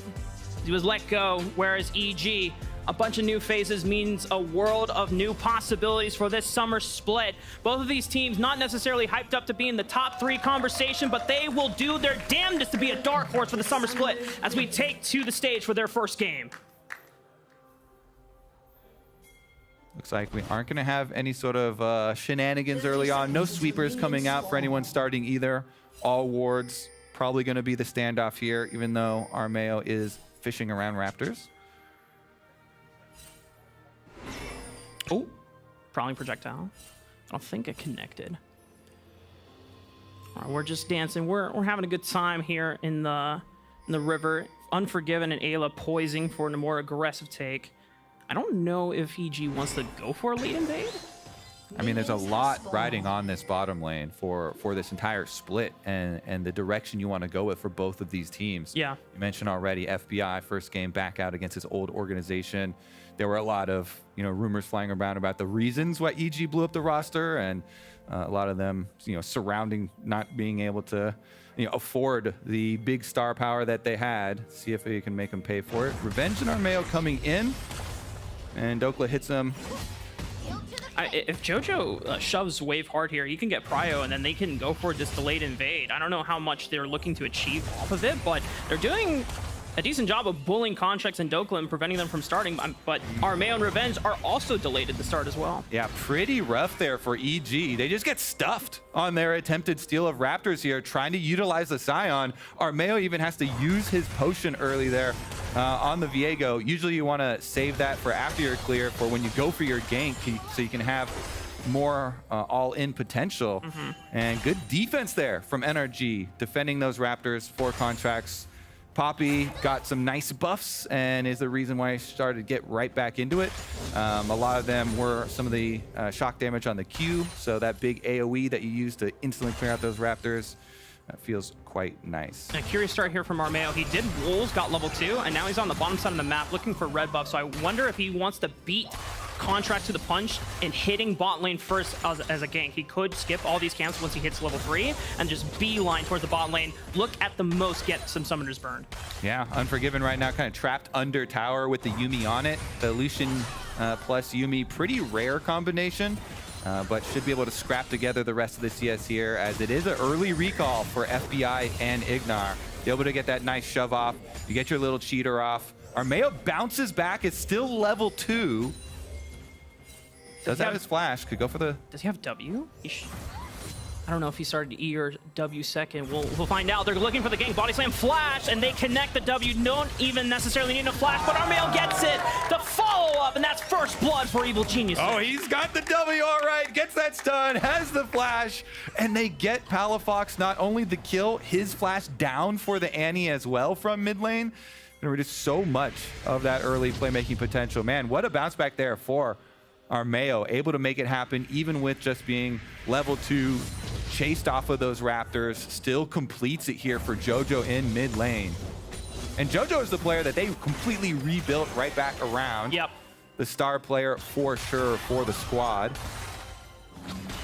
It was just really nice overall for Evil Geniuses, because you used to see once FBI and Ignar were looking for their early recall, Armeo's early game plan was like, well, I can't go bot lane anymore. There's no one to attack. Oh, hey, what is that? Palafox is pushed up? Let's see if I can make something happen here. So first blood on the board. We're going to see if Armeo can live up to the hype and now carry this snowball forward. All right, Contracts. That ward is going to see him move in. JoJo knows it. Gives him a nice little thumbs up. And Armeo's on the hunt now that he's got the level advantage. Raptor respawn. Everybody knows the timer, even though he was chased off and didn't get first Raptors. You still know Contract started there. Get back there. 4 minutes. And it is defended once again. Yeah. So now the game for Contracts is keep a bunch of perfective vision around Palafox's lane, because even though both Armeo and JoJo's flash is down, so is Palafox, and he doesn't have a built-in mobility spell other than shield, and I'm just going to run away as fast as I can. JoJo can always close the distance with body slam, Armeo can too as with his W, and if they both get level 6, Palafox is in a world of trouble. He cannot overextend the lane if he does not have vision. Yeah, JoJo's landing a lot of poke onto him with the Comet Gragas mid here. Barrel after barrel for him. Ensures that he does get that extra trade damage, and another good combo from JoJo. Palafox, you are playing with fire, my friend. And JoJo is not level 6 yet, so he can't just go in for the bomba all in, but he's getting close, and the wave is not in a great spot for Palafox. Armeo is going to get spotted on this control ward. Contracts is here for the counter gank.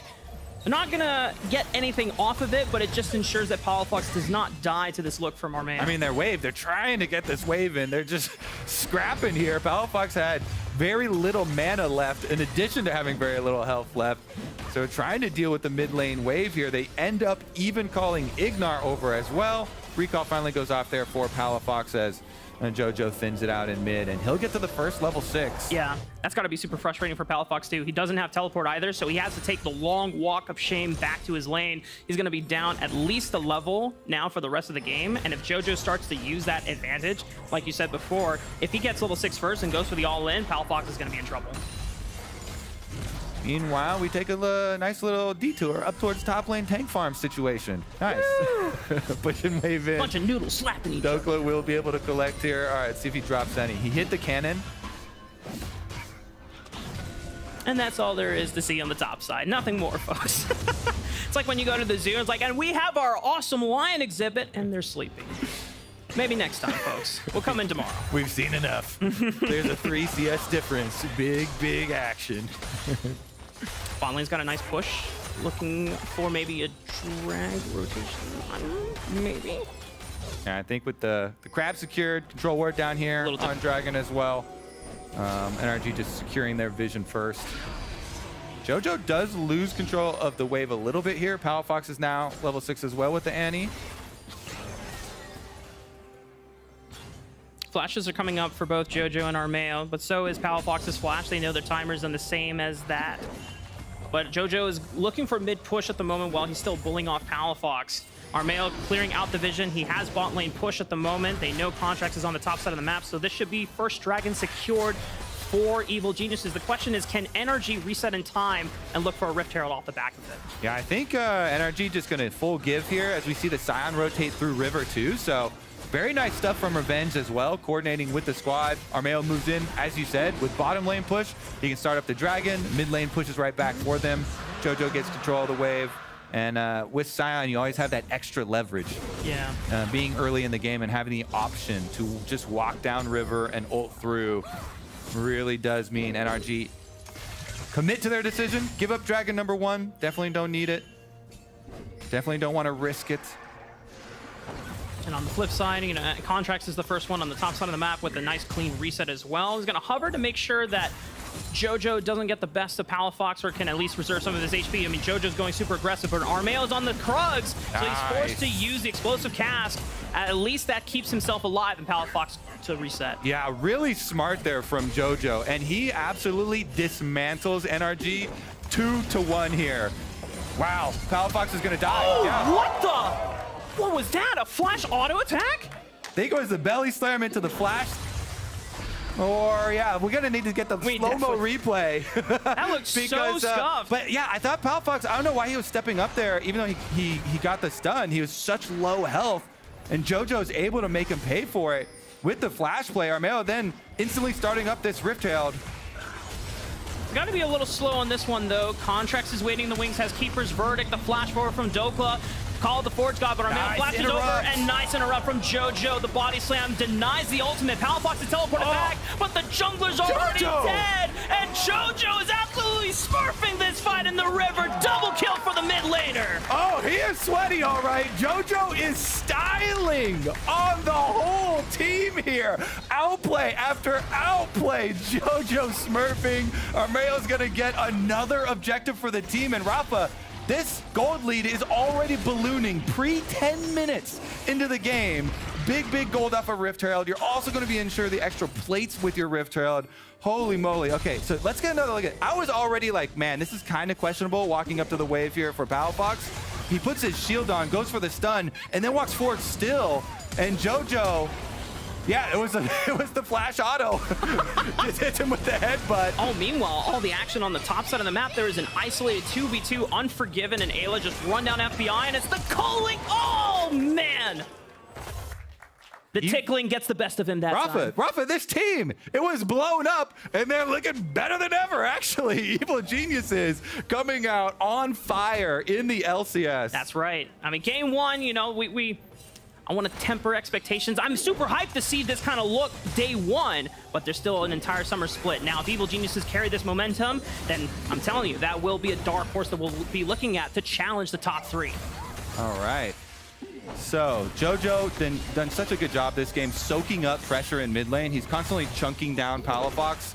And then he even absorbed extra summoner spells off of the jungler, outplaying. You know, when Contracts flashed on him, he targeted Palafox with the ultimate, knowing that that's where the damage was going to come from. Got the better in that trade, and was able to make the teleport back and trade for another one. Revenge is the off-screen hero here, getting extra minions, pushing down turret plates, doing his top laner job. You know, when people thought Revenge was coming to this roster, they thought, okay, well, maybe Revenge will now get to play some carries. But you still got JoJo, you still got Unforgiven, 2 star carry players, and Revenge, I think, is pretty happy to just take weak side this game and still play the Scion tank and look for looks on engages later in the game. And he's doing a great job CS-wise. He's making his impact known. And the second dragon coming up in the next minute, I think NRG have no business contesting it whatsoever. All right, Annie dropping the Tibbers, try and push it out here, and a little bit of chunk damage on JoJo, but Gragas notorious for the healing, and can he get the 50 gold? I think he got it. Cha-ching. In the bank. Yeah, I just don't know how NRG get a chance to contest this dragon. So, Kobe, if you're NRG in this instance, are you just praying for late game at this point? Oh, yeah. praying that the bleeding stops first, as Evil Geniuses bring down 4. Contracts is here to be the combo breaker, though, on Poppy. Still about 30 seconds before the Dragon, but the amount of pressure that Armeo and JoJo can just have looming over Energy's bot side. Contracts has to permanently sit here so that FBI and Ignar don't get absolutely blasted by a look from Evil Geniuses. The Rift Herald can come out. Unforgiven will get some more turret plates. Nice combo. I don't think Palafox dies though, but he's chunking him out before the Dragon fight. Yep, trade down here. Ultimate can delay the Rift Herald. I don't know if they can bring extra forces to actually make that mean anything though. Nice slam from Contracts into the wall, but it doesn't do anything to Unforgiven, just keeps him out of the fight for a little bit, but the calling still comes through and gets major chip damage onto the carries of Energy. So you can delay the Rift Herald, but you can't stop her. The rest of EG still here. They do shove it in. She gets her charge off. They get their turret plates, and guess what? Dragon right on time as well. So much of a favorable damage trade for Evil Geniuses in the aftermath with Culling and Yuumi ultimate too that Bravo, this entire game is under a death grip. Energy are looking for some second wind, some room to breathe, but EG have a pretty tight grasp. And at this point, JoJo's gonna get some more money mid lane as well. Yeah, I mean the gold lead, you already said, is ballooning. At what point it just becomes a rocket and just shoots straight up? Fairly soon, I would say. Fairly soon. Only 13.5 minutes with 2 dragons and 4.5K. That is looking pretty juicy. They have a lot of tools to force as well here with the Gragas, with the Scion for Evil Geniuses. So yeah, pretty easy to mine a lot of this turret plate money. Continue collecting all neutral objectives. And Yumi's even sharing some of her time now with the jungle. I wonder if Ayla will intend to make their best friend Armeo in this game. I think it's too far gone. It takes a while to catch back up. Yeah. And I think you actually want to be on Unforgiven. Having Lucian be so mobile here and have that option. He's got his Gale Force spike already. Has made pretty good use of the culling chunks and the lead that that the rest of the team has been able to acquire. Damn, Energy really can't do anything. I think at some point the game will also start spewing out the pity prizes as well, the objective bounties. They're like, hey guys, it looks like you're in a rut. You need some help. Yeah. Okay, we got a stun combo. Armeo 50%, but should be able to walk away. So that's the hope, right? Because if you're looking, all right, we need to stall. We need to go late game. Hopefully, Energy can make some trades here and try and collect some of those objective bounties, because them being up is one thing. Yeah. But these towers are also so healthy. Actually collecting one of those, being down 5,000 gold, is very difficult. Maybe they can pull a brute force play on the other side, but bottom's already been pushed in by JoJo. He's level 11 on the Gragas with his teleport, with his flash, and his plays have been on point thus far. Interrupting Ornn to try and get second cast of ultimates off, you know, popping Palafox back. You know, that is actually one thing we'll have to keep track of JoJo for the arc of summer, because I think in spring, even though his mid lane dominance was never questioned, his time on the side lanes in the mid game and just knowing where to be and not overextending himself was always a criticism that we had for the young player. But JoJo, so far, he's been pushing out lanes, he hasn't been getting caught out, and he's even looking proactively for roams, and it puts pressure on Energy. So even though it doesn't look like anything is happening, there's a lot of mind games and just pressure points that are being applied by Evil Geniuses that prevent Energy for even looking at opportunities. All right, well, that Rift Herald, that juicy objective bounty, which is bigger, by the way, than the outer turrets. It's a full 500 base for the second Rift Herald objective bounty if you're able to collect it. That one immediately deleted from the map as well, so that one not an option either. And if they are aiming to get one, it'd probably be on in 2 minutes when Dragon spawns on bottom side, and Energy, if they could like overload top side and try and make a hard early push towards that top side turret, maybe scrape together some gold for FBI if they're able to get him up there and try and grab that top side turret objective bounty. But barring that one, is going to be pretty hard for them to get some leverage here. And I think that Evil Geniuses will be very well aware of that as well and try and play a stopping play on top side, which are a lot easier to pull off with Hex Gates on the map too. Yeah, you're already starting to see the vision line from Evil Geniuses slowly bleed into the top side of the map. Now, Dragon is coming up in a minute and 20, but their pressure is felt universally on the Rift. A teleport in from JoJo means that they're looking for this mid turret right before the dragon. The Contracts gets caught by the explosive cast while channeling that Keeper's Verdict. Great punish from EG. Oh my god, the beat drop of Poppy's own ultimate was actually a Gragas ult killing you. That was just, oh, it's actually painful to watch this beat down, Rafa. JoJo, the easiest ult of his life on that one. Gets him right into the center of the team. They take down Poppy. They take down topside with the Rift Herald too. This team is just easily marching forward. All right, now we're just looking at what time. That's okay? right.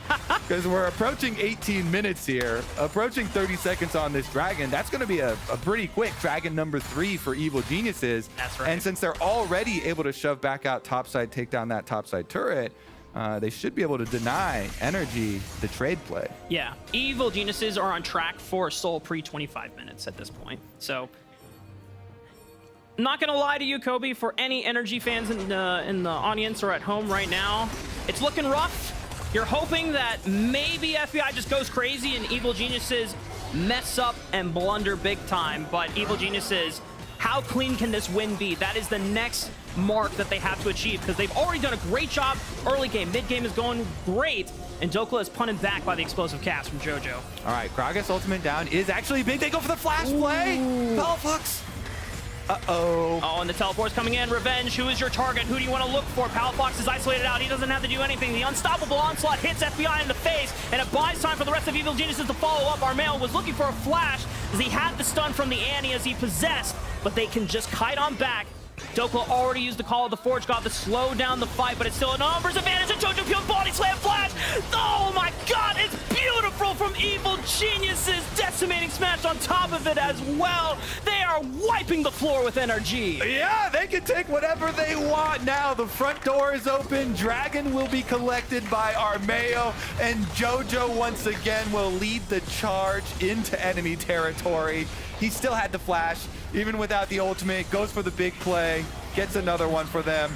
Evil Geniuses, can they also deny this red buff? There's no way. Contracts has smite. At least Energy can get their own red. They've got a little bit of consolation prizes at the end of it, but man, this is almost a 10,000 gold lead under 20 minutes, Kobe. And this team just got put together. So really, really big ceiling for the Evil Geniuses squad. And here's a look for it. JoJo just got ejected by the Poppy ultimate, so he's not on screen right now, so EG have to kite. Armeo is able to use his ultimate, get out of range there, so Dokla doesn't chop him back in, but then JoJo has re-arrived, and they've got the numbers advantage. Easy body slam flash. They get the re-engage. FBI's down. That's the heart of the team there for Energy. He's down, means there's 0 damage left, and EG can run it straight on forward. I'm really trying hard to not get overhyped for Evil Geniuses, but this is a damn good start, Kobe. Yeah, I think it's very exciting considering, you know, how fresh this squad is, how little time they've had together. Especially though, everybody is going to focus on JoJo, and rightly so. Going into full Grind Lord mode during the break there, and coming out in his first game on fire. Summer JoJo hits different, man.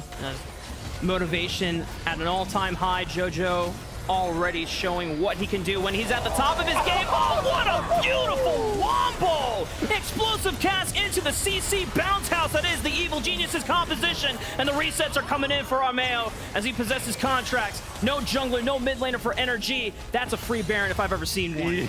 Yes, sir. Evil Geniuses. Holy, rumors of their demise have been greatly exaggerated. Where are the haters now? That's, man. Oh, this is gonna be a great summer split, Kobe. I was also in the camp of like, man, you're losing out on so many players. I mean, Inspired left such big shoes for Armeo to fill, but 5-0-4 in the Viego, that's hella good, man. Keep it up, bro. It is indeed. All right, Baron acquired 11,000, the gold lead here for Evil Geniuses, 3 Dragons 2. Definitely very, very good start for them. So we always track and we'll always try and be critical on how quickly and cleanly you can end out games like this. As we've seen already, even a couple games today, where there are stragglers getting picked off, even by the team with a large lead. That simply has not happened to Evil Geniuses here. They have not given any space to NRG, and they have been able to outplay on every confrontation. So Arctic Braggy Boy coming in, right into Revenge. Que bellissimo! Oh my Zion Lord. ultimate there for a nice little double bouncy.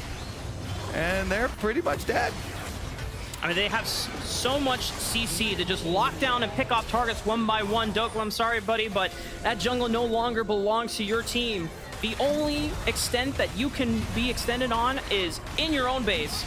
And at this point, NRG are clumping up as groups and cores, because if you don't have a friend, you are going to die. All right, looks like topside minion wave. Get there first, take down topside first. They can get some damage over there. I guess Revenge is gonna go test out the damage on these towers. Doesn't feel like much. Walked up and was like, hey guys, how much can I shield with 1 W? Damn. Soul Furnace is doing He's great done work. the calculation, now watch the payoff. That's right. He's gonna have a big payoff play here where they just, he's got contracts onto 50% in front of his own tower. All right, they're going for it. A flash from Pal Fox. He finds JoJo, but he goes golden with the stasis. Contract pending with the body slam, him with the heroic charge. Oh, it's the Wombo bounce up once again. There's just no point. NRG, they're throwing everything they got, but everything they got is just not enough against Evil Geniuses. All right, let's see it. There are 2 members up for NRG. Can they defend here? Evil Geniuses, they've got Baron, so they should look for the end. Evil Geniuses, speed run percent. Can they maintain the clean game? 15-0. 48,000 gold to 34,000. They're throwing up the emotes. They're throwing down the Nexus towers, and they're corralling the minions in. The teleport is coming as well. Evil Geniuses, with the cleanest game of the LCS Summer Split so far, are looking to make their mark and run for the title. But Evil Geniuses are not going to end the game quite yet. So they now have to recoup and make sure that they can take down NRG's last stand before they go for the end. Explosive captain there. FBI gets punted backwards. Unforgiven picks up 1 more to add to the KDA. They're on to the Nexus, and NRG are doing everything they can. Can Evil Geniuses clean it out? No kills, no deaths whatsoever. A deathless game from the Evil Geniuses starts off their summer split. And in fact, a perfect game. That is actually the perfect game from Evil Geniuses. There have only been 3 in the history of the LCS, and this one is now the 4th. Evil Geniuses with a brand new roster come out game 1, perfect game. Pretty good debut. Yeah. For the new lineup. 4 perfect games ever in the franchise era. And that 4th one belongs to the new Evil Geniuses squad of the Summer 2023 split. What a fantastic debut, boys!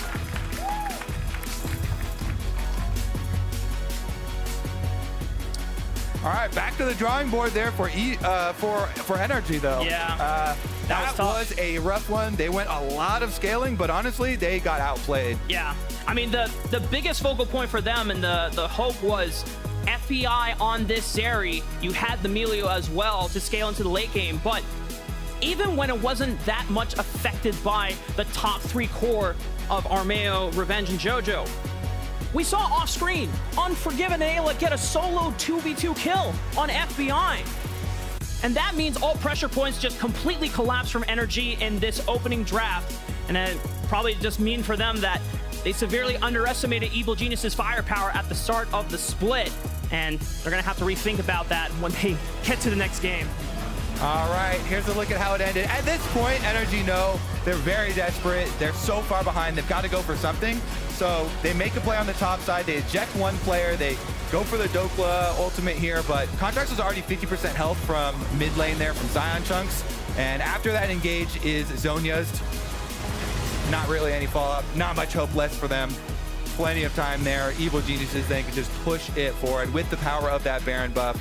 They end that thing every single day. All right, let's re-examine our power rankings.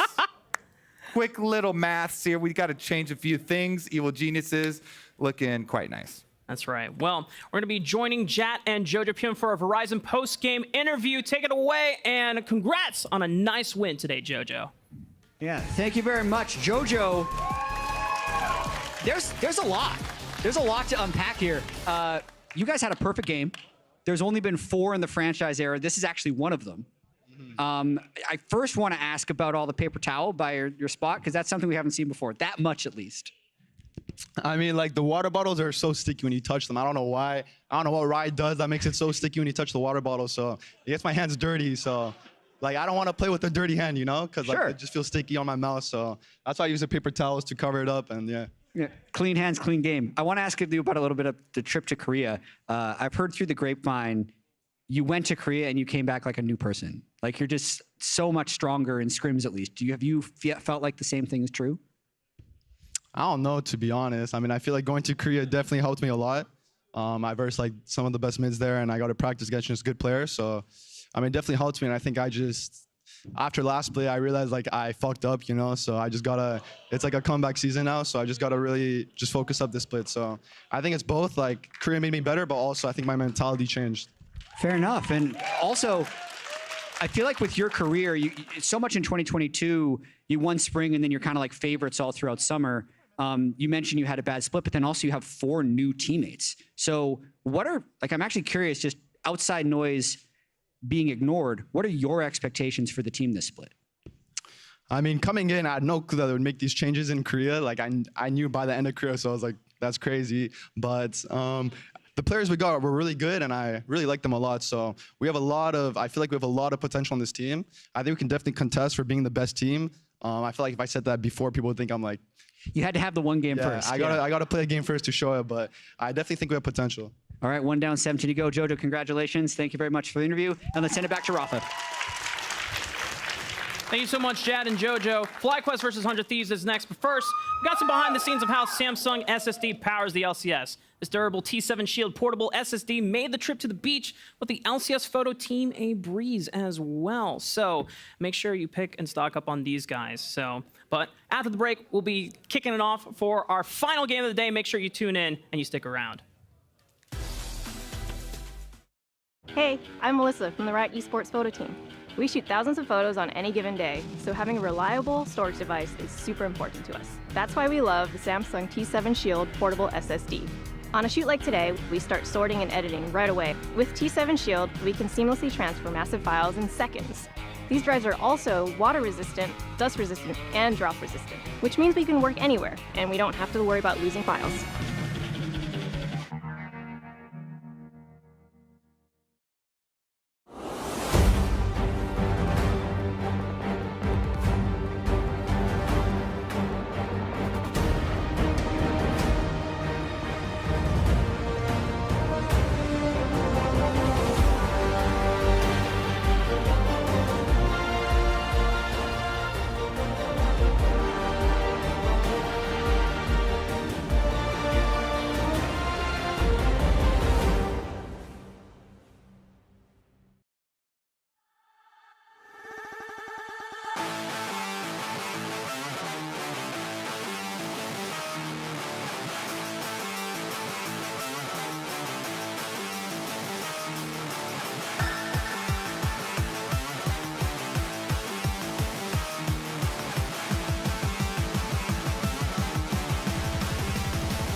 That's us.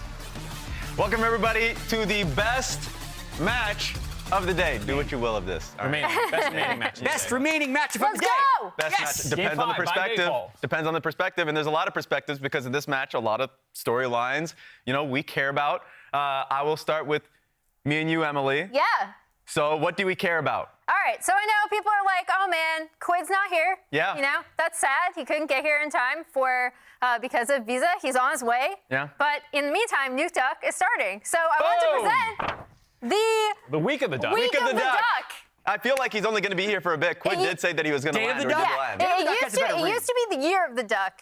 Now it's here for the whole week. it might be the week of the duck. Yes. Day of the duck, I like the alliteration. Week of the duck, if he performs well enough, can it become the split of the duck? Or no? could. No.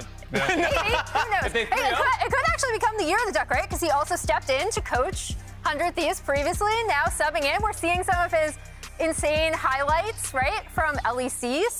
And there he is, counting out his coach. It's the week of the duck. What's the context for people who are not familiar with the week of the duck, year of the duck mean? Explain it like I'm new to League of Legends, Raz. Well, let's just say, way back in the past, Deficio in particular. Who's Deficio? Martin Deficio, an iconic caster at the time with the LEC, turned GM, was a big fan of Nuke Duck and his level of play, right? And so it was the year of the duck. It's kind of like year of Lorlo.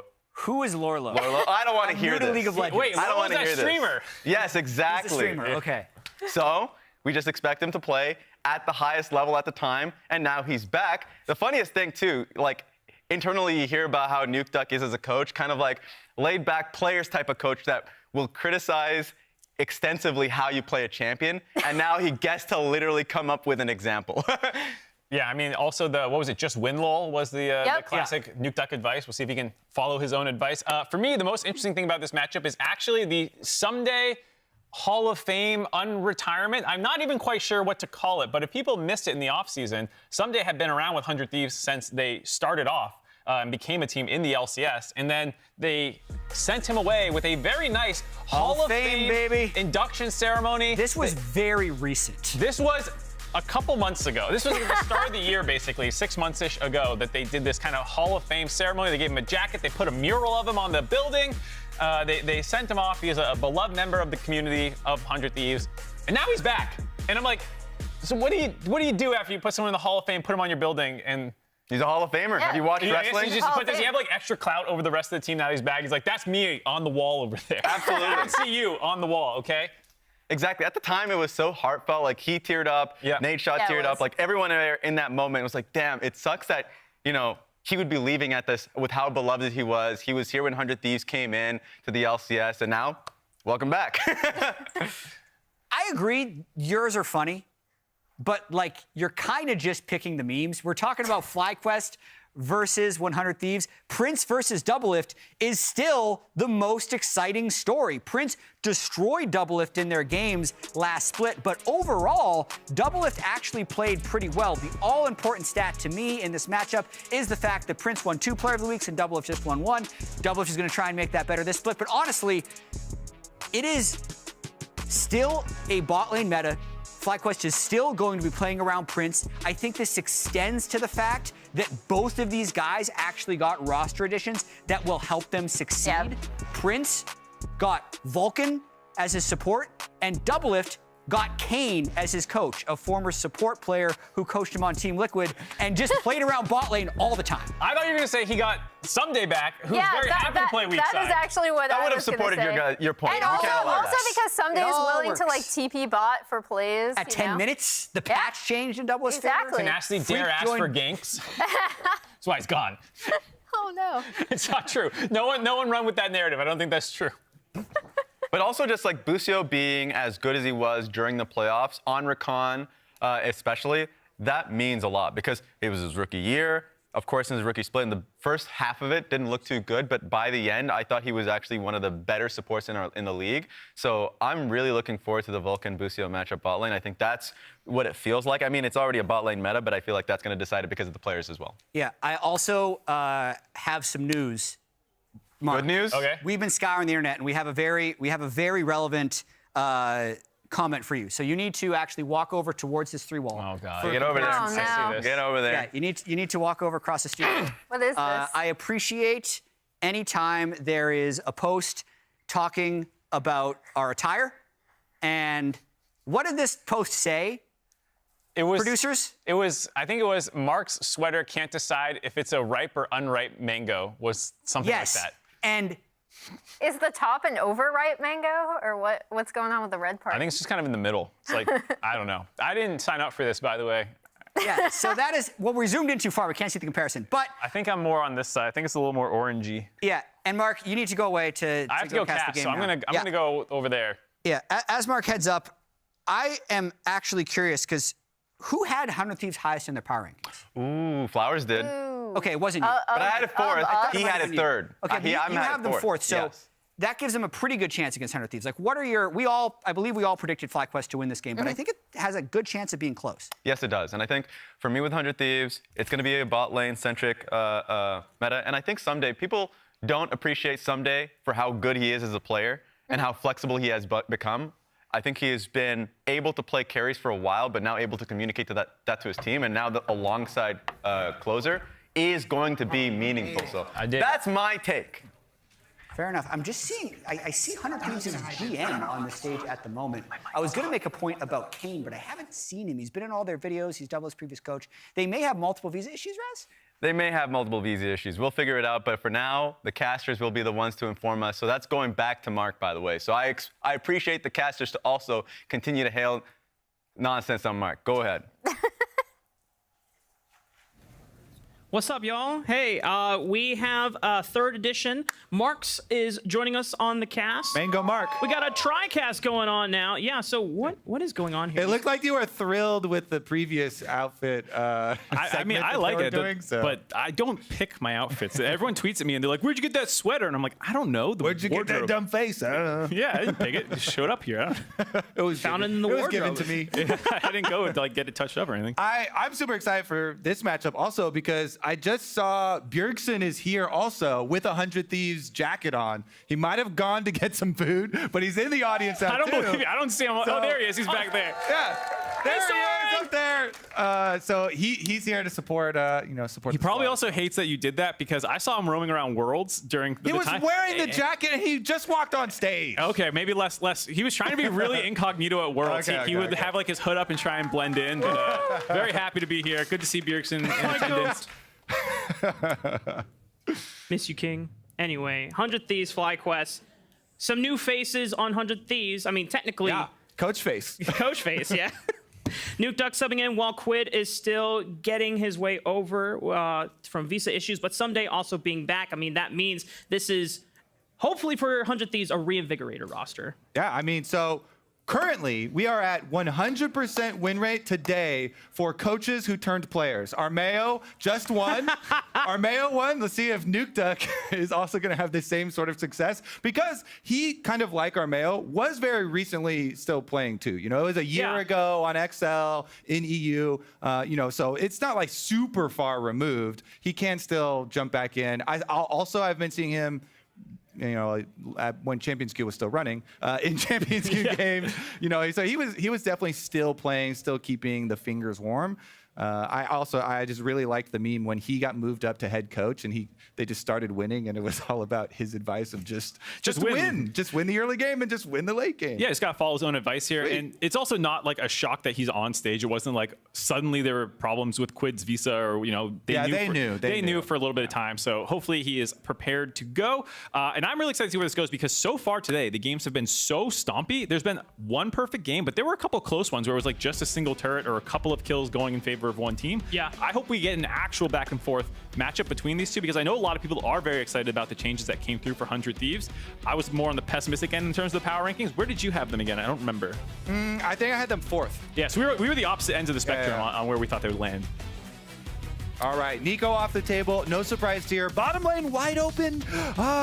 Zeri, Yumi, Aphelios. How can you be excited about bot lane when that's a scared? Oh, it was a gasp of panic, not a gasp of There's a excitement. lot of energy there. Right. I got you. My bad. Okay, so it looks like they're gonna they double ban the playmaking mids. Annie and Nico, the two most popular here. So they are really focusing bans here onto Vikla to try and open up something for the Duck. I do like to focus a little bit around mid lane, given that you have NukeDuck subbing in, making sure he gets a matchup that he's most comfortable on. That's a little less explosive than some of the Annie, Ahri, Vi kind of matchups that you can see where people are just getting insta-give. That doesn't mean it's safe, though, because you saw last game, JoJo was absolutely popping off still, which is Gragas making things work. So we'll see if that's where FlyQuest want to target, pick on the sub in NukeDuck. Yeah, Emilio is open, but FlyQuest wanted to prioritize a strong marksman for Prince. Aphelios is going to get locked in. 100 Thieves can now look for a trade. We've seen a lot of Lucian Emilio, but we haven't seen Draven Milio yet. I don't know if that would be something that Double Lift is feeling up for, or if they're going to look for a different focus in this opening round. Yeah, he hasn't classically been a Draven player. And so they do lock in the Ahri first here for NukeDuck. Very versatile champion. It was one of his most played when he was a current player as well. And I guess they'll leave that AD carry pick for later. You need to get the Milio now, though. So good. Being able to bring that cleanse for the squad, very, very strong towards the mid stages. No surprise to see Yuumi snatched up by FlyQuest on the opposite side, continuing to prop up Prince. This will be the first bot lane that we're going to see on stage for Prince and Vulcan tagging up together. Unfortunately, Vulcan will be literally attached to him for most of this game. Not quite the playmaking that I was hoping to see out of Vulcan, which was something that I think FlyQuest sometimes lacked in the early game last split. They had insane late game carry potential with Prince, but sometimes their early games fell a little flat.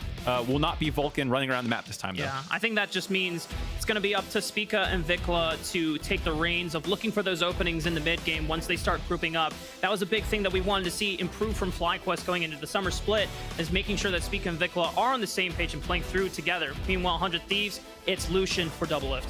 Talk about classic Double Lift champions. Yes, there sir. we go.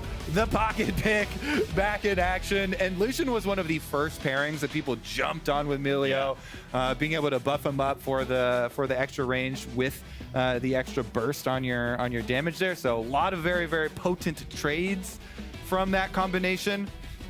We'll see about the Cassante, whether it goes to Vikla or whether it actually does go to Impact on top side. Currently, we're still banning top laners for both of them. Yeah, it makes sense. Impact versus Someday is one of the staple matchups in the LCS. We've seen it for years now. There's always debate about which of the two is better. They've gone back and forth, so we're up for another round of it this split. It feels like in back on 100 Thieves for Someday. We're talking about the retirement or the Hall of Fame ceremony that happened for him. It feels like back to normal, though. Like, Someday has always been in red, basically, since he left Dignitas, like, way back in 2017, I think that was. But he's been such a mainstay of 100 Thieves. It's good to see him back in it. And there's someone we're not going to acknowledge. All right, with the Gragas ban, maybe some possibilities of Jax floating around. Always rises a little bit when that counter is off the table here. 100 Thieves will have to show first. So jungle, I expect we can grab here. Wukong for closer? Yeah. Maybe? I think that's one of the highest presence champions you've seen in the jungle role so far worldwide. There's been a lot of Viego, a lot of Wukong, a lot of Vi, but with Vi and Viego gone, makes sense. Obvious pick the closer there. He's got his priorities right. Yes, finally. We get some Maokai. Ooh, Speak up back on Maokai duty. and he's solo AP on this team, so he can go for the more first strike demonic embrace. But I know, and I also agree with you, Kobe, that he can go for the more tankier route, even Shroud, Abyssal, Sunfire, and you're still Sub doing... to Kadro. Pog, let's go, man. 100 Thieves now locking in their top laner match against this Cassante, and it's the classic Renekton for Someday. Well, 100 Thieves, decent range with the Lucian and the Ahri, have playmaking potential with the Cyclone. You want to look through duo mid and jungle for the mid game, whereas FlyQuest, you have a lot of team fighting power. Definitely feels like a small scaling advantage in FlyQuest's favor with obviously Aphelios, Yuumi coming in, the Maokai, all this front line that you're going to have to play around it. And it does feel like that'll put pressure on 100 Thieves to try and make some plays around the bot lane. Maybe, you know, early on you go to NukeDuck's lane with the charm, the setup that closer can use, but then eventually moving that down bot lane. I would expect that to be kind of 100 Thieves game plan here against FlyQuest. Someday back on the Renekton with some of the buffs that came in the most recent patch. Yeah. And as you're saying, this is Someday's champion. This is the classic Someday. Even back to KT Rolster days, this is his most played champion of all time for his whole career. So he is ready to use those buffs. You know, for 100 Thieves, they're, for the most part, rolling back a lot of just staple comfort champions. Lucian for Double Lift, Ahri for NukeDuck.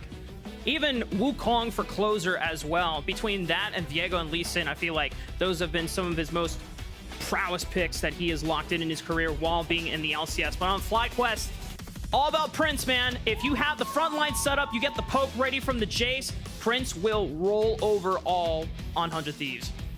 See if 100 Thieves can step up to the challenge. FlyQuest, a lot of people expecting to be one of the teams in that world's contention push. And for 100 Thieves, people don't know because it is such a departure from what we saw in Spring Split. They did finish the regular season very strong before losing some series in playoffs. And a lot of people want to say, hey, now with Someday coming back, eventually Quid when he joins, but even with Nuke Duck, that people have a lot of high hopes for this team, and it's a very difficult test to start the split. Yeah, it's funny. The two most hyped offseason moves for both of these teams are kind of not on display right now. Quid is not here, literally, and then Vulcan has to be on Yuumi. It's kind of not here, or at least not having to fully control your own champion. What are you trying to say about Yuumi? Well, they intentionally removed some of the more skill-expressive things from her kit with that mini rework where you're like, you got to bop on and off and hit him with the auto attack, and they're like, nah, just stay plastered on Prince and let him carry you. And Vulcan's got to build up that best friend mechanic, both not only in-game, but also IRL, because, I mean, this is now a new AD carry that he's working with. So, got to make sure that the synergy is strong on both aspects. And I will also say, speak of my boy, my hopes for the tank support item Maokai are very well alive because he's got Aftershock, baby. Not the first strike demonic like Rafa was hoping for. I wasn't hoping for that. I was just saying, like, hey, that could be the angle. I'm definitely in the camp of even Shroud full tank Maokai. That is Pog. And Spica steals the chickens away from Closer. Gonna be a sad monkey as he walks back onto the bottom side of the map. Him and Impact are doing some major damage right now. Someday and Impact are just walking back, but while trading blows, and it's a delayed laning phase for the top laners. Yeah, and Someday here getting back into experience range first. Even though Impact's jungler won the jungle fight, Someday's got his rage bar that was almost fully stacked up. He re-gets it to 50% here to Empower, and Impact finally will get right back in, but some nice little things for the Crocodile so far. Yeah, it felt good for FlyQuest though to get that little invade off, get 2 onto Spica, and also shove Closer out of topside completely, so Spica can go ahead and grab that red buff and make his way back across the map, cutting through mid lane where Vikla has pressure as well to try and get back onto his own red buff to make sure that Closer only really has one quadrant of the jungle to clear before he's forced to try and start looking at lanes or something like that. And it definitely should be topside priority for him to work off as well once he bounces on back there. Renekton got the early level 2, should be able to shove on in towards the Cassante. Maybe they can get some deeper vision down there towards the jungle too. Busio here, though, does get chased into the alcove. And he'll be fine. This does prevent Closer from being able to affect bot lane, because Spica trying to match the pathing that Closer has ensures that he is protecting bot lane from getting dove or being set up by double-lift and Busio to snowball even further. Closer was trying to see if he could find Spica on the red buff on this timer, but he was doing Krugs instead, and Closer's going to look elsewhere as he crosses the map. Yeah, that ward doing a lot of work here. Heavy lifting for FlyQuest, because Spica, that's why he threw the sapling into the red rush. That's why he went to Krugs instead. Nice use of information here by the tree, and he's still going to get a nice little bump. It's also nice for Spica because he already has red buff. There's no rush for him to grab his red buff right away and open up that kind of steal that Closer was looking for. He just went onto Krugs very happily, and now he's just trying to contest everything. Bot lane diff means everything for these Scuttle Crab fights, though, so. Closer is going to take the Scuttle Crab at least as one consolation prize. Busio and double lift having the bigger push meant that Spica cannot tango with Closer further, but Closer's now going to look for a gank. Yeah, and it got them the exhaust out, so pretty big stuff there, 400 Thieves. Closer off the bot lane priority, gets the Scuttle Crab, as you said, and then as double lift jumped in, exhaust was used by FlyQuest, so Closer goes for the re-invade on red, and since he's got smite advantage, it's not even a smite fight, and Spica loses it. Nice push there by 100 Thieves, like you said, winning the bot side trade, getting Closer back in the game a little bit, and during that time, of course, Someday has been isolated up in the top side. Hold on here. Okay, double lift, still has flash to play with, a lot of damage onto Prince, and firing on back, Prince is forced to flash away. Prince does make it out alive, but that's both of his summoner spells down, and Vulcan is just looking for his best friend once again. Nice trade there again out of 100 Thieves bot lane. Double lift and Busio up to the task of Prince and Vulcan, who people were expecting to be one of the best bot lanes, but early on, getting a CS lead and getting huge summoner advantage. All 4 forced out of FlyQuest early on, and still all flashes available for 100 Thieves. Damn, Closer is all up in Spica's jungle. I thought he would stop at some point, but he has been relentless with these invades. If you get your Raptor stolen early on, you are pissed, okay? That is not something you forgive. That is Carlos in for junglers. And closer plus Someday here. Someday comes in, he's gonna have it. It's just like that. The crocodile for Someday slices up the tree, and Spica's down for first blood. No flash necessary there. He wanted to finish off Grump, wanted to get it there, and Someday slips right in. That is such a big advantage for him too. That kill for Someday, he even can teleport back in time for most of the minion wave. Spica, oh, this tree is really losing out. Not only is it a massive push out of the jungle, and Closer continues to get further and further ahead, but if I'm Impact, I'm like, what the hell, dude? You just fed my top laner, who is going to be the aggressor in this matchup in a lot of ways. Another kill to accelerate him closer to his mythic item. So Someday is feeling very, very good, immediately showing how important of a pickup he is for 100 Thieves this offseason. Yeah, most tank matchups for Renekton are fine if you don't influence the matchup whatsoever. You just trade farm, and then you get to the point where Renekton can no longer solo you. If Renekton gets ahead, then it's a bigger problem for Impact's laning phase. Now Vikla might be a point of contention where FlyQuest can still look to focus in on for early power, since Prince is down both summoner spells and requires Spica to be on the bottom side of the map. The 1v1 Nuke Duck. Oh, the coach! Is he gonna go down? Oh, he's still alive! He's out of there. Not enough damage with the minions or Scorch to finish him off. Nuke Duck barely staying alive. Nice calculations, Duck. He knew. He knew the whole time. Big coach calculations here in the LCS. No problem for him. Someday going to make another wraparound here with his advantage, bringing it back to lane. Meanwhile, bottom side. I want to revisit because we had so many summoner spells blown by FlyQuest. Doublelift and Busio have been one of the big stories for 100 Thieves since they joined the team together, and they, Doublelift specifically wanted to play with Busio, and they've been building on their synergy for the entire duration here. They've quietly been doing a lot of work on bottom side, and we'll see if they can actually capitalize. It has drawn so much of Spica's time. He was already hovering on the top brush in River for a long time. Now he's hovering in the alcove still, and he hasn't gotten anything as of yet. Doublelift has flash, Busio also has flash, so yeah, a lot of jungle time absorbed by Doublelift and Busio down on the bottom side, in addition to the CS lead that they have. Monster early game so far out of 100 Thieves after that level 1.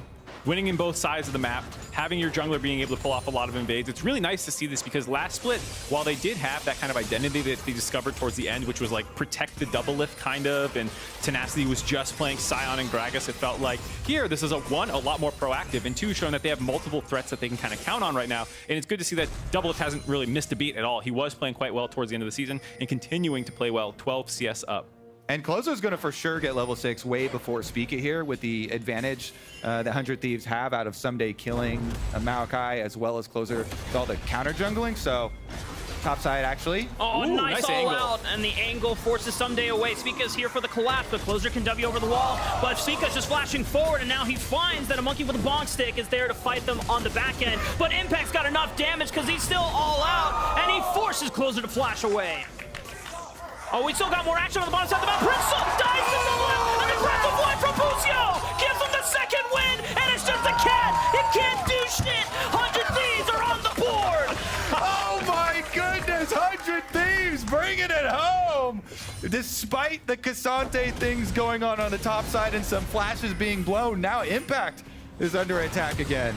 Man, looked like such a good trade initially for FlyQuest on the top side. The fact that they were able to kind of bait them in. Impact forces multiple flashes out on the top side, but then the entire time in the bot lane, they were continuing to be aggressive. FlyQuest looks like they're constantly looking for these trades, but 100 Thieves side is just playing it better. And then the level up that came in, getting the ult for Busio. I still want to see the replay on that bottom lane skirmish because that was really nice from the 100 Thieves side. It is going to be a startup on the Rift Herald here, but Impact is under tower. He has no ultimate for this. Meanwhile, you've got Yuumi on Vikla.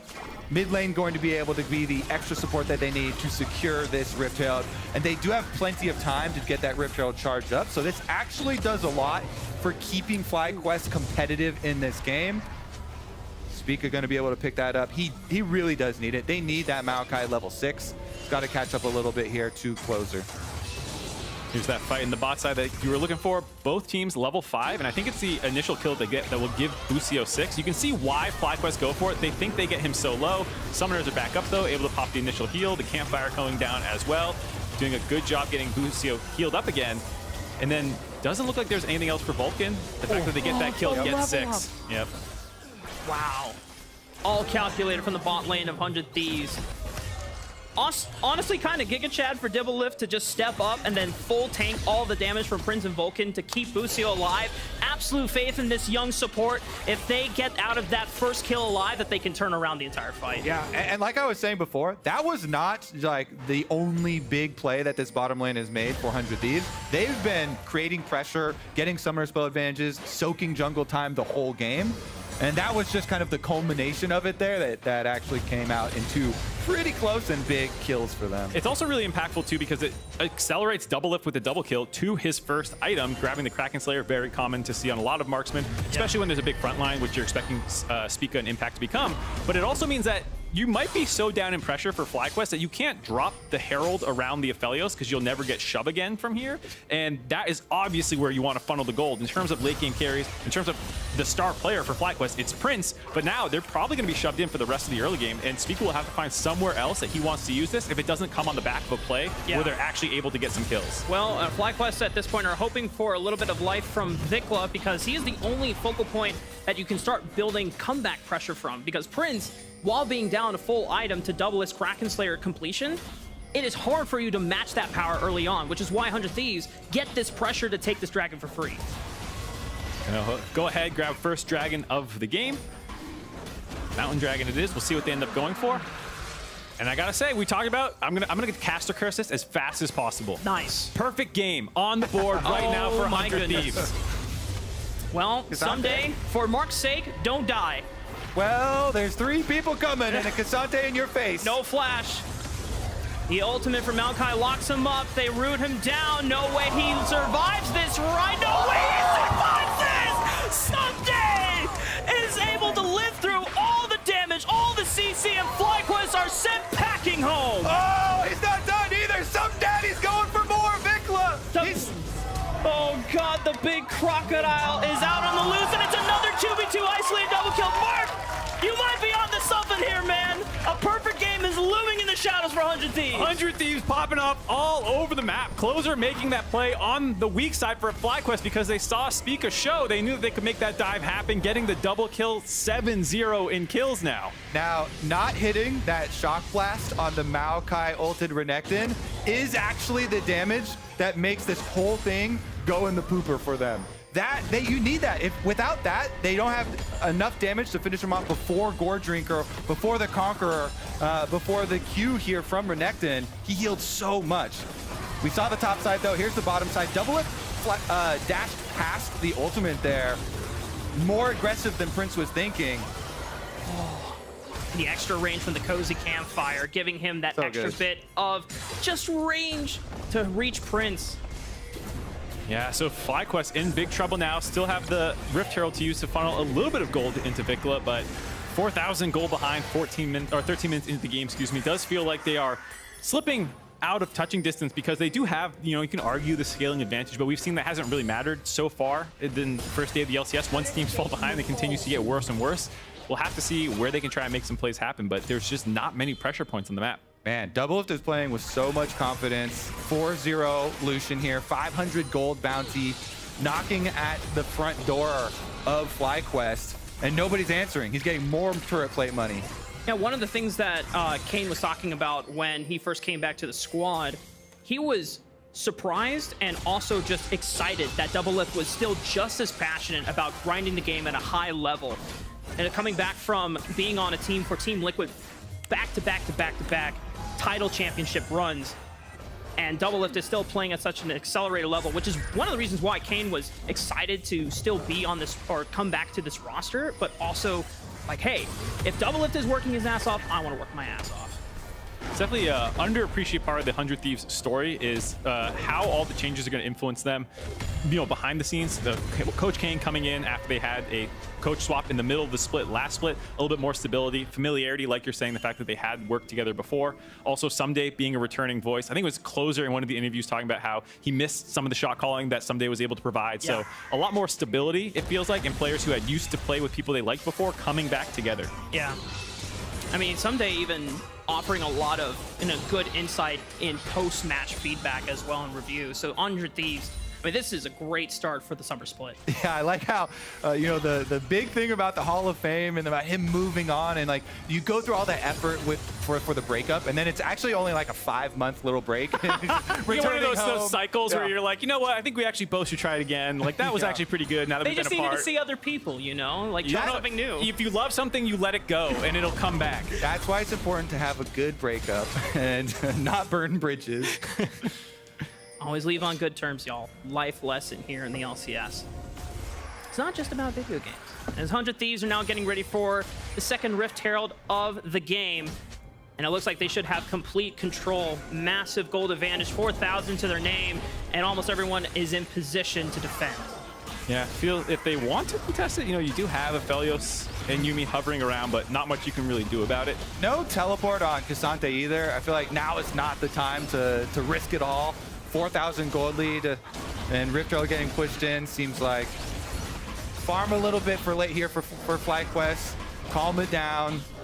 Dragons actually won't be too quick this game either, so at least they have that. Yeah, objective bounties are on, so I can kind of see Spica hovering around, seeing if they get really sloppy with the take. Maybe you can somehow sneak that away. Not the case, though. 100 Thieves doing a good job. Getting control, grabbing turret as well on the bot side of the map, just from some days' pressure. And like you said, you had double already working down mid lane. They're dropping that quick. Speaking of sneaking around, the top lane, they just had Jason Maokai moving up through the brushes to sneak around. See if they can get behind. Oh, they go a little bit early. Nuke Duck has arrived. He won't be surprised, but they are eyeballing that low health turret for the objective bounty. And Nuke Duck is just playing outside of W flash range as well. He's too smart. He's a coach. Yeah.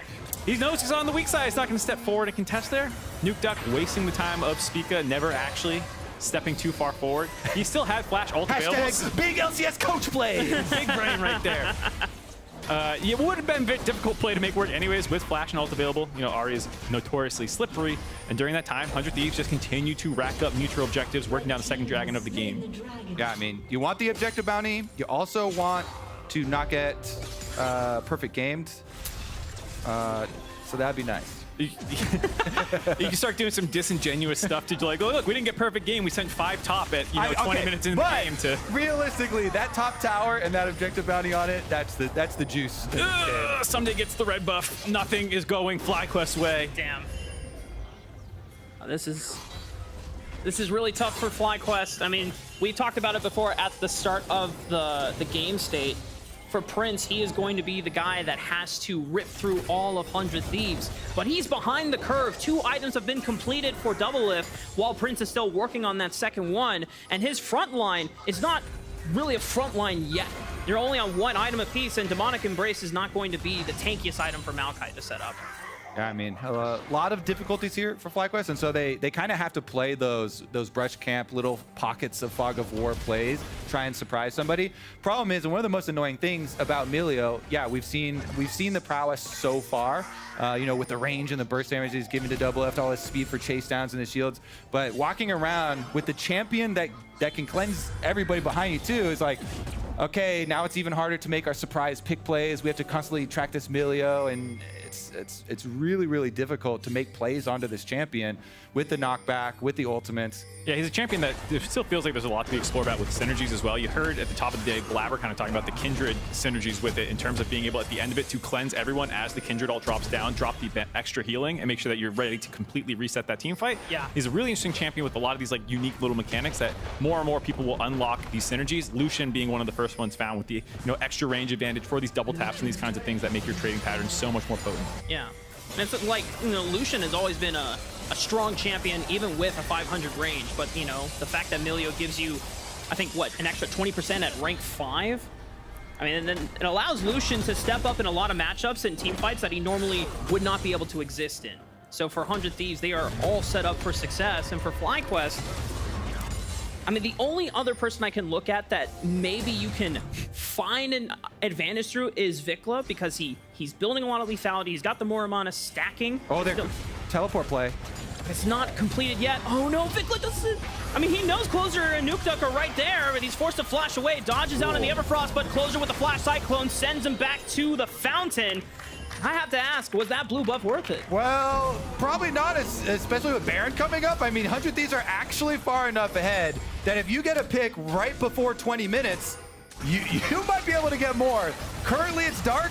They might look for the start on Baron and then turn if FlyQuest come over, or even try and burn it. Some days even going for the preemptive 1v1 on bottom side while double-lift is pushing towards mid. The one saving grace for the side of FlyQuest is it was both ultimates committed by the mid-jungle combo, and that is a large portion of their turn should they try and start this. They might still do it just because they feel strong enough that, like, hey, there's no way FlyQuest can fight. You know, we're at the point as casters where you're like, well, the scaling for FlyQuest, and that's about all you can say for their team comp because it is very much in 100 Thieves' hands right now what happens in this game. Yep. 100 Thieves just looking for the mid-prio push, but FlyQuest have it first. They look for the engage on Spica, and he forces to throw out the Nature's Wrath. And because they're not in immediate danger, Busio doesn't even need to use Breath of Life to cleanse the root that was coming out. FlyQuest now lose a huge disengage tool after the skirmish. Yeah, no Maokai ultimate means we are not going to make our stand. We are not going to make our one team fight to try and come back into this. And if he loses his flash here too? Oh no. Ult coming up for Nuke Duck. Cyclone almost available as well for Closer. The charm connects. He's charmed up. Orbit Deception forced to Twisted Advance, but the Breath of Life keeps Closer alive and doesn't go down from the burst. And pretty good stuff here for Spica. He's able to get out without blowing that flash.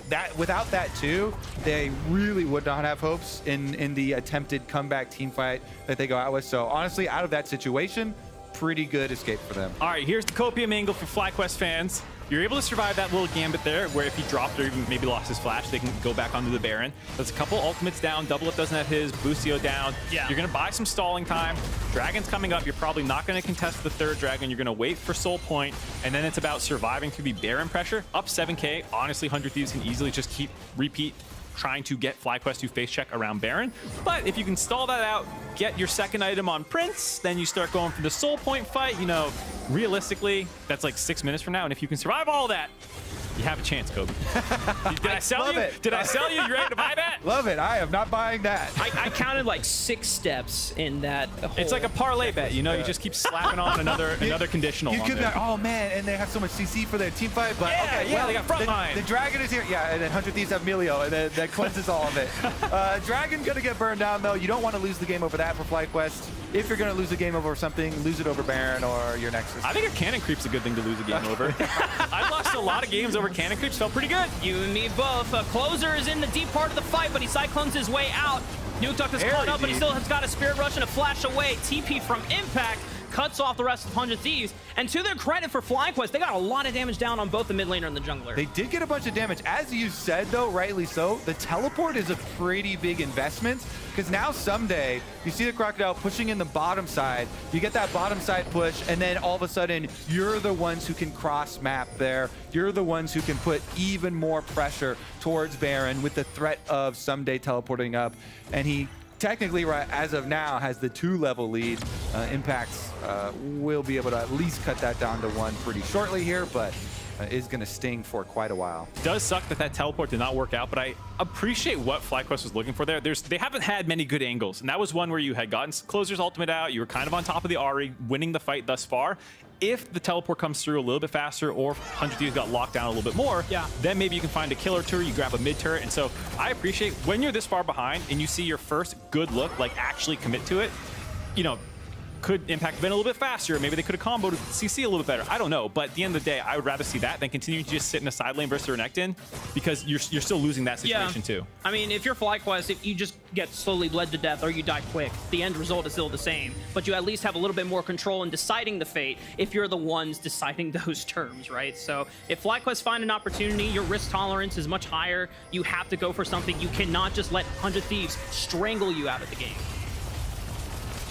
We got another fight here. Oh my god, Prince is just deleted. Well, that's the main part of the damage. Vulcan is also gone, and 100 Thieves are just running around and taking out every single member of FlyQuest in their warpath. Spica's got nowhere else to run. Triple kill for double lift, and the Baron is there going to be their prize. FlyQuest get a little bit too greedy around the mid lane, stepping up, trying to get some damage down that turret, and 100 Thieves collapse, annihilate 4 members of FlyQuest, and set themselves up for a very easy Baron take on the tail end of that. Yeah, Double Lift is 3 core items to Prince's 2. He is massive. That is now 7 kills for Double Lift, 1 more for Legendary. That culling damage, he just runs him right off the tower, 100 Thieves. That's going to be all they need to wrap this one up. Just look at it. It was all him. Closer's able to jump in at towards the end and chase down the extra kills, but this game has been so much about the 100 Thieves bottom lane. Massive showing from them, as well as Someday in the top side. And now being able to leverage that into Baron makes the pushing towards the other side of the map a lot easier. They get the reset on 3 champions here. Double F wanted to get 1 more wave, it looks like. Wonder if there's a breakpoint that he's trying to hit. All right, does get the shard, plus the Zeo picked up. Oh, he goes stop. He sells it, goes or refunds it, goes back for the stopwatch. I like that. Oh no, Someday, the perfect game for 100 Thieves. It could be gone. No, wait, is he out damaged? He's out damaged at all! This crocodile is huge! And you can't take him down if you don't have the equipment necessary. Somebody's still gonna live! Welcome back, Someday, to your home! 100 Thieves welcomes you graciously with open arms, and now they will look to take more damage off of these turrets and into the base of FlyQuest. The Hall of Famer for 100 Thieves survives the 3v1 until the backup could arrive, finding the kills on FlyQuest and setting up the continued perfect game here for 100 Thieves. Unfortunately, Mark, I just got word it is no longer a perfect game because FlyQuest got the first Herald of the game. Oh, but it's still a pretty damn good game for 100 Thieves. I've been saying it this whole time. I forgot about the Herald. We've both been griefing. It's okay. 100 Thieves definitely aren't. They're playing magnificently in the open of the summer split as they look once more for Closer. He's got the decoy, the breath of life. He gets the movement speed for the cozy campfire, and Abusio's going to escort him to safety. They outrun the Nature's Wrath, and 1 inhibitor falls for FlyQuest. So Someday's going to finish up the topside towers too. They may leave the FlyQuest base for now, but they leave it broken. They leave the remnants of it. Not much for FlyQuest to work around here. 100 Thieves, they take from them everything, and it starts with attempted 2v1 on Someday. You see this? I'm not super scared because he's got the Gore Drinker, he has the Q charged up, he has the Conqueror, he initially fights out. This is where it gets crazy. With the teleport in, he flashes right onto Jace. They get the kill. That was like single digits HP. Gets just out of the range of the Yuumi ultimate waves coming through and lives there, plus getting the kill on the teleporting in Vikla. Hell Objective bounty! It doesn't matter. We were already wrong about the perfect game. Oh, God. Someday, hell of a first game back with 100 Thieves, putting a stamp on this one. And against FlyQuest, you know, a lot of people's number 2, number 3 team in the power rankings, not many people had 100 Thieves above them. And so this is a huge statement game to say we are one of the threats now in the league that everyone has to keep an eye out for. And this is, again, without Quid. You know, Nuke Duck has been incredible so far. 1-0-4, holding his own in the mid lane, following up on plays with Closer. Very impressive stuff out of this squad. Mark, what does that say about our power rankings for 100 Thieves that we did at the beginning of the split? I don't know. I don't know what you're talking about. You two a little sassy here. We may have undershot how good 100 Thieves are going to be. You go for the traditional sports like, oh, well, they wouldn't have been so good if I didn't doubt them. I gave them the bulletin board material. True! Yeah. That's also my coat. Okay, we're back in it. 100 Thieves, Hosh and Soul on deck. They're making the slow push in. FlyQuest, they're on their last legs here. 100 Thieves are just doing the eventual slow stranglehold onto FlyQuest's base, and all 3 inhibitors are gone. That means double super minions will be pouring in through every single lane, and FlyQuest, all they can do is just watch and pray. No way to force 100 Thieves out of the base with that Ocean Soul, healing up any of the poke that they do land from the Yuumi, from the Jace. Basically comes back through natural regen, as well as anything that Melio wants to throw out. Feels like there's no way to get 100 Thieves out of the base with triple inhibs down. Yeah, and 100 Thieves don't have to do anything. Double F's having fun here, spamming, because all you have to do, wait for your 100 minions to flood in and support you in your siege. Here they come. The supers are starting to arrive. Double Lift opens up with the culling, gets chunks down onto Spica. 3/4 of his HP is gone. Nuke Duck looking for the Everfrost, doesn't find the root, but Prince is still keeping himself alive. He's got white and red guns on deck. If there's a chance, it would be now, but Double It preemptively flashing what Impact was looking for on that third Tofu strike. Nuke Duck charming up Vikla, a lot of damage down. Spica's healed back up to full HP, but 100 Thieves are just taking this time slowly, playing off the super minion waves as they look to continuously chip down the Nexus turrets. They've got nowhere else to be other than ending this game, and if it takes them a while, they will do it eventually. But for 100 Thieves, they've got all the control in the world. They've got the minion waves, and here comes the crash. FlyQuest trying desperately to hold on as the double super creeps start pounding away at the turret. A flash on a Double It, but he goes golden. That stopwatch paying huge dividends as he dashes back, and now he's in safety range. Guns down Spica, looks for Impact. He's forced to run. Vikla and Prince step up to look to do damage. The Gale Force, but it's not enough to cleanse the flash. Some daddy's here, baby, and he slices them all down. The Nexus turrets fall, and 100 Thieves, just like EG, will walk away with a deathless game to start the summer split. Monstrous performance out of 100 Thieves, destroying FlyQuest. 17-0.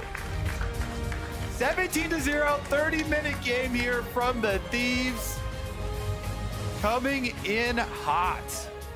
Every single member stepping up, looking incredible. Someday, of course, the spotlight out of everything, but you have to look back and remember the early game out of Double Lift. Closer bouncing back off that level 1 invade. Nuke Duck holding it down the mid lane. All 5 members had incredible performances. I can't even really point to a single mistake even this game that they made, it feels like. It's hard to think of anything. Yeah, I mean, obviously the late game, the flashiest moments with Sunday just never dying, living to the very end and just using all that Omnivamp he had in his kit. But man, everyone having such a great showing. And Closer, I want to give this guy even more credit and marks. It's not fun when someone invades your camps and takes away Raptors away from you and your red buff, but he's persistent and he continues looking for relentless invades and he just continues pushing through, and Spica can't do anything for the rest of the game. I think what Kobe said was right. Got him angry, got him fired up in game 1. When you get in his face and you force him off his red buff, he's like, all right, I'm gonna make you pay for that. Also helps when you've got Someday on Renekton topside, invading and killing your enemy jungle for you. Love that. The 2v1 bully tactics for the counter jungle working out for 100 Thieves. It's a fresh look for 100 Thieves side, as you know, a lot of the fans were wondering what kind of look they would have here. Soren cheering on a bunch of coaches up there. That's a coach's row. I'm pretty sure I saw Revenge up there. Just chilling. Revenge is like, hey, what? Promoting. Oh man, that was a fun game, guys. And what a fun first day. But we're gonna be joining Emily and Nuke Duck for our Verizon post-game interview. Congratulations to Coach Duck on his first LCS win as a player. Let's go, baby! Woo! Welcome, and yeah, congratulations. I made this sign for you where I crossed off year and put week.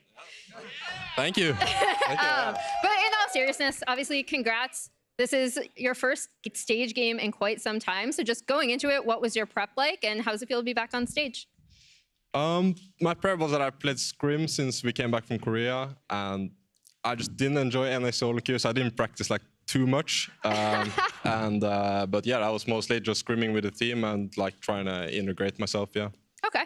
How much say, because obviously you are also a coach of this team, how much say did you have like in the draft? Are you still kind of commandeering or taking charge of the pick ban as well? Or do you take more of a backseat? I took more of a backseat. Like we had Kane and Joe, where Joe was stepping in as coach. So they were mostly dealing with the draft. But yeah, just I chip in on, my pick and, what I like. And yeah, I just chip in with my opinion. Okay. As, again, someone who has not only played with the team, but was with them in Korea when you guys were playing with Quid, how has this team been coming together? You obviously had an incredibly dominant performance today against one of the top teams in the league, we're thinking. But how's the team been gelling, communicating, etc.? I think they're gelling well. It's like sometimes a bit hard for me because I'm used to play a certain way and they like to play a bit differently. But everyone is like very reasonable, and so even if we have different opinions, everyone's like, yeah, they can understand each other. And I have kind of a dumb question, but as you know, Uzi made his debut, like his re-debut last night. He played Lucian. And I was wondering if Doublelift was like to you guys, like, guys, I got to play Lucian. Like, you know, Uzi played it last night. Like, I'm going to stomp on this champ. Yeah, I don't know if that's why, but he said something like that, yeah. All right, because obviously they had an incredible performance in the bot lane, so. Yeah, they smashed it. All right, well, thank you so much for joining me. Congrats on your return as a player, and good luck with the team going forward. And now we're going to send it back to, I believe, just Raz and Jat at this point, because I'm here and Mark was casting. Quick maths. There it is. She was deducing the fact that we're the ones left here. But yeah, it's been a day, hasn't it? It's been a fast day. Yes, it has. That's 5 games in under 4.5 hours. It's kind of crazy. We got 2 shutouts. It's like a 3.5-hour golf round. It's the same equivalent. The U.S. Open is happening like 3 miles from here, so I'm going to throw in golf analogies for the next 2 days. Are you going to be able to go there at least at any point to watch? It's like a lot of money for Saturday, Sunday, so we'll watch it on TV. All right. Well, it's done.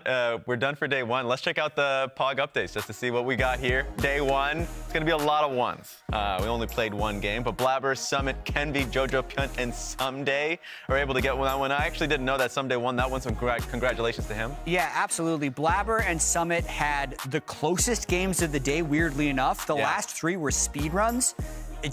1 death for Immortals, 0 deaths for EG, 0 deaths for 100 Thieves. A really, like, I think as far as my predictions go, only 1 upset, which was that final game, but a shocking day in terms of how one-sided all those games were. Yeah, it's crazy. Like, Kenvi being there, getting the POG is great to see, but he was also the 1 death on the team. Like, that was one of those things where every game felt, and you mentioned TL, that should have been a stomp. Like, 7K goal lead off the first 8 minutes was wild to see. Let's take a look at the standings as you would expect. Only 1 wins piece, but just like really telling wins. 100 Thieves beating FlyQuest just now was a big one. Yeah, their boot camp seems to have paid off. Like, the teams that have been to Korea and come back have looked very good. So 100 Thieves was there for weeks. Jojo, as EG was making all the roster changes, dipped in there. Team Liquid didn't go to Korea, but they did an off-season boot camp in Europe. So the preparation that a lot of these teams took during the break paying off in day 1. Yeah. I'm interested to see NRG. I wonder what games they're going to be playing in the future, just because there's a lot of expectation for a team like that. I know they had made changes, so let's just see who they're facing. It's going to be Immortals Progressive at the second last game. But let's go down the line. Dignitas versus Cloud9, TSM versus FlyQuest, 100 Thieves versus TL Honda, NRG versus Immortals Progressive, as I stated, and Golden Guardians versus Evil Geniuses. Which one is your favorite? Which one are you looking for? I mean, I'm looking towards the end of the day. Games 3, 4, 5 are all extremely interesting to me because we saw how amazing Immortals looked today versus how awful Energy looked. And that's just not what you would have expected preseason. So even though it is still an 18-game double round robin, best of 1 split, it's only 6 weeks long. So these teams don't have long to recover. Yeah, I'm definitely looking for the last game. Golden Guardians versus Cloud9. I mean, kind of expect with 2 heavy hitters that one's going to come out with a loss, but Evil Geniuses look so good. Yeah. So I can't tell where they are right now, but I guarantee you that will be the best game of the day when it is played that is left. True. That's a factual statement. I dare you to challenge it. But that's going to be it for us, guys. We'll be back tomorrow at 5 p.m. Eastern, 2 p.m. Pacific. So we'll be there. That's done for the Wednesday game. Now on Next to the Wednesday Thursday. We'll have more games, though. Yes, but remember, guys, Wednesdays, all right? Be back on the Wednesdays. We're playing now Wednesday. Doing Wednesdays. We're playing Thursday. We're playing Fridays. Then we're playing Wednesday. Then we're playing Thursday. And then we're playing Friday. So you know the trick. Take it easy, guys. Yeah. Bye.